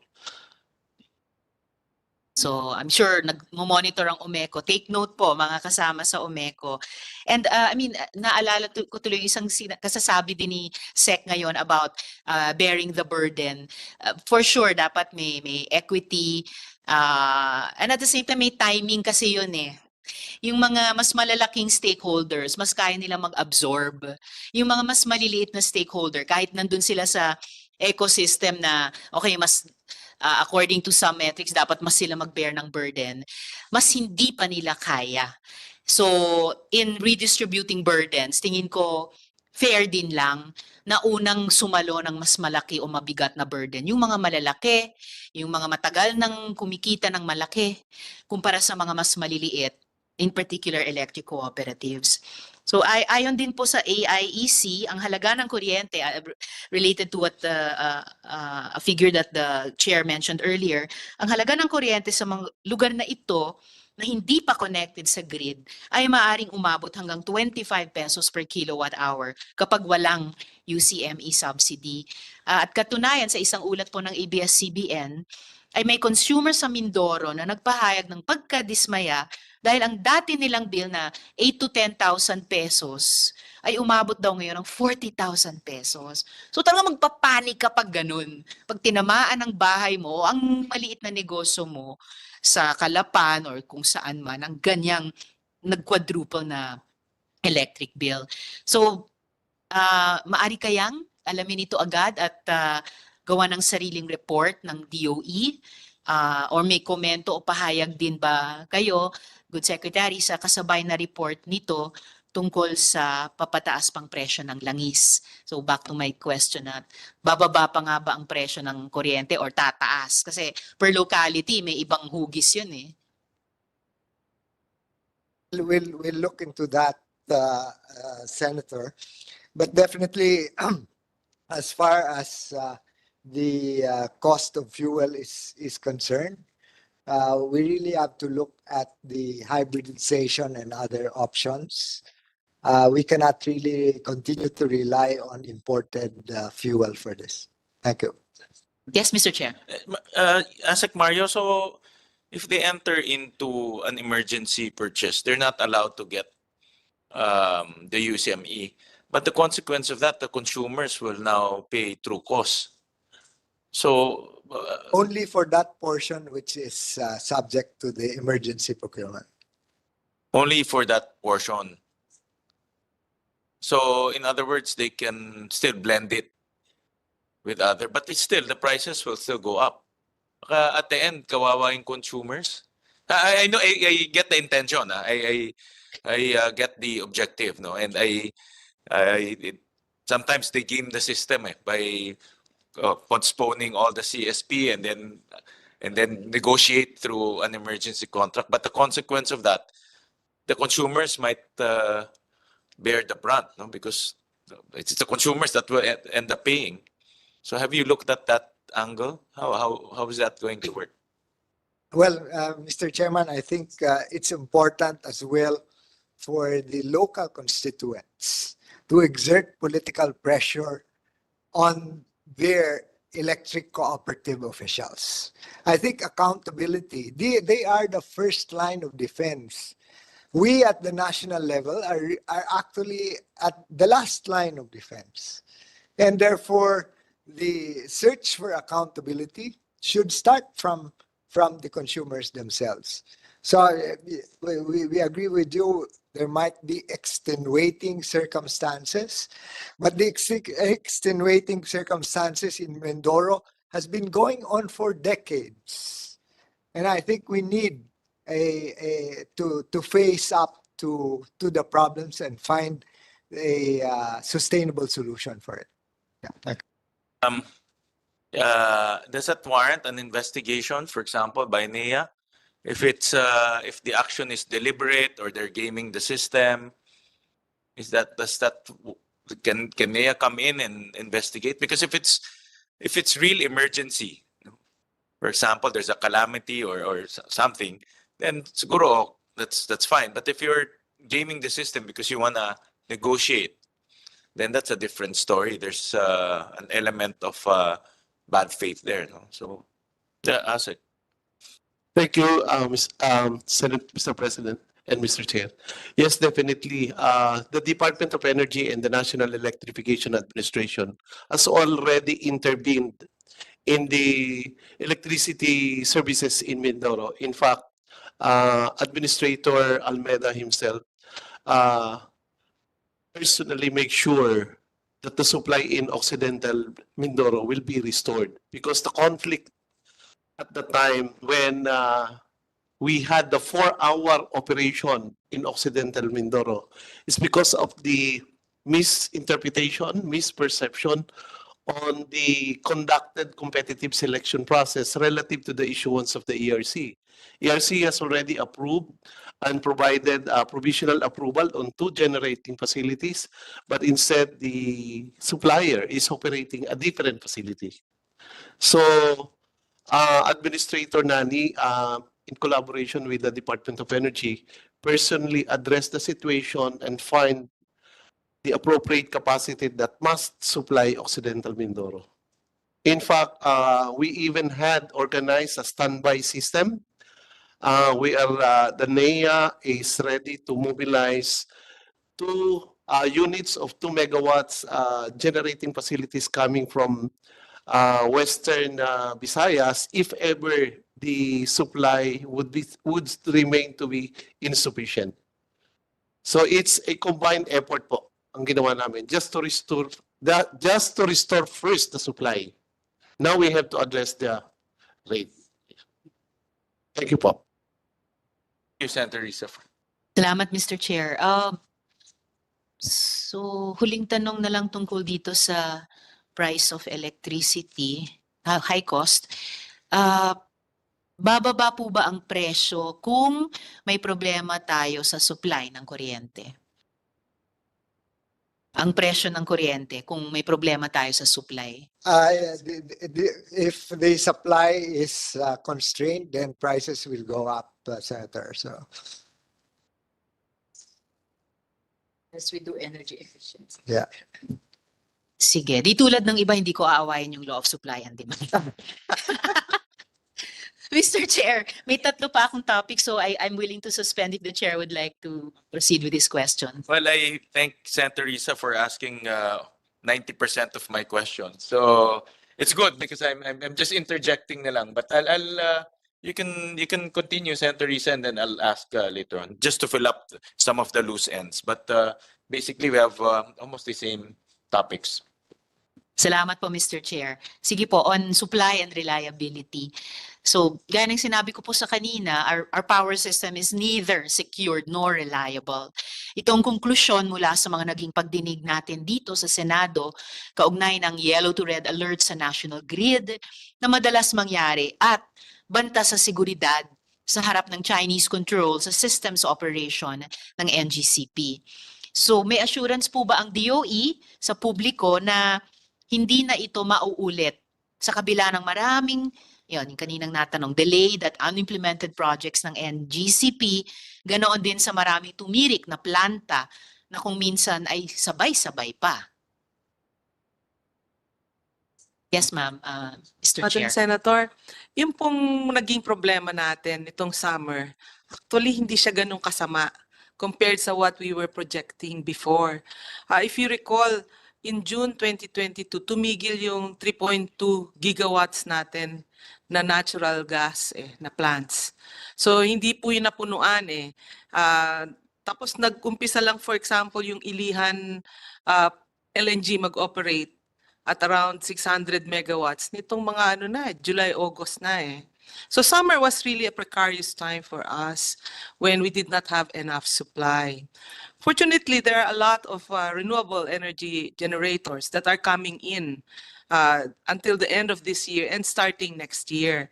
And if all these projects are able to fulfill all the requirements for permits and they're able to construct, we should not have that problem next year. As long as there is no sudden increase in the demand, if the demand stays based on our projection about 3% growth, then it should not be a problem. Salamat, Yusek. So, nakakapagbigay ng assurance ang DOE sa publiko? 100% ba? 90%? 80% assurance? I would say we are at 97%. Kasi po pag nagbagyo, hindi naman natin makontrol yung ating typhoons kung kailan sila mag-occur eh. Dati, alam natin kung anong buwan may bagyo, pero parang ngayon buong taon may bagyo tayo eh. So barring natural disasters like that, we should be okay in summer. Sige po. Nagulat ako, mataas yung sinet yung percentage. So, yun yung itatanong or sisingilin ng publiko sa atin kung sakaling lumampas sa 3% yung occurrence po. On the supply, yes, Mr. Chair. Can I intervene on that because that's a topic on brownout, no? And one of the solutions that actually Senator Rizzo was also here when we were discussing this is the contracting of ancillary services. But in our notes, NGCP has not fulfilled the contracting of ancillary services. For example, for regulating reserves is 11%, contingency is 12%, and dispatchable is only 24%. So again, we always go back to this, and part of the reason why we don't have grid stability is we don't have ancillary services. No? And the ERC released many resolutions on this matter, but yet there's no, and I think you penalized NGCP regarding this. So in line with the brownout question, if NGCP is still not compliant with the ancillary services, then we're back to where we are. No? So what are we doing with this? We're very happy to report, Senator, that by the end of the year, the reserve market will be fully operational commercially. And therefore, there is no more reason for NGCP not to be able to fulfill all the ancillary services requirements. Words, they can go to the market and buy. And when is the market? Sa September, September 26 po, nagumpisa na po siya nung trial operation, and then by December 26, full commercial operation. This is the premise that they will buy. Wala na po siyang choice eh. Are they mandated to buy? Yes, kung they are mandated sila ngayon to contract, they're not doing it. Why are they going to buy in the market? They're the only buyer, diba? I mean, there's no other buyer. They're the only buyer. No, so is there so they're mandated to go to the market and fulfill all of this reserve. No? And Yes. if not, the ERC will. Because if you recall, Mr. Chair, their reason for not having the required levels met is that there are not enough offers of ancillary services providers. But with the reserve market already operational, all offers are, because it's a gross pool, all offers are centralized. That excuse is not available anymore. So if they still are not able to fulfill their obligation, then that's clearly a violation of their obligation already. Yeah, I think it's there's not enough offer is not accurate. If you talk to the generators, they're willing to offer you any time of the day because that's business for them. No? But then again, I leave it at that because the market is coming in and there's a mandate now and also a penalty if they do not fulfill this because that's in line with the summer. If they can contract it now, then at least summer we can sleep better at night. Thank you, Senator Risa. Opo, thank you, Mr. Chair. In some ways, parang the very messy system is becoming a little bit neater, no? A little at a time. And parang nababawasan ng mga excuses for misbehavior by any party. So, on the supply side naman po, is LNG replacing coal in our power mix? And when is this happening? How much megawatt capacity is the target under the revised Philippine Energy Plan? Kabilang ba sa magiging main source nito ang Malampaya kung kaya't in-extend ang service contract number 38 for another 15 years in favor of Udena Corporation and the Prime Infra?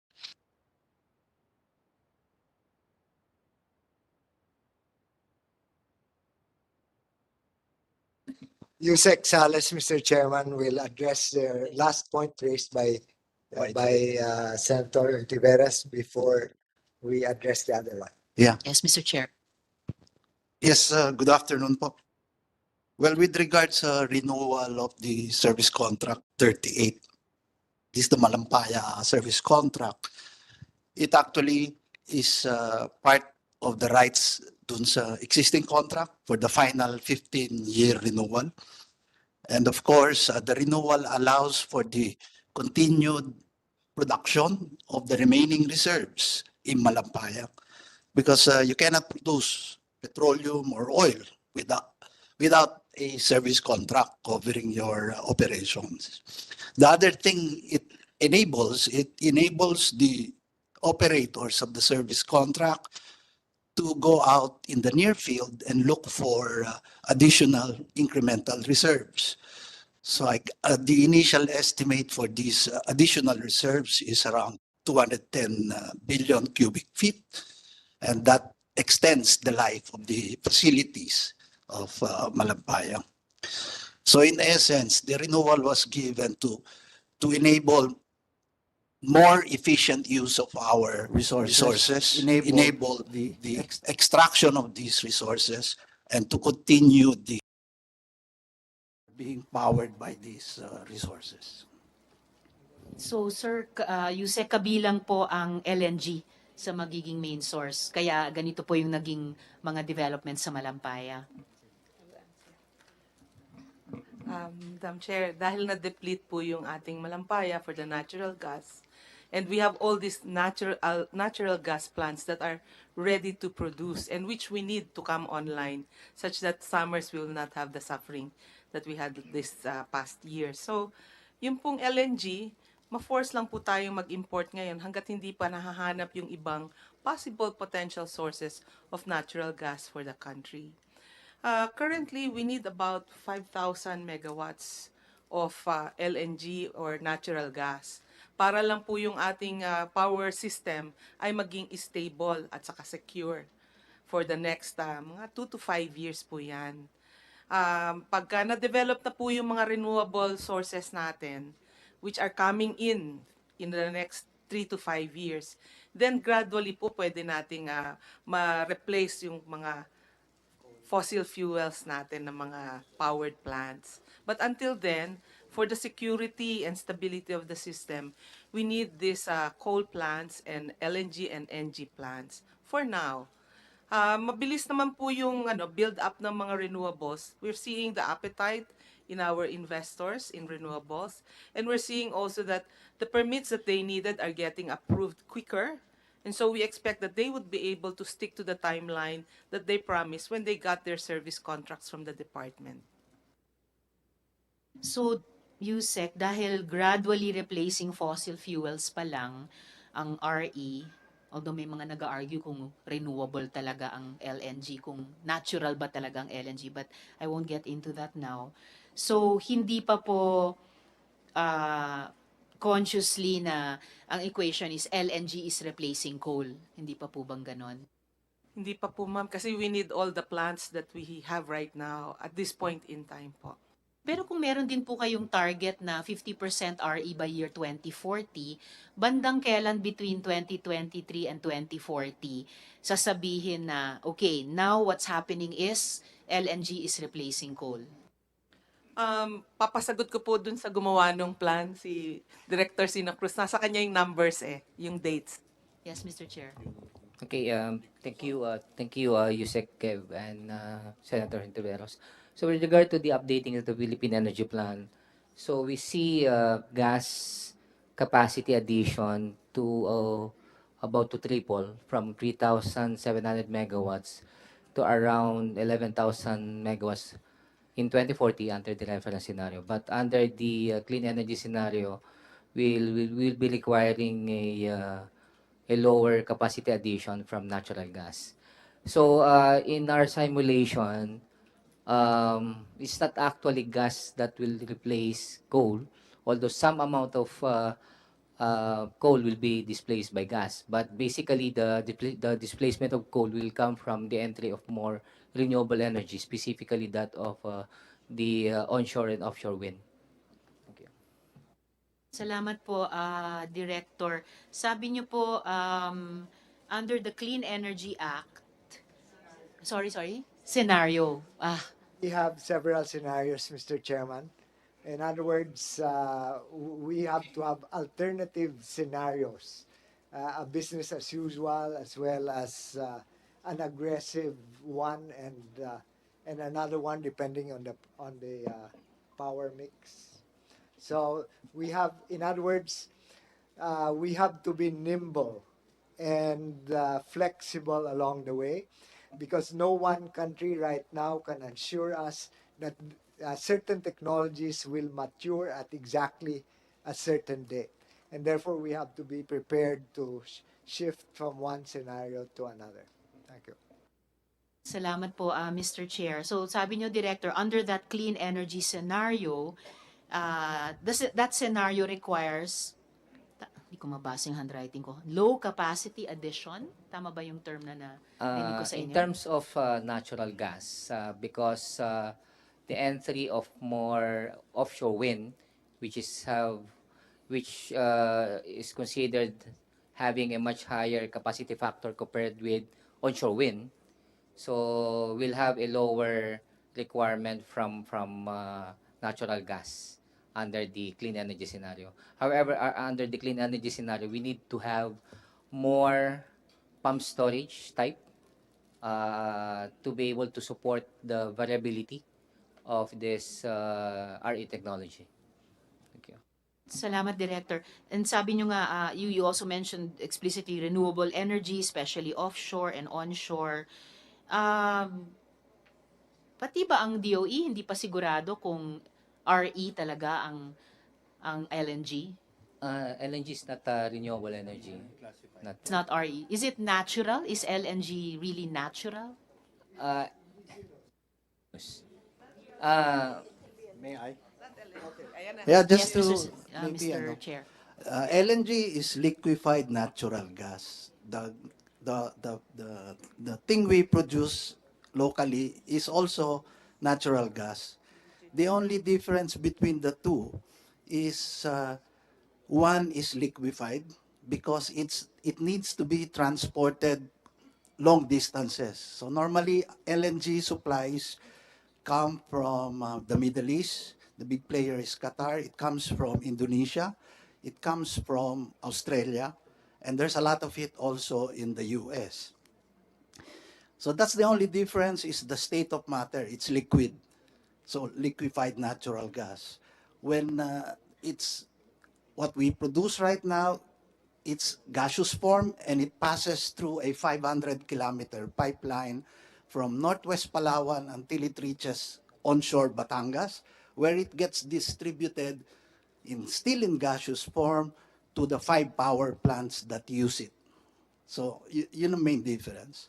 So essentially, when you talk about natural gas and LNG, these are still fossil fuels.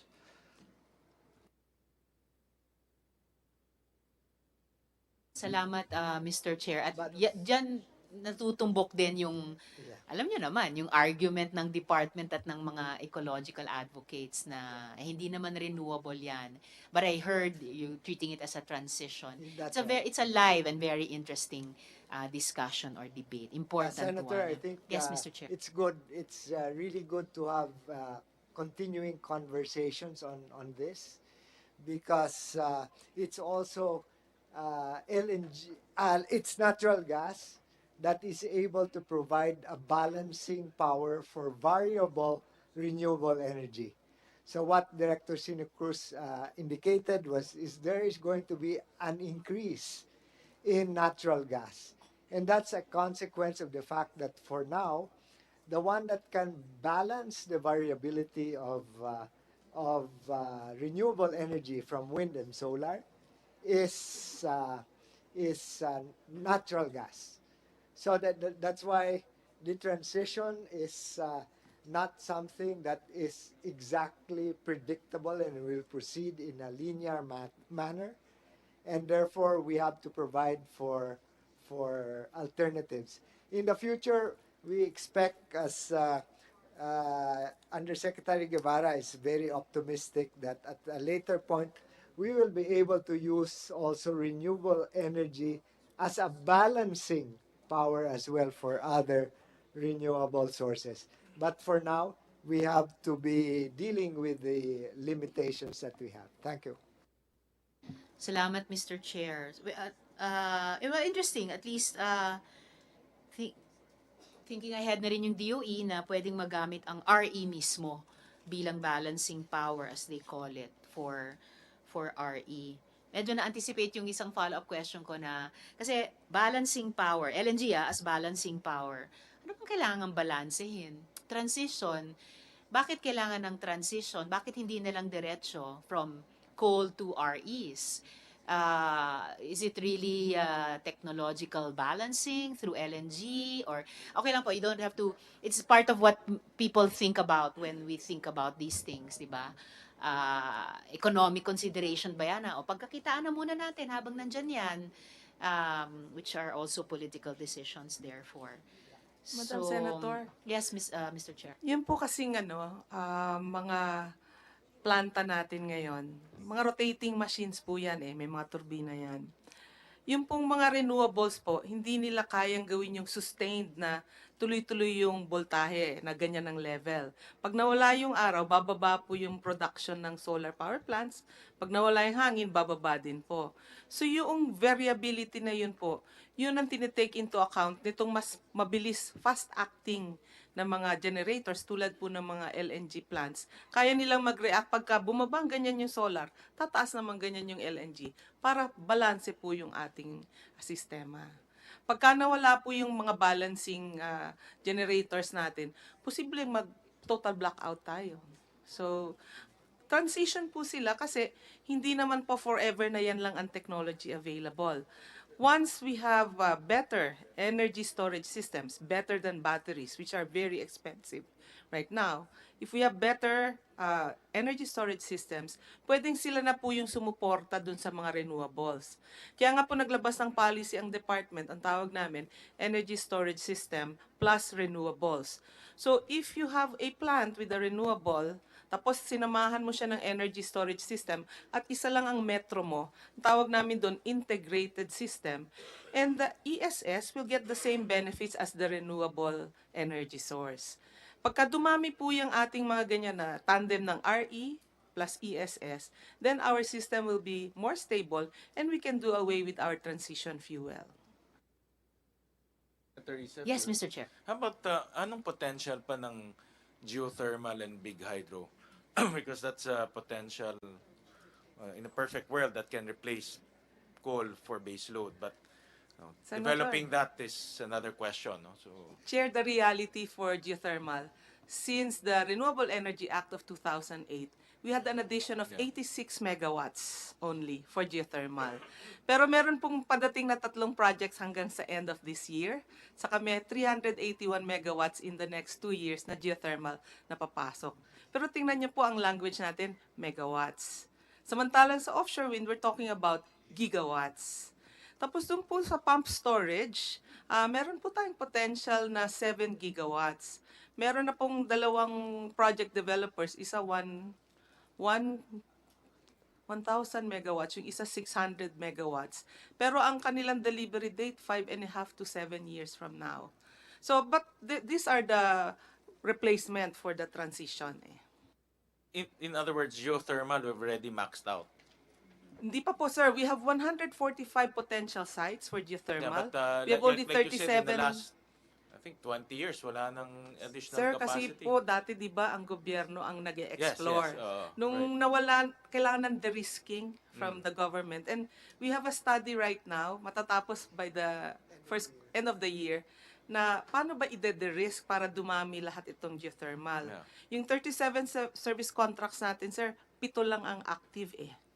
How do we get all the 37 to be active? So ang sagot ng private sector, you have to help the risk. So how much potential pa for geothermal, more or less? Do you have that number? Ang number na sinasabi na 1,800 megawatts. Megawatts pa. Opo. Okay, but that's of course, drilling is another question, no? It's like a casino. You don't know kung meron talaga o wala. And then in hydro, big hydro, Yung sa pump storage po, meron tayong potential na 7,000 megawatts. 7,000 megawatts. Okay, 7 gigawatts ang potential. All right, thank you. Thank you, Mr. Chair. Yes. But all in the medium to longer term. They cannot be done immediately. And that's why we need to transition in an orderly manner. But we have to prepare now and do certain decisions about pump storage because precisely of the longer gestation period. And even with LNG, for the additional LNG, we've got to make the decisions now. And that's why, Senator, we had to make the decision on Malampaya because otherwise we will lose out in the process. We're losing time. Certain decisions should have been made 10 years ago. And we're playing catch up. So this is the situation that we found ourselves in, but we will do our best to bridge the gap. Thank you. Can I add, sir? Yes, Mr. Chair. I would also like to add, Senators, that by the end of this year, matatapos po mag-umpisa po tayo ng Green Energy Auction number 3, which is for geothermal, run-of-river hydro, saka pump storage.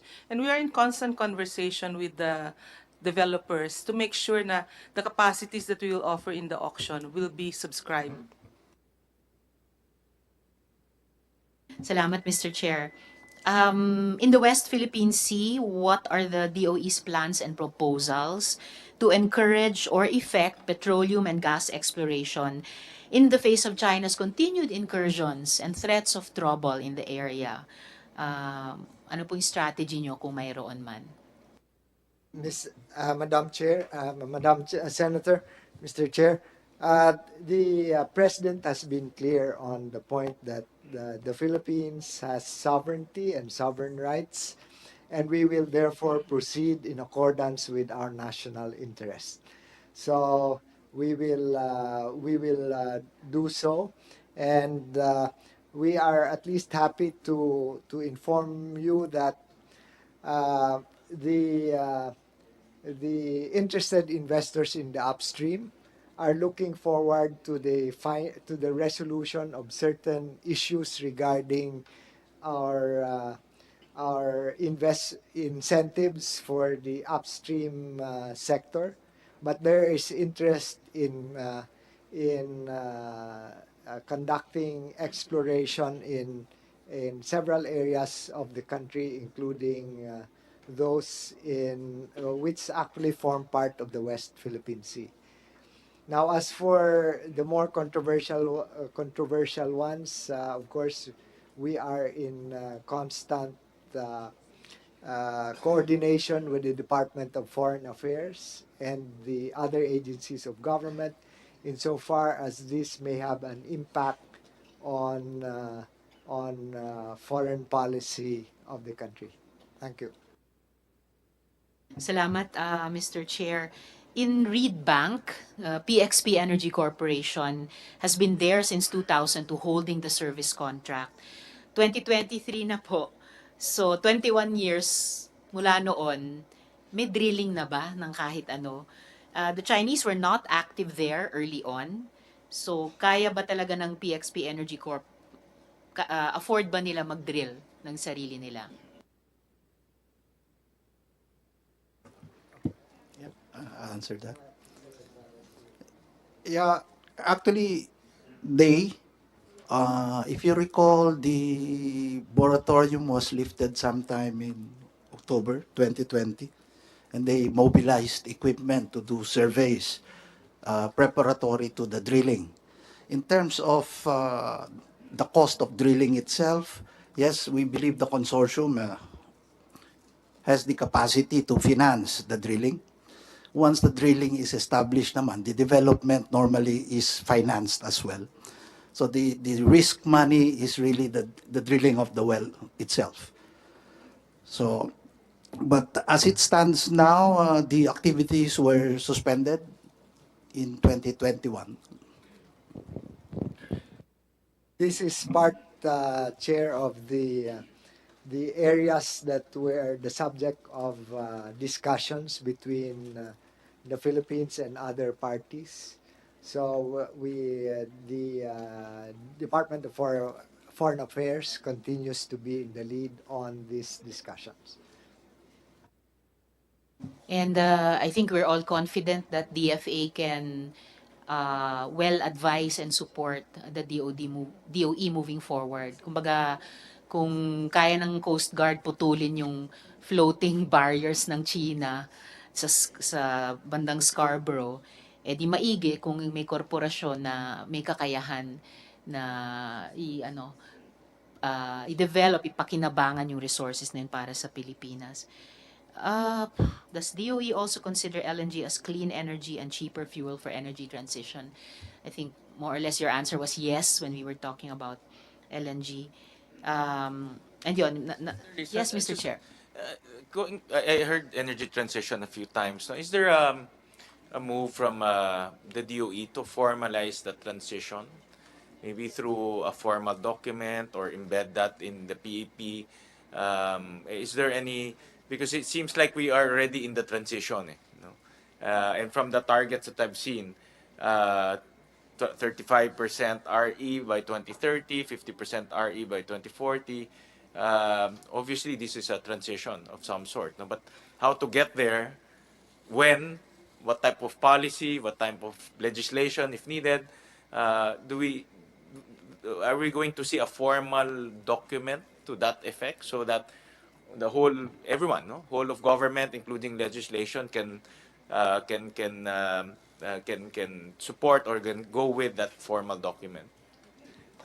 Thank you, Senator. No, definitely that is something that is that the department is working on right now, and of course it doesn't involve only the department. And although several major elements are with the department in the driver's seat. So we will formalize these things as soon as we have most of the elements in place. A number of the elements, as you pointed out, are already in the draft Philippine Energy Plan. Whether it's not only on the power sector, but the entire energy sector, including energy efficiency and electric vehicles, as well as related components. So, Undersecretary Guevara here has also just come from some discussions in New York for aspects of that energy transition plan. Unless you want to provide some updates. For the power sector, the energy transition, we're looking at 4 strategies. The first one is accelerating renewable energy. You've heard us talk about this in the past hour. And second, we're also looking at what we call the smart and green grid plan, or the SGGP, because even if we have all of those generated renewables, if we don't have the capacity for transmitting them, it will not reach the demand center. Third, we're looking at offshore wind ports. As you've noticed, our strategy calls for a lot of offshore wind, but none of the ports that we have right now is capable of servicing the needs of the offshore wind developer. And the fourth is voluntary retirement and or repurposing of coal plants. What we have found out in our meetings abroad was that many of the funding agencies, the climate financing agencies, and the multilateral development banks are already looking at what we're looking at, which is transmission. Originally, they were only looking at coal retirement, but now, because they've been hearing all the countries looking at transmission, which we originally thought of, they're also looking at good financing or climate financing for transmission lines. Thank you. Thank you for that. Thank you, Mr. Chair.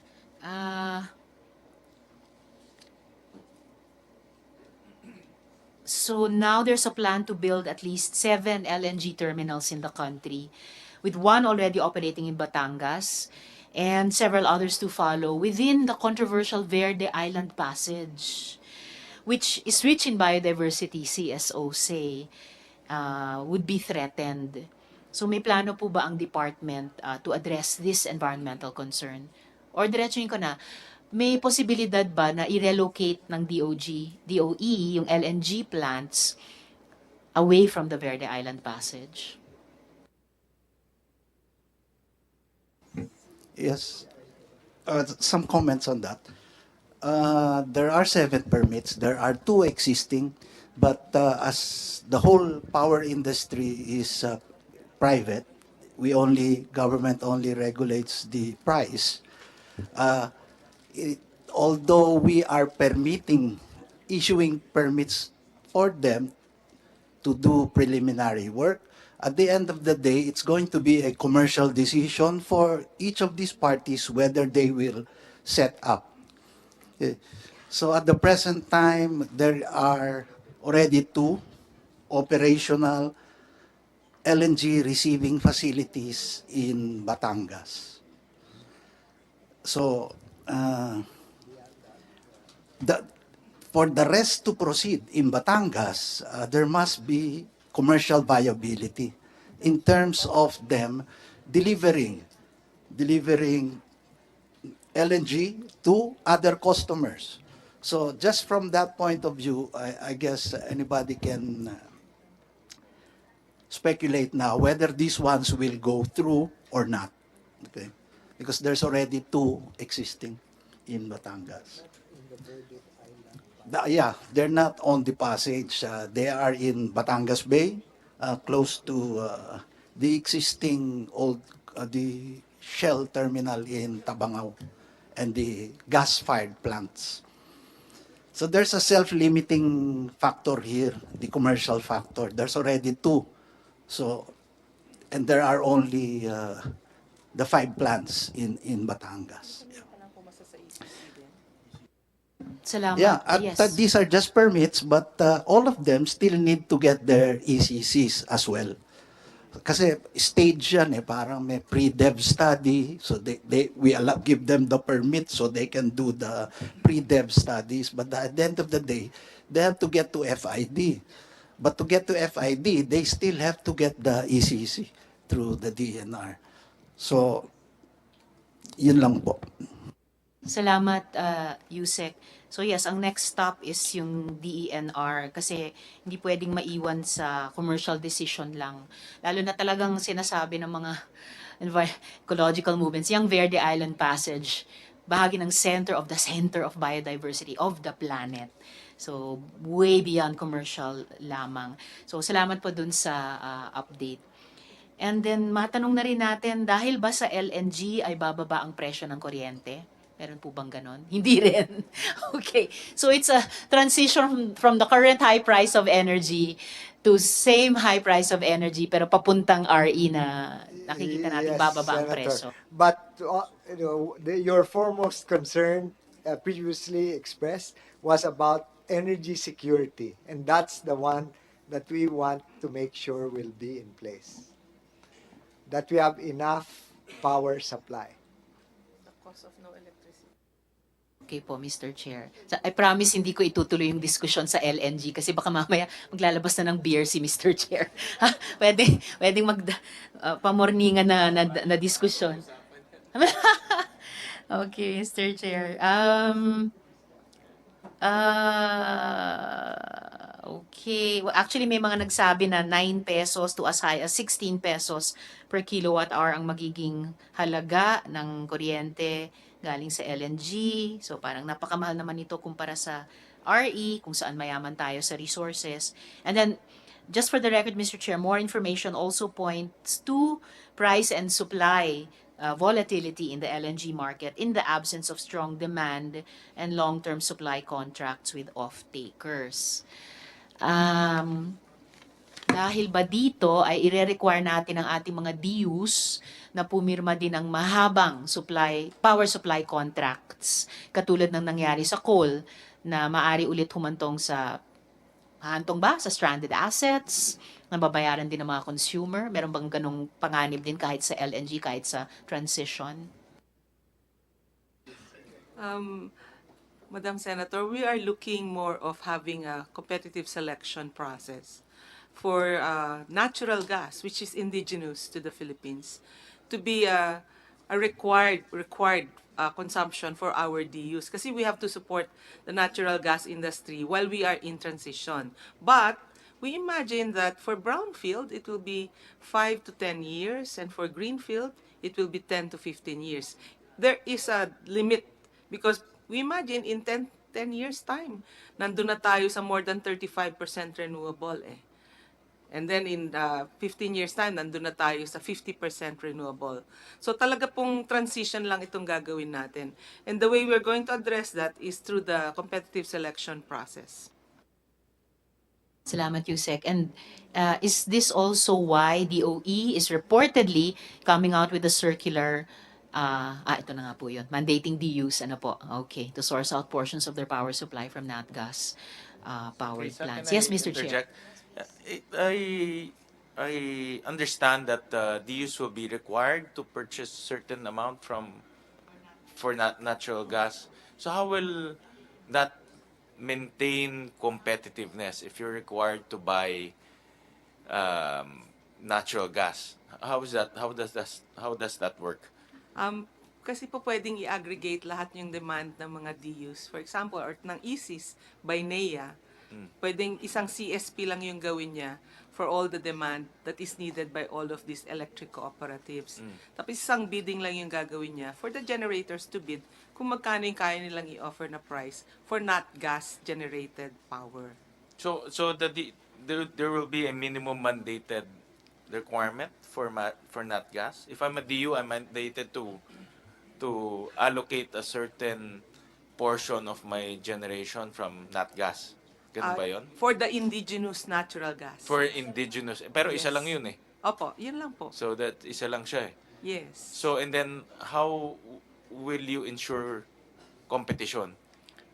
Ay, madami pong Kasi like for example, for generators, sir, ha? Hindi po yung Yeah, gas supply. Yeah, generators ang magsusupply ng ano eh, 'di ba? Ng power po. So in other words, si generator should be buying indigenous. Yes. Tama? I mean, Yes. it concept lang to concepts. No? So they'll be buying indigenous. So that generator now is compliant to be part of that minimum required. So in other words, dapat mas maraming generators should buy from that natural gas, from that indigenous. Yes po. Because my concern is competition. How do you, ngayon kasi, regardless of technology, you can buy eh. But Yeah. now, if you're now requiring me to buy from one source, then how do we assure consumers of competition? Okay. Senator, the Malampaya gas, as you know, is the formula for the pricing was fixed 20 years ago. And that price has been relatively stable over time and has always been below the international price. So that is therefore going to in fact soften any impact of imported LNG that will be needed to supplement our indigenous supply while we don't find any new supply yet. So the supply itself will therefore be mainly Malampaya, and as you said, it will be one source, but all the generation plants that will be using it will therefore be competing on the basis of the efficiency of the operations of those plants, so that they can offer an attractive price to the ultimate off-taker, which are the distribution utilities.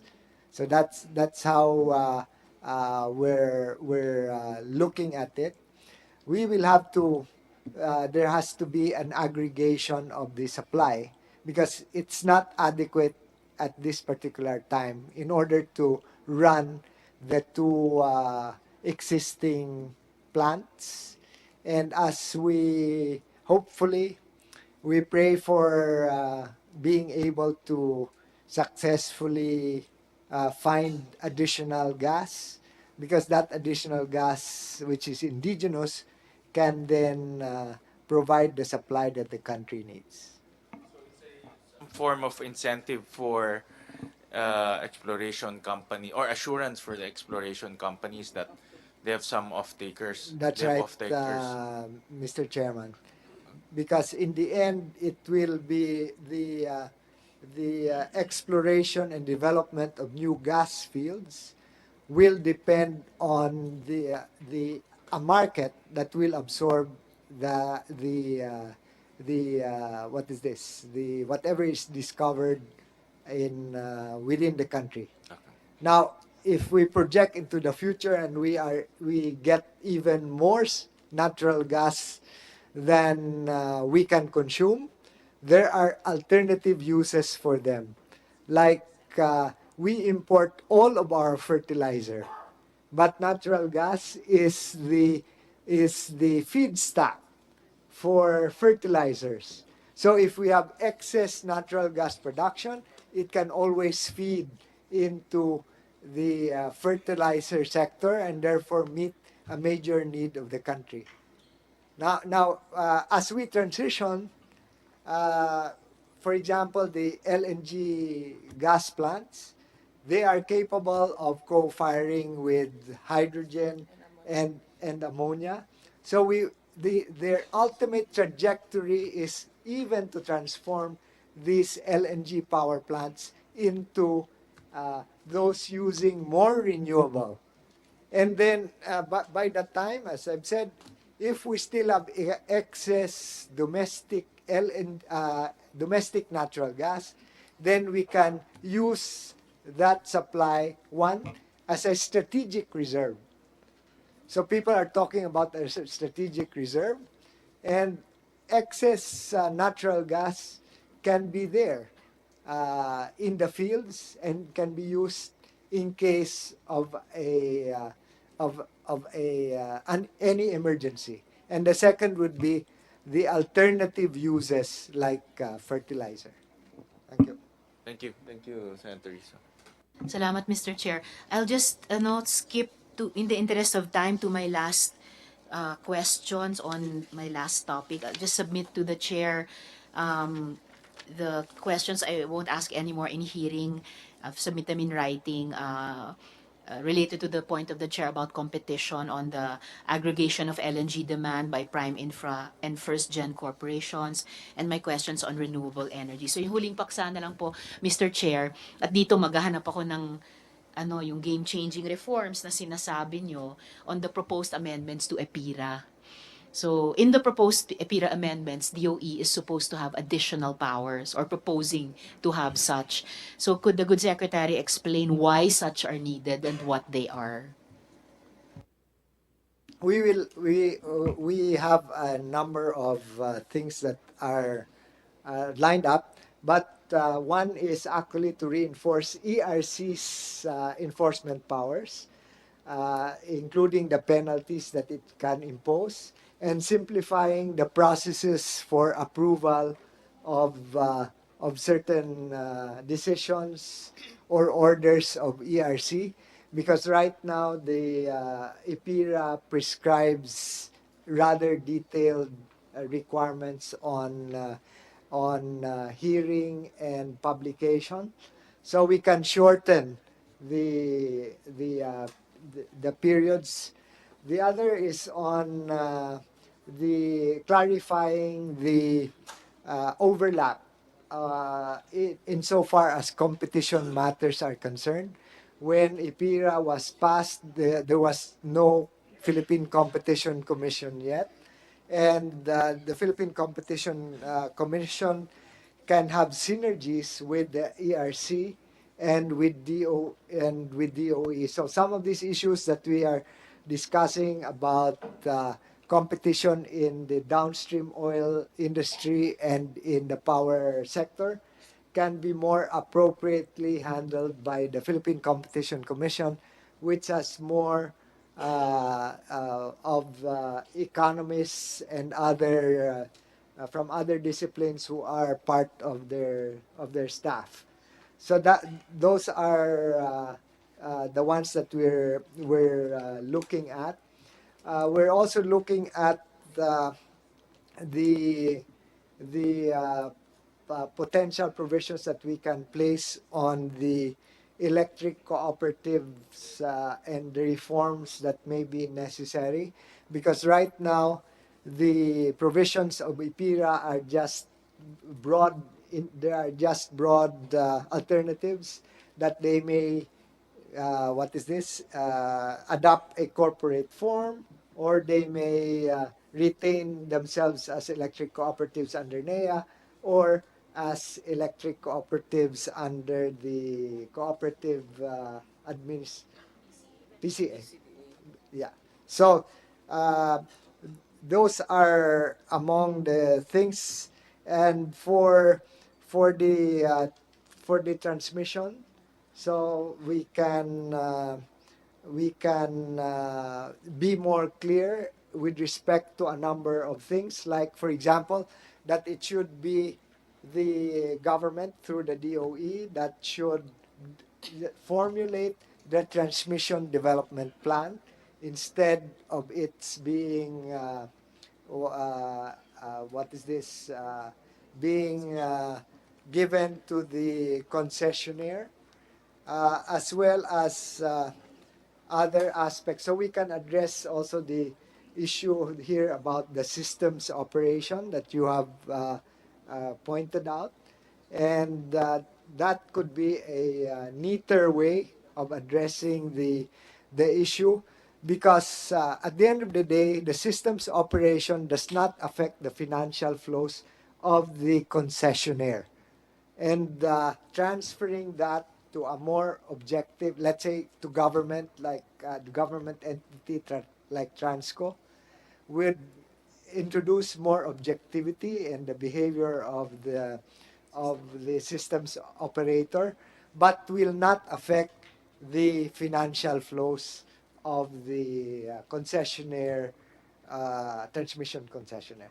So these are some of the things that we're looking at, Mr. Chair. Thank you, Senator. Thank you, Secretary and Mr. Chair. Na-anticipate na ni Secretary yung huling dalawang tanong ko na may plano ba ang pamahalaan at ang DOE na kunin ang SO function mula sa NGCP katulad ng sistema nga sa ibang bansa.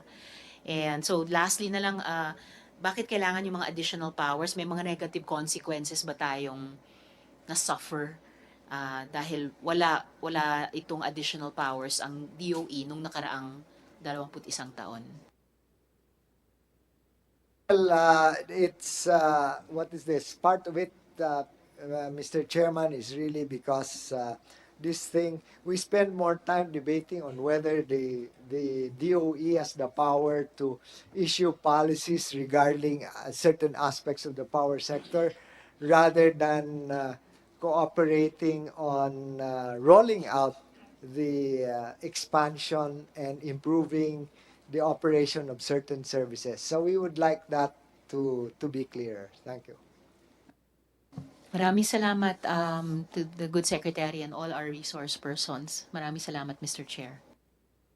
Thank you, Senator Risa, for those extensive questions, and I thank you for asking it today rather than during plenary, because I'll be the one answering already. So it's good that the secretary can answer you directly instead of me, and Chair Mona. So just a few loose ends.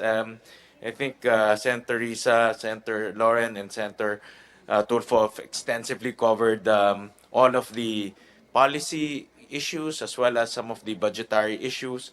Just some loose ends on policy, Secretary, and this is on electric vehicles. I see that there's a lot of private sector interest in electric vehicles right now. In fact, I get invited to a lot of launching. I'm sure you get invited as well, no, to a lot of launching and introduction of new models here in the Philippines, different brands. But the question is, the question that I always get is infrastructure, no? Especially charging stations, and I think that's a realm between the DOE and ERC. No? So my question is updates on the rollout and the promotion of electric vehicles as well as charging stations, and how can we hasten this? How can we um, improve the rollout of infrastructure? Because this also has an effect on, you know, reducing importation of oil, and as we all know, we're all being affected by inflation because of oil. So this is a way to reduce our dependence from imported oil. So just give us an update on electric vehicles and the infrastructure of it. Thank you, Mr. Chair. If you will allow, I'll ask Yusek EV to respond. Yes. That's Yusek Wimpy. MVP. Yeah, thank you very much, Mr. Chair, Senator Tiveros. Also, the rollout of the electric vehicle industry is basically placed in the documents called CREVI, the Comprehensive Roadmap for the Electric Vehicle Industry. So what we are doing is we are focusing on both the fiscal and non-fiscal incentives. For the fiscal incentives, we have been making representations before the BOI for the tax benefits so that we can drive the prices down, considering the electric vehicles are still more expensive than the conventional type. Secondly, on the non-fiscal incentives, the push for green routes, for example, and the push for coming up with a community that is online so that we can help the community of electric vehicle owners and also the charging stations to communicate with each other. And thirdly, we're also looking into the role of the government-owned and controlled corporations. If they can provide us with their facilities or have a sort of a business so that they can put up the EV charging stations. So in a nutshell, what we envision is not only for software that will provide the back end or provide the registration and basically making it known that I am an electric vehicle owner if I were one of the participants, but also for us to be placed in a map, for us to know where each other would be, where the EV charging stations would be, and how we can make reservations if we will be charging our electric vehicles. So if I'm traveling from BGC to Tarlac, for example, will there be a facility, an EV charging station that would be available? And I could see it on my dashboard on my car. And can I make a reservation as to what time I would be there and what time I would be charging? And number four, we're also closely monitoring and conversing with the private sector as far as even the mall owners and the EV providers, how we can further synergize, because that CREVI is a living document and we have to update it every now and then. Lastly, I was reminded by the secretary to mention that we should have standards as far as the vehicles are concerned, not only for the not only for the EVs, but also for the conventional ones, so that yung mga sasakyan na binibenta dito ay hindi idadump sa atin yung mga mababang standard. This is the same approach that we are taking as far as the appliances are concerned, yung mga aircon, yung mga TV, yung mga bombilya. So meron siyang minimum energy performance standard na dapat mapasa bago sila makapasok sa ating bansa. But those will form part of the CREVI, correct? The standards, all of the lahat fiscal po and siya non-fiscal pasok sa stuff. CREVI. Because yun po yung magiging biblia ng electric vehicle industry at yun din po ang isasaksak or isasubmit ng electric vehicle unit ng DOE sa Planning Bureau para isama sa Philippine Energy Plan po. How about in the law, we also included, let's say, dedicated parking lots, and then those dedicated parking lots are mandated to install charging station. When will we see those type of things being rolled out? These are also part of the non-fiscal incentives. It's already being implemented by some of our malls. As far as the regulations are concerned, I just have to check a bit.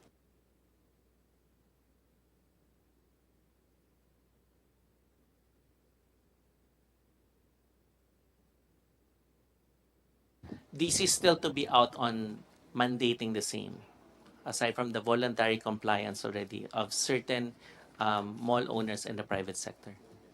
Well, I suggest that because the law gives the DOE that power, no, to mandate dedicated parking lots, installation of charging stations. So I think my suggestion is to hasten the rollout, especially on infrastructure. Most of the comments that I hear is about infrastructure. No? So like for example, no, like the ones we see in the U.S. No, they have dedicated parking lots in government buildings, and they have charging stations, and also budget. I don't see in the DOE budget allocation for electric vehicles. Yeah. Kahit ako na lang. Yeah, ako na lang. Yeah, thank you, thank you. Is there any need to allocate amounts for electric vehicles so that we can improve the rollout? Actually, Mr. Chair, this is a whole of government approach. So the Interagency on Energy Efficiency and Conservation Committee has already come out with resolutions that includes the purchasing of not only EVs but also other energy efficiency and conservation strategies. Pasama yung mga solar sa bubong. So, as far as the EU is concerned, alam ko po meron. Kaya lang alam ko yung iba na purchase na namin. Ang hindi ko lang po alam yung for 2024, pinapa-clarify ko ngayon kasi meron mga paparating na units sa DOE ng EV charging station. But moving forward, what we envision for 2040 is 100. We're targeting on the maximum 50 to 100% EVs for government. 2024, we see 2040, 100% of our government vehicles will be EVs. That's the target. That's the mandate for government at least. For the government, the target is 50% minimum for all fleet by 2040 to be EVs, but we're also targeting a higher number because that's the minimum. How about mandating charging station? When do we see that action? It follows because usually the procurement that we are suggesting in the Interagency Energy Efficiency and Conservation Committee is nakakouple or magkasama yung pag-purchase ng EV at saka yung EV charging station po. Okay. All right. Okay. My next is on NEPIO, on the nuclear on nuclear energy. From 2018 to 2023, we already allocated 291 million for NEPIO, which is for nuclear energy. And I saw in the presentation earlier that, and correct me if I'm wrong, but part of the clean energy scenario 1 is the use of nuclear by ano ito? 2032. What's this? 2041. Offshore wind dyan, 1.2 gigawatts. Yeah. By 2032 of 1.2 gigawatts. So where are we in terms of NEPIO? And then what are the next steps for NEPIO? Mr. Chairman, Director And I understand we also allocated 25 million for next year. Yes. No? So, for what are the intended uses of that 25 million? uh, uh, can we? I'm just waiting for our planning director who just stepped out for a while, Senator. But the amounts that you have allocated in the past are being are used for the studies that were that for the siting studies, for example, that are being conducted. And it's an interagency committee, and not only the nuclear energy what is this office within DOE that uh, is uh, is spending that amount. So in the plan we have several scenarios, and one of the scenarios would include the initial introduction of nuclear power, and uh, that of course would depend on the passage by Congress of the legal and regulatory framework for nuclear energy.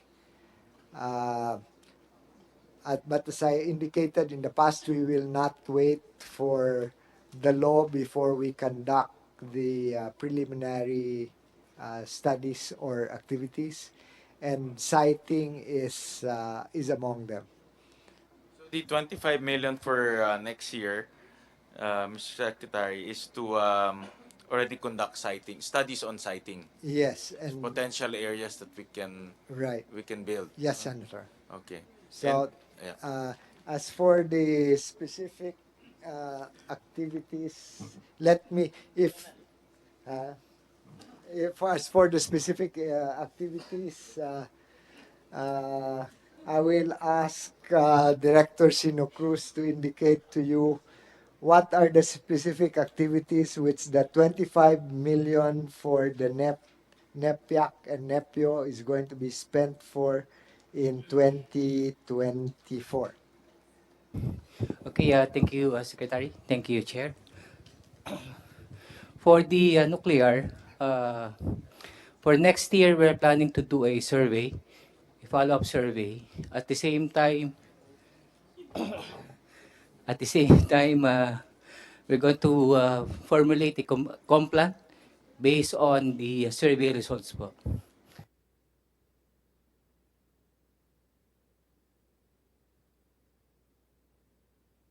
For siting, On the siting, sir, we have from the initial list of 13, and for the conventional, and 14 for the small modular reactor. We are now doing assessment to do a shortlisted sites. Hopefully, we can come up with the shortlisted sites within this year based on the work program of this subcommittee handling the siting po. So let me understand it correctly. Next year we'll be doing the studies on siting and generating potential sites. We have already started, sir. Okay. Yeah. Okay. Together with the PBOX, with Pag-asa as well, and other technical agencies. Because 2032 is not so far. Huh? That's about less than 10 years from now. No, so what are the next steps? What are the critical steps that we need? Of course, legislation. Yeah. Creation of that regulatory body. Uh, what else? Do we have the talent, the treaties? Yeah. What are the most important steps that we need to complete in 2024 in order to reach the 2032 um, inclusion of nuclear power in our mix? Okay. We are following the IAEA approach, and it involves the satisfying the 19 infrastructure requirements to include even the human resource development. So under the human resource development right now, there's now a subject being taught in both, I think, in UP and Mapua on there's a nuclear engineering subject right now, both in Mapua and in Diliman, I think. And we, I think Diliman is now discussing whether they can revive again the nuclear engineering course. Because before there was a nuclear engineering course in Diliman before the mothballing of the BNPP. Aside from the human resource, even the environmental impact assessment is also being looked at, whether there's a need to have a separate environmental impact assessment specific to nuclear, not the one that being used currently. So these are just among the infrastructure issues that we need to satisfy. Even the electrical grid, how much capacity, whether or not the 1,000 megawatts could be absorbed by the electrical grid, or it will be the lower capacity, which is the SMR. The 2032 we are targeting, based on the update of the PEP, it should be the small modular reactor, because even you'll have less time for the construction on the small modular reactor. But it depends on the development of the technology right now, because I think the license, some of the developers, I think the license will be obtained by 2028 pa yata eh. Okay. Correct. But that does not preclude us from doing all of these activities Yes. already, especially legal and regulatory. Yes. Mr. So, Chairman, I'd like to ask that they are to update that the roadmap is, all of these that are mentioned are in the roadmap that are being finalized. So, Yeah, I okay. just got a call from Yusek Sharon also to make the following updates that the roadmap will have to be completed by this year. And the budget that we are asking for includes not only the survey, the siting, but also the consultation and engagement with all the stakeholders in accordance with the requirements of the IAEA. So nandoon nakaikot yung compliance and activities of the NEPIO, and actually it's the NEPIAC, it's the Interagency Committee. just submit to us a update on the activities related to nuclear energy, and then also a detailed use on the 25 million. Yes. On when the 25 million would be used, and also the activities. No? I think the target is 2032. There'll be nuclear power. Obviously, if you work back, no, you have to have. If this is a big nuclear or the legacy nuclear, it'll take 5 years, 6 years, 7 years, no, or 8 years. If these are the small technologies, maybe shorter.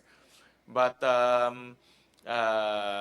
my take on the inclusion of that is inclusion of nuclear in the Philippine Energy Plan is it's we're going to that direction. No? So we're now putting all the building blocks in order to reach that direction. So I just want to get an update on where are we in so far as those building blocks are concerned: legislation, manpower, research, and all of those. No, Yes. just submit to us an update on that. Yes, Mr. Chair, all in accordance with the national position as brought out by the executive branch, and hoping also that legislation will also be passed.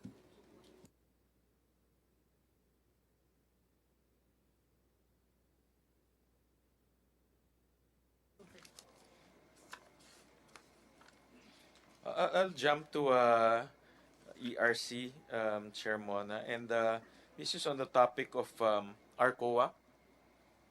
I understand now we have 3,227 end users, and the potential is still about 11,000. I understand, no? But where are we in terms of, of course, the objective one day is to go household level, just like in other countries.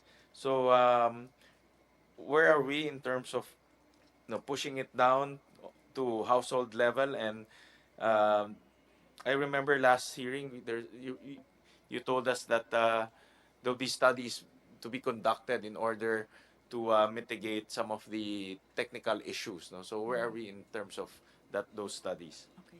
Thank you, Mr. Chair. Actually, the studies po are less of the technical issues are getting resolved. And I think they are minor compared to the real issues that we have identified in the ARCOA, which is really the readiness of the contestable customers to manage their own power supply agreements.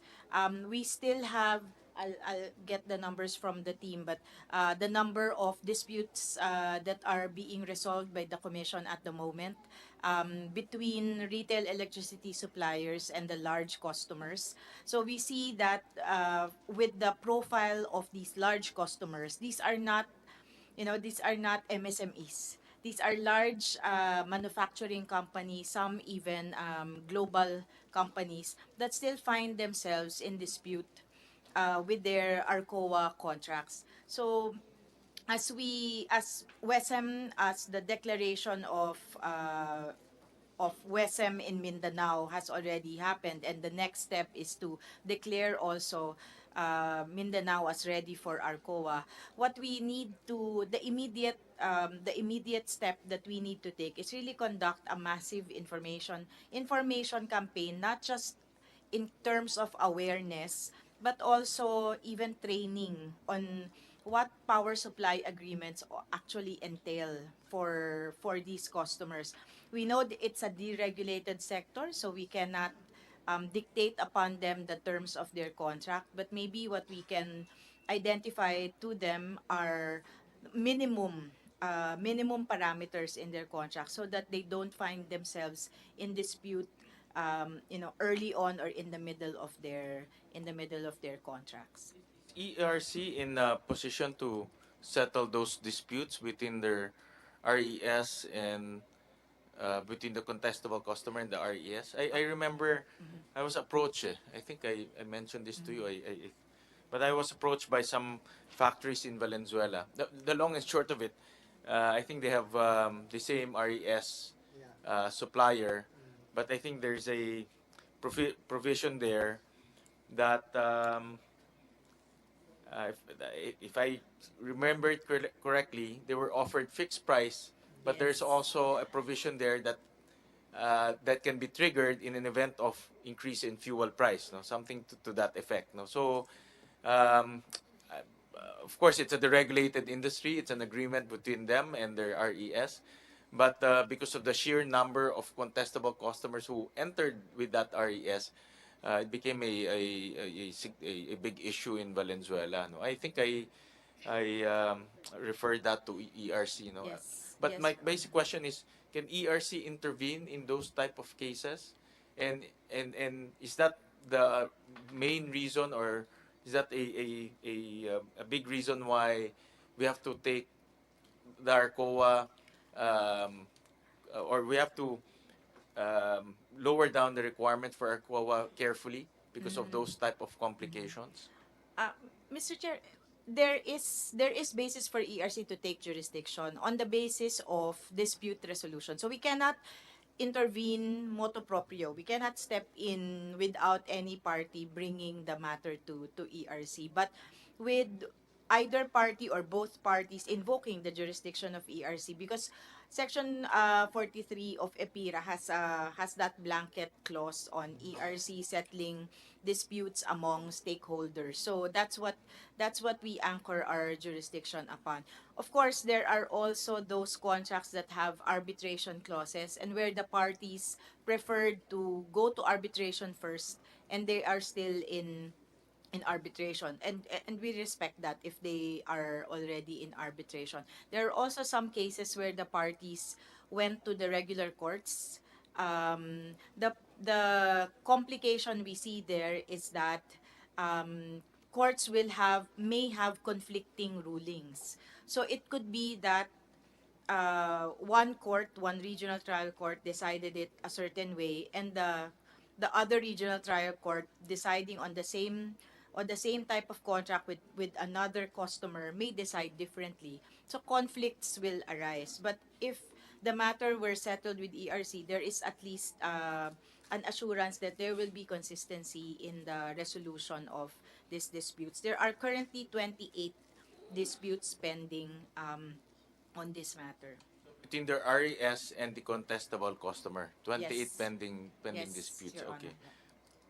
But is this the biggest issue on why we have to slow down the threshold, the lowering down of the threshold? Because contestable customers are not ready to manage their own That's only contract. one, Your Honor. But it's a matter between, well, we also have to discuss it with DOE po.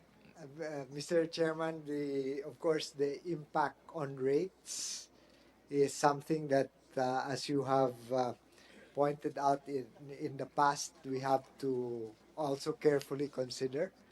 Uh, the secondary price cap, for example, has not yet been addressed, and that has an impact as well on rates. Then, if the contestable market expands too rapidly, then the captive market will be bearing the stranded supply contracts, and so all of these things would have to be carefully considered by the ERC and DOE as far as timing is concerned. I was hoping that the aggregators the aggregation business could actually provide that kind of softening by aggregating the demand of the customers who have lower consumption, but we don't have as much yet on that part of the business. What I suggest is, I know that this has a lot of probably consequences that we might not foresee. And I suggest if we can do a formal study on to this effect. No? One of the features that I really support is to lower down the threshold eventually. But I understand also there are technicalities, maybe stranded contracts. Um, let's just do a formal study to this effect. And if it's possible, whether now or maybe 10 years from now, is it possible? Uh, No, Yeah. it shouldn't po. Yeah. One point, Mr. Chair, that was mentioned by Secretary Lotilla is can already be addressed by this new CSP guidelines that we are formulating, the matter of stranded capacities or stranded contract capacities in the PSAs. Because right now, there is no automatic reduction of the contracted capacities because of ARCOA or GEOP or customers that are migrating to net metering, for example. But with the guidelines that we are formalizing, we want that embedded already in the guidelines and in the PSA so that there's no issue about stranded capacities already. We'll just await for that formal study. And if we need to include budget to that effect, just let us know, Chair Mona. The other issue that I want to take up is on the issue of cybersecurity. In 2021, we allocated 56 million for cybersecurity, and understand during the past budget hearings, um, in the audit and reset, if I'm not mistaken, of NGCP. This is particularly for NGCP muna, no? Cybersecurity will be embedded. No? Without disclosing the results, I just want to know if cybersecurity now forms part of the audit and also of the reset, so that maybe later on through an executive session with other members we can discuss the outcome and the results. We confirm, Your Honor, it's part already of the assessment of their performance. Thank you for that, Chair Mona. I'll jump to NEA. No, I think they have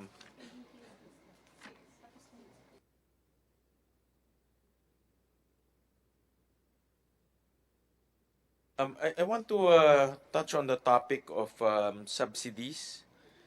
In the report that I've seen, in 2022, there is approximately 1 billion of unliquidated balance from the subsidies being given to the electric co-ops. What are the status of the liquidation of subsidies?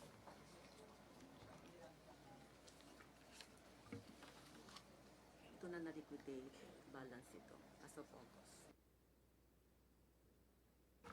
Mr. Chair, as of August 31, as, as of starting December 31, 2022, on the year end of 2022, there was an outstanding unliquidated of 1.008 billion. And as of August 31, 2023, liquidation rate is at 497,376,980, leaving us a balance of 511,381,516 pesos. To date, we have, as of 2023, 490. As of August 31, 2023, 497 out of the 1.008 billion Unliquidated. was liquidated. What's liquidated? So we are left with 511 million unliquidated. What are the co-ops that are still not liquidating or who have unliquidated amounts? Just the top co-ops. Ito kasi hindi pa maliquidate dahil ongoing yung total na 434 and awaiting final inspection. Kaya hindi pa maliquidate.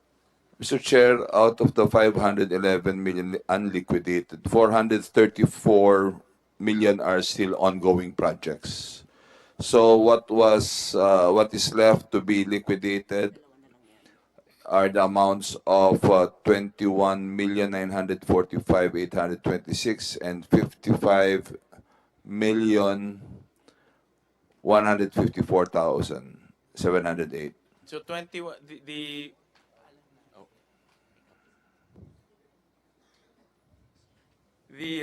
400 the 21 million are the Overdue. yeah. Overdue unliquidated amounts. Yeah, That's the Mr. only Chair. amount. The other Yeah. ones are still ongoing projects. Yeah. Correct. Okay. That's good to hear. And then at least we have moved along with the unliquidated amounts, no? Because it was quite significant in the past. I'll move along to the loans. And based on our notes, the repayment rate of loans is only about 39%. So, in other words, the 70% or the 60% are all past due. Mr. Chair, are we referring to what year, Mr. Chair? 2022. 2022, Mr. Chair, if I'm not mistaken, we are at 90% collection efficiency, 98% collection efficiency. The 98% collection efficiency, but I think the 39% are, if I'm not mistaken, are the updated amounts. I think that is how it's computed. So maybe a better question is, how many of the loans are current and how many of the loans are past due?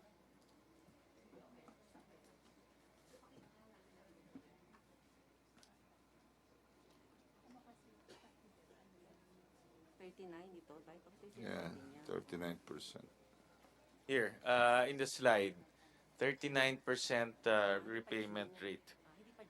These are loans, repayment rate are loans being paid. I believe, Mr. Chair, this balance of non-payment are not yet due.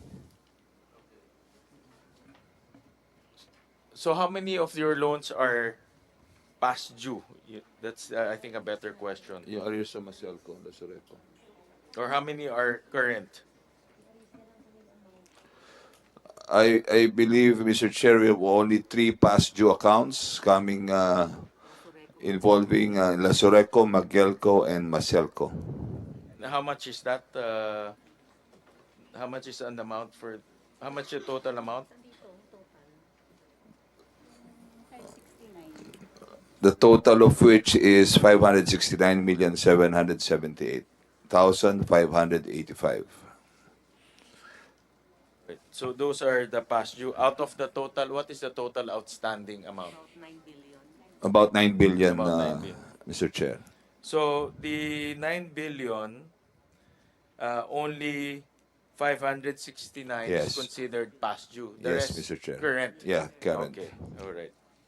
Okay. Another topic, and this is actually a favorite topic of the senator, the pole relocation. Mr. Chair, Get asked by about that. No? So I just want to get that out of the way already.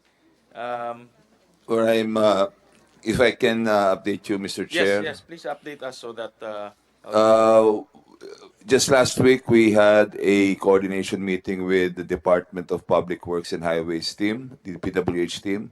We were able to come up with a unified database for the pole relocation projects in both in the national highway and local roads.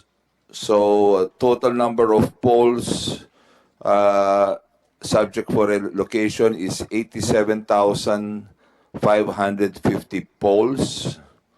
Poles relocated is 33,183.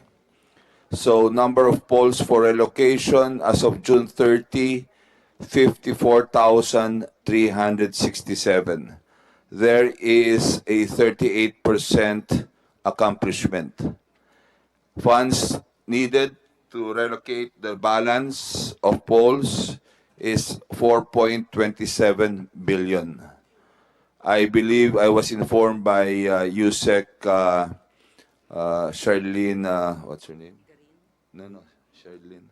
Well, the USEC for Legal of DPWH, who heads the team, there was a fund request of 2.8 billion in their NEP for 2024 budget.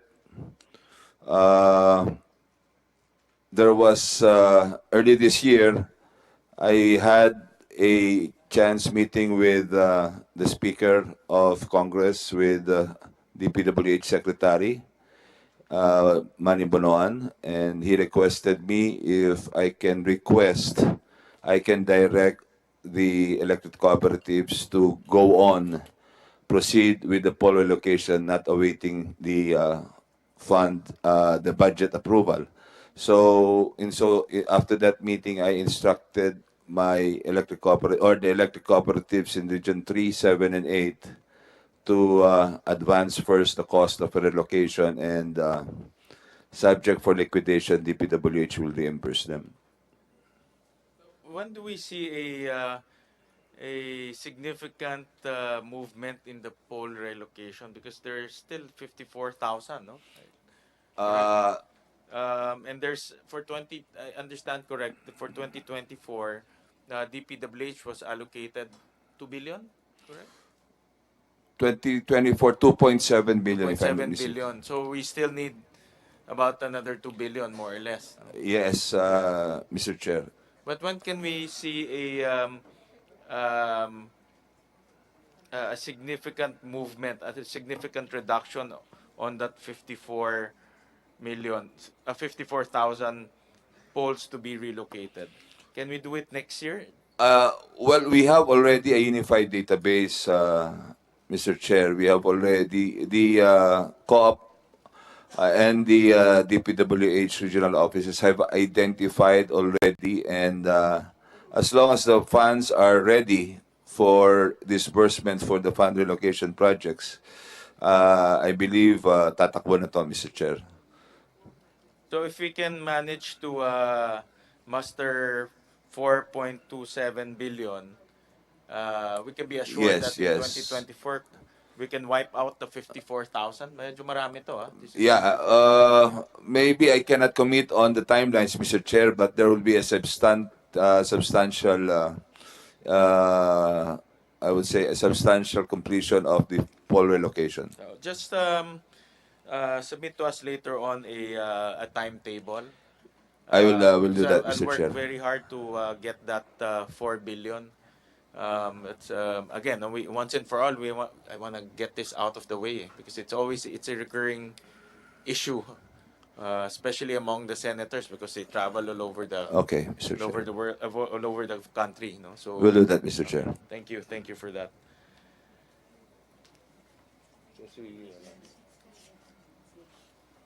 Amir.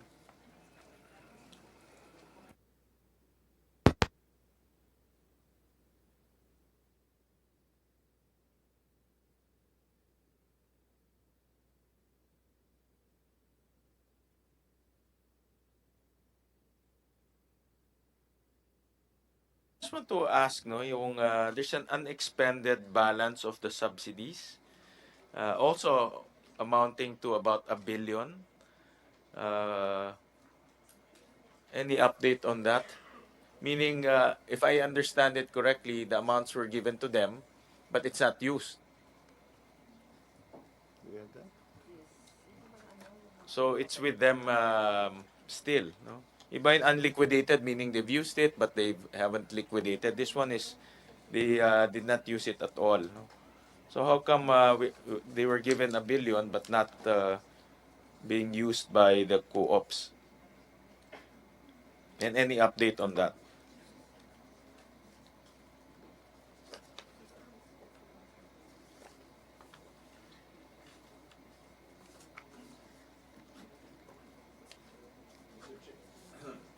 Mr. Chair, out of the 1.005 subject of an audit observation, a total of 74.75 million has been returned. Of the 42 ECs with unexpended subsidy balances, 9 ECs have fully returned 16.9 million. 16 ECs have returned the non-allowable charges made in the subsidy funds, amounting to 57.9 million, while the remaining unexpended balances of these ECs, 238 million, have either issued PDCs or submitted documents to support disbursements. 3 ECs worth 59.4 million with documents for NEA evaluation. 10 ECs, total of 311.6 million, have submitted additional documents, justification pending COA evaluation. And 321.4 million are unexpended subsidy balances awaiting compliance from the 4 BARM ECs. Did we end up with unexpended balances? Are these I mean, these are given to the ECs for specific projects. So, how did we end up with this type of I believe amounts? their liquidation documents are not enough for COA to approve it, so they are considered unexpended. Okay. So, to date, we have 1 billion, but you mentioned earlier that there were amounts being returned. Yeah. So, how much is the pending? I believe the 321.4 million that are unexpended subsidy balances awaiting compliance from the 4 BARM ECs. So, 321 na lang ang natitira out of the 1 billion. Is that Yes, correct? Mr. Chair.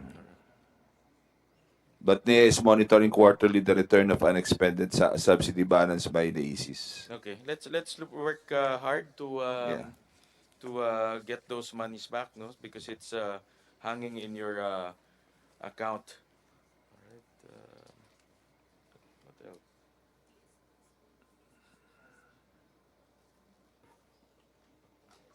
And lastly, my last question, I need to go back to ERC Chair Mona, the pending PSAs. Again, this is always a a topic of a favorite topic. Have you improved on the promulgation and approval of the PSAs? Um, right now, there are 527 pending PSAs, of which 396 are delayed 7 years and above. I know these are all beyond your term, no? I just want to uh, I just want to know what are we doing to resolve this 527 PSAs, and what reforms have we undertaken? I've attended your digitalization launching. I know that's a major reform to improve the pace of in which we will approve the PSAs. But what else are we doing to improve the approval of the PSAs? Thank you, Mr. Chair. Aside from really migrating to a digital platform in not not just in resolving PSAs but also in keeping our database. So migrating from the paper form to electronic form so that it's easier also if even if we have personnel who will leave, because that's one of the reasons when we discuss internally, one of the reasons for the delay is that the turnover also affects the evaluation, because the staff who leaves not just leaves with the knowledge but sometimes also with the files. So we really have to safe keep our documents better. So that's one. So the digital database, we hope to complete it within the year. And then second, we also regrouped ourselves so that we have a better way of doing the evaluations. We currently have in our structure, as approved by the DBM and OP, services, like 7 services, I think, with legal service, regulatory operations, market, and all. But the cases that we get cuts across the services. So the services now look like they are silos that actually delay the evaluation of the process. So what we have created within our level, without going through the seeking bureaucratic approval already, is to create ad hoc teams. So we have a PSA ad hoc team, we have a CAPEX ad hoc team, so that within our level we reorganize also ourselves. But the plan for this coming year is really to formalize a reorganization. We've started discussions with DBM on this one, so that our structure will be more responsive to the industry that we regulate. So that's and we see that it has improved up to a certain extent our ability to meet, the for example, the 75-day timeline for provisional authority, and also resolution of one clear example, Mr. Chair, is the resolution of ASPAS, of the Ancillary Services Procurement Agreement. When NGCP concluded their CSP, they awarded 36 ASPAS in, I think, in a matter of 2 months, not even exceeding the 2 months. We were able to issue provisional authority for 31 of the 36 ASPAS. We were delayed in certain ASPAS, but because it's really because we have concerns on the rates. But we were able to get that out immediately, so that we increase the ability of the grid to meet also the requirements. It's a basic management organization issue. Yes, Mr. Chair, but also because there are really tools that are needed by the agency. So far, the agency is set up and the people are used to manual way of doing things. So with tools that I mentioned earlier, we obtained the modeling tool, the engineering analysis tool. These are really meant to enable us to shift from the manual evaluation to a digital way of evaluation, so that we have it in a system that we build with all the data that we have, and it's already going to be easier to see, okay, if I change this value, is it still going to be least cost for these consumers. Now the evaluation is really on a per application basis. So once we have these tools in place, I'm confident, I'm assured that we will be able to move faster. The tools that you mentioned is the one that was excluded We through the excluded by the DBM because Apo. of the reduction. Kasi po, the subscription is annual. So we subscribed for 12 months this year. It will extend to some months of 2024. But after that, since the subscriptions were cut down significantly, we won't be able to Okay. renew So them. that's more so there's a big reason to increase the budget or to Yes, reinstate to the budget. restore po. Apo. Yeah, to restore the budget. And then the reorganization, do you need budget for that as well, or is just purely movement inside the office? Additional budget, but we project, Mr. Chair, that it will be for 2025 still, because we still need to go through the approvals of DBM and OP for this one. And we've already started discussions with them. They've managed our expectations that it will take a while also to But the review. tools can help expedite the Yes. approval of the 527 PSAs. Yes, definitely. Okay. And Apo. do you have any catch-up plan to approve the PSAs? Yes. Just to give our stakeholders some comfort that things are improving and we will get that up and going. Yes, we do, Mr. Chair. I'm just looking for them now, but we can provide the materials. We are prioritizing the expired PSAs that still have yet Yeah.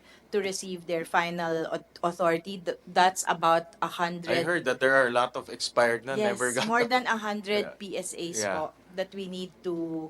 But you don't need to resolve that anymore, no? No, we Expired still na siya. do. Kasi po, may provisional authority, never nag-final authority po siya. So, we'll need to finalize those. Yeah, just submit to us a catch-up plan on the approval of those 527. Just give us an assurance that substantially, I don't know if you can finish it in 1 year, but substantially it will be Not within resolved. 1 year, Oh, Your well, Honor. at least half will Apa. be resolved Yes. by next year. So I don't have any more questions. So again, thank you very much. The budget of DOE, ERC, NEA, NPC, PNOC, and PSAM are deemed submitted to plenary subject to the documents that the committee requires. And please submit it to us before we report to plenary. So thank you very much for your Thank you. time. This Thank you, budget everyone. briefing is hereby suspended. Thank you very much, Senator.